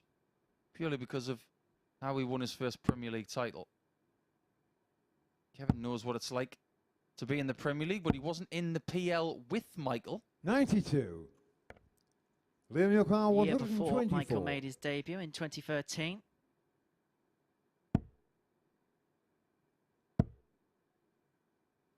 We're going to see a 56. debutant in Kevin the Yokar, final of the 40. Super Series in Moreno Blom. We're going to find out who joins him in game 15, but Painter here wants Tots a 2-2 in this one. Now down for double 10.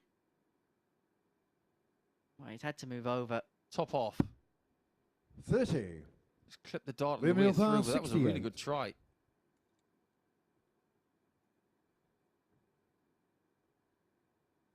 This'll sting. It's got to be 11 and bull. 43. Kevin No Newcastle 10. such luck on this occasion. So double 5 to level us up.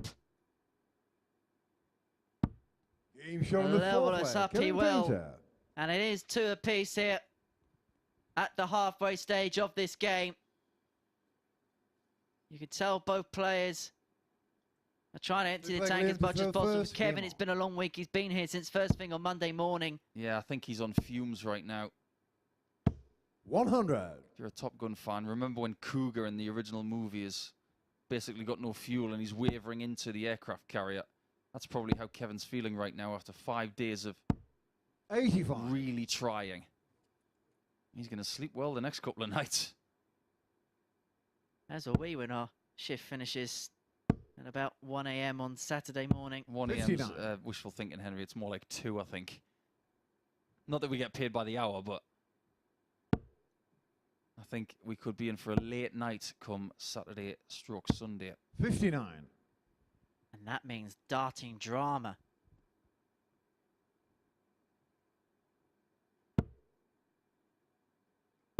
I already like the 44. dynamic of finals night. We know 2 of the identities. We know there's going to be 1 or 2 from Walters and Shuan. You've got the experience of Hamilton, who's been there on the 60. biggest stages. Moreno Blom, who's coming as a wild card this week and has performed really well today and in Group C. And Walters and Shuan, 2 players that have been around, but maybe not always had the big experiences on the 60. big stages in front of a big crowd. The dynamic is being set up nicely. We haven't even spoken about Group B yet. Yeah, let's save that for later, shall we? There'll be plenty of chew on. 97. Plenty of meat to chew, plenty of fat on that bone. Choose your analogy. But later on tonight, 45. it's going to be sensational. I wouldn't be surprised if we get another 9-darter, actually. I wonder what the odds are for that. Could be one of the assets 57. ace bets on Sporty Stuff TV later on. Yes, I'll be on Sporty Stuff at about 8:25 tonight. Speaking with the guys, 83. figuring Kevin out O'Carr 143. some of the picks that you could possibly get your teeth into. Kevin's looking to get his teeth into a 143. Not that we would level a criticism at any of the 37. players, but you'd have to say Kevin that O'Carr both of these guys 110. have been hovering around that 80 average too much.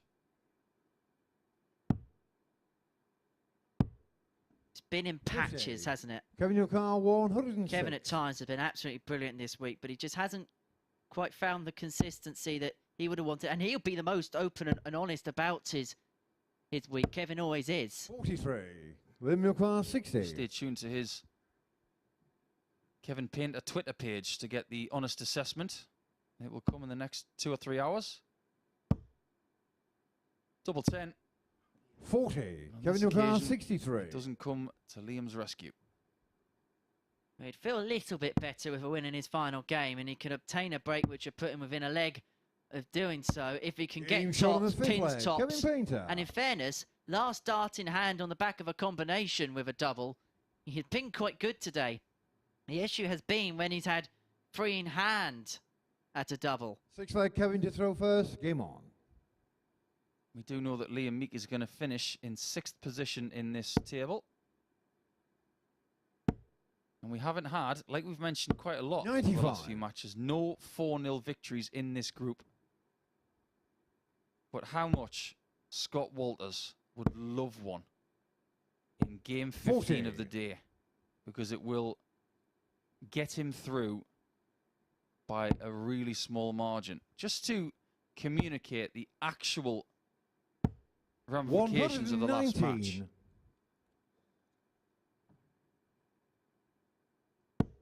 Walters needs to win by 4 legs to 1. If he wins 100. by 4 legs to 2, he misses out on legs 1 by 1 leg of darts. We've talked about it over the last couple of days. 100. Some games where you're 3-0 down and you bring it back to 3-2 and you lose 4-2, you think, well, it's just a loss. Oh no, legs 1 has 34. come into play this time. Every leg counts.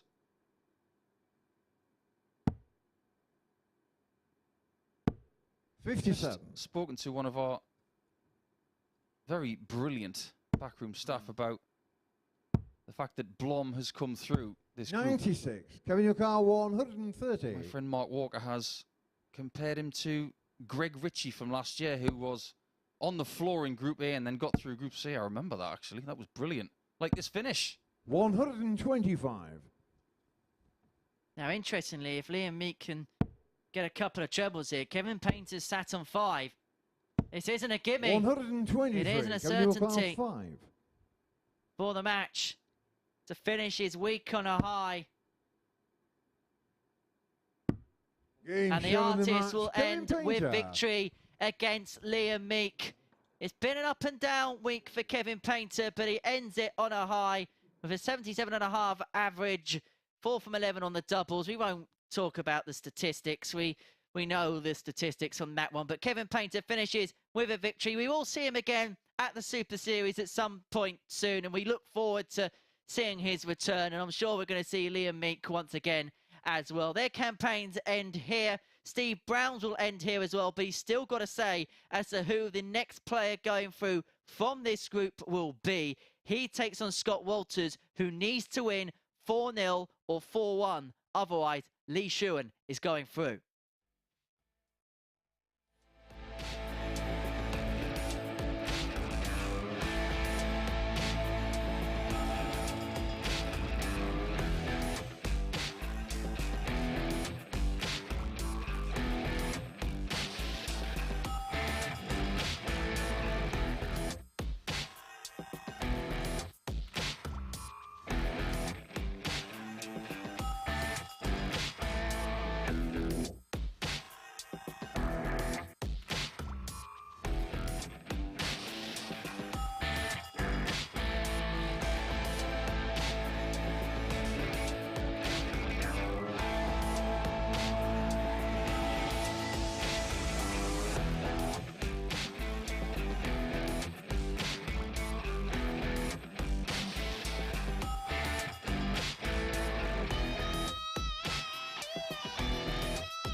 Welcome back to the MODUS Super Series, where I have alongside me Moreno Blom. Moreno, first of all, congratulations on making it through. We're going to take a look at the league table, and it looks pretty good with your name at the top of it, doesn't it? Yeah, thank you. It was a tough group. Yesterday I played 2 good games starting, lost 3 after it. Was not happy with that, but today I was thinking it's all or nothing, and I'm just play really well today, scoring power, missed a lot of doubles, but I'm just a lucky one to go through. I'm just happy with it. When you lost that first match today against Liam Meek, did you think that this was still possible? Yeah, I was thinking it was possible, but in my mind I was thinking need to win 4 out of 4, and I know I'm capable of it, but to do it is just something else, and I'm happy to just do it. So yeah, quite happy with that. It's your first appearance here as well, and you'll be playing in front of a crowd tomorrow night. Kieran Tierney, a couple of weeks ago, he finished bottom of Group A and then went and won finals night. You'll be looking to copy that. Yeah, someone told me yesterday, he say, if you go through, you were on the bottom of the 3 first days, and he said, Kieran does the same. He say, maybe you can do it the same. So I have a chance. We will see tomorrow. I do my best always, but it's all for me this week to earn experience, and I love it here. I love it to play on it and get a chance on it. So I really love it. Well, we've enjoyed watching you as well. Well done. Moreno Blom through to finals night tomorrow. There is still a place up for grabs from this group to join Moreno and Andy Hamilton, who's also there having won Group A. Scott Walters in this last match against Steve Brown must win 4-0 or 4-1 to go through. Otherwise, it will be Lee Shuan that joins Moreno Blom at finals night. Back to Paul and Henry for the last match of the day. Thank you very much, Chris. And what a Friday morning session we have had here at the Super Series. And it will go down to game 15 of 15 in Group C as Scott Walters takes on Steve Brown. The scenario is as follows. Scott Walters needs to win by 4-0 or 4-1. A 4-2 victory is not enough. He'll go out by 1 leg on leg difference. That is how tight this group has been. So Lee Shuan needs Steve Brown to win 2 legs. Anything other than that, it doesn't matter for him. He would then go through. He'll be sitting nervously in the practice room, wherever he's placed himself after his final game of the day against Moreno Blom. Scott Walters, really, you just try and go and win every single leg. Absolutely. We haven't had a 4-0 all group. Now's the time. First leg is Scott to through first. Scott. Game on. But you fear for his chances. Brown today has won 2 games from his 4. Walters has not won 1. Which, when you think about what happened yesterday, is incredible, really. And he didn't. In fact, I'll rephrase. 100. Throughout the course of yesterday, he went from his best level to his worst level from match 1 to 5. 81. He needs to reverse that trend. And right now, otherwise, he is going to go home to Winchester and watch tomorrow night. The possibility of him being here and bringing some of his fans with him, it's dwindling. He is only 45 minutes up the road, so there would be some support for him tomorrow night should he get through. But it is a tall order. But in this first leg, he's given himself a chance. Steve Brown comes up for 1-2-3, an opportune time.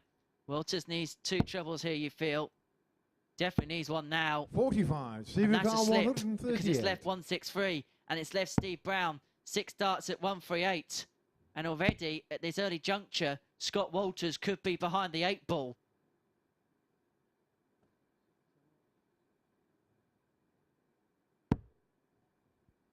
$96. That's worked out pretty well. Scott, I don't think it was exactly what he wanted.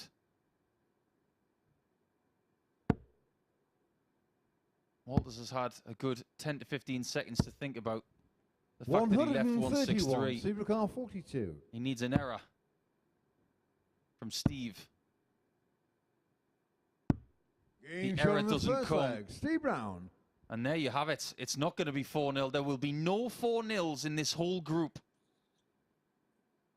Now Walters needs to win 4-0 from here. Second leg, Steve to throw One first. more leg for Brown. And Lee Shuan will join debutant Moreno Blom in the finals on Saturday night. It will be a week of the debutants. 93. What must Lee Shuan be thinking right now? I don't know where he is. I don't know if he's in the practice room, whether he's left the building, but wherever 97. he is, if he's watching this, whatever room he's in, I bet he's pacing up and down it as we speak. He's probably thinking if Steve Brown gets another leg, 76. I'm going to have to find a hotel for tomorrow night. Because he was scheduled to go to Bridlington for the British Open. It's looking increasingly likely that 19. he is not getting in the car.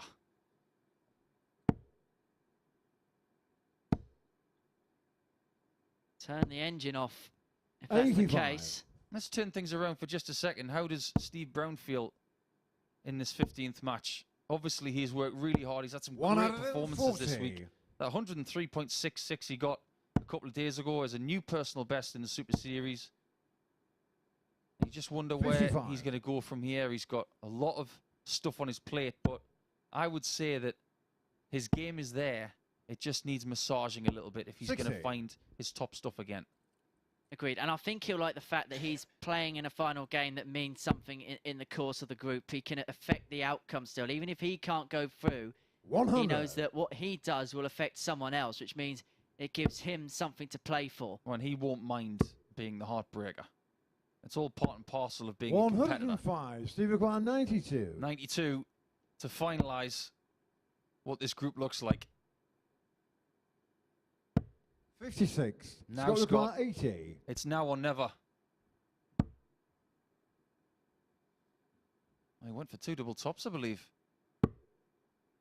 Nothing has gone right today 72. at all. Steve require 36. Elimination point. But he's going to get another chance. No score. One Scott more require chance, 8. which he has to take on double 4.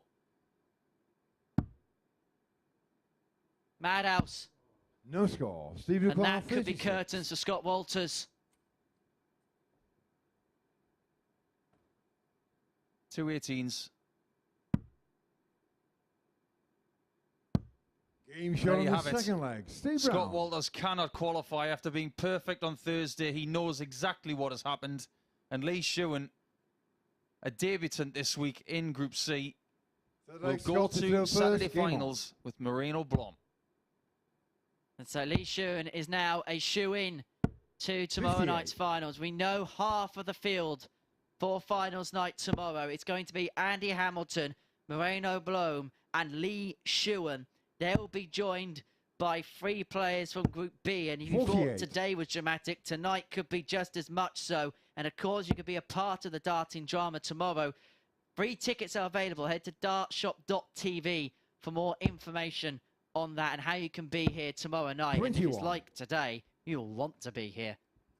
I suppose we have to mention at this juncture, because Chris has already spoken to Moreno about his qualification. 95. What you brought up earlier about 80 to 1 has happened. He's won this group. Remarkable. One of the best group comebacks 81. in Super Series history, without a shadow of a doubt. And going into tomorrow night, he's going to feel almost invincible to a 60. certain extent.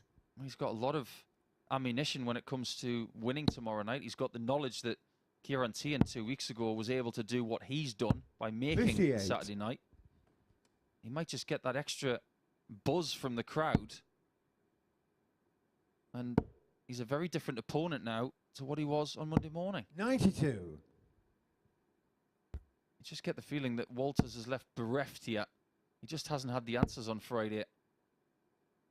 If today does not 100. prove that darts is on the day, I don't know what does. Nothing is ever guaranteed in this format. That's 60. why it's so encapsulating. That's what makes us always want to come back for more. Week after week, month after month. 33. Steve Lucar 146. And you can tell now that everything's been settled just because the adrenaline looks as if it's just waned a little bit from both players' bodies. They both know now that everything is set in stone. 90. There's Scott a Lucar approach from Steve. 150. Walters constantly looking at his hands.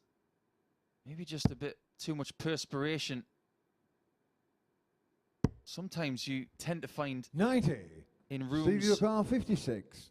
that are changing temperatures, your hands tend to swell up. Maybe that's happened. Game shot on the Tell you third what has leg. happened. Steve It's Brown. 3-0 to Brown, and we could still get a 4-0, but not the one that was needed. And Steve Brown has Well, the thanks, Steve, darts to in the throw fourth first. to do Game on. it. And it's starting well. 100. One word that describes this performance. merciless.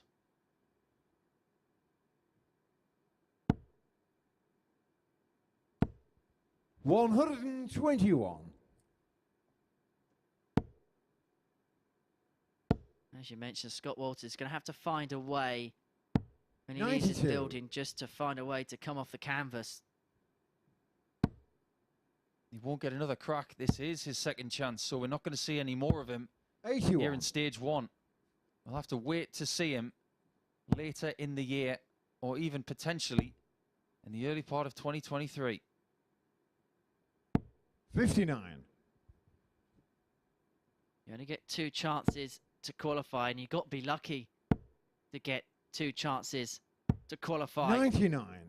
for the finals here. So Steve Brown looks set and on the cusp, 140. securing a 4-0 win. He leaves himself on 110 after 12. What can Walters do in reply? Needs another trouble, you feel? 95. that one, though. Steve Car 110. So 110 for Steve Brown to secure a 4-0 victory, the first of this group in the very last match. Game Tops shot on the does match, it Steve Brown. for Steve Brown, and he beats Scott Walters by 4-0. And after winning all 5 games on Thursday, it was a reversal of his fortunes on Friday, and he narrowly misses out on qualification for finals night tomorrow. That is what it does then in terms of the averages. 82.36 for Steve Brown, 4 out of 8 on the doubles. That equates to 50%. The higher, as we just saw there, was the 110 finish that sees the group come towards a conclusion. We're going to return for Group B tonight, but final thoughts and reflections now from Paul Nicholson, who's upstairs with Chris Murphy. Wow, that was incredible, wasn't it, Paul? What a day of action. I mean, rip up any script that you might have written. Who would have thought that Scott Walters wouldn't make it through? Who would have thought that Moreno Blom would? Well, I'm lost for words. You look at what's happened today and you just realise how unpredictable MODUS Super Series darts can be. Walters finishes in 5th position. Unbelievable stuff. I can't believe that Painter, Brown, Shuan and Blom have finished ahead of him. Lee and Meek finishes the group in the same position as we saw him on Thursday. But Blom, 80-1 to win that group at the start of today. Incredible stuff. Lee Shewan, not going to the British Open. He's sticking around. He's going to be here Saturday night. But the first 4-0 in the 15th game of Friday. We waited, what was it, 29 games or 30 games to get that first 4-0. Amazing stuff. Yeah, once Walters had lost a couple of games, it was understandable that he would have been flat by then. But with all that's happened today, was the very first match the decisive one when Scott missed 6 match darts to beat Lee Shewan and end up losing the game? When you have a match like that, sometimes it can infect the rest of your day. We've seen it in different tournaments throughout the last 15, 20 years. But in round-robin format, it has a really big effect. We saw yesterday when he got a good start, averaging 95 in his first game. He felt good for the rest of the day. He did admittedly lose a bit of steam in his 15th, well, his 5th game yesterday, 15th match overall. But today, he definitely was affected by match 1. It has to be the case. And Moreno Blom, he lost 16 of his first 21 matches this week and then won his last 4 to qualify. We've not really seen anything like that, have we?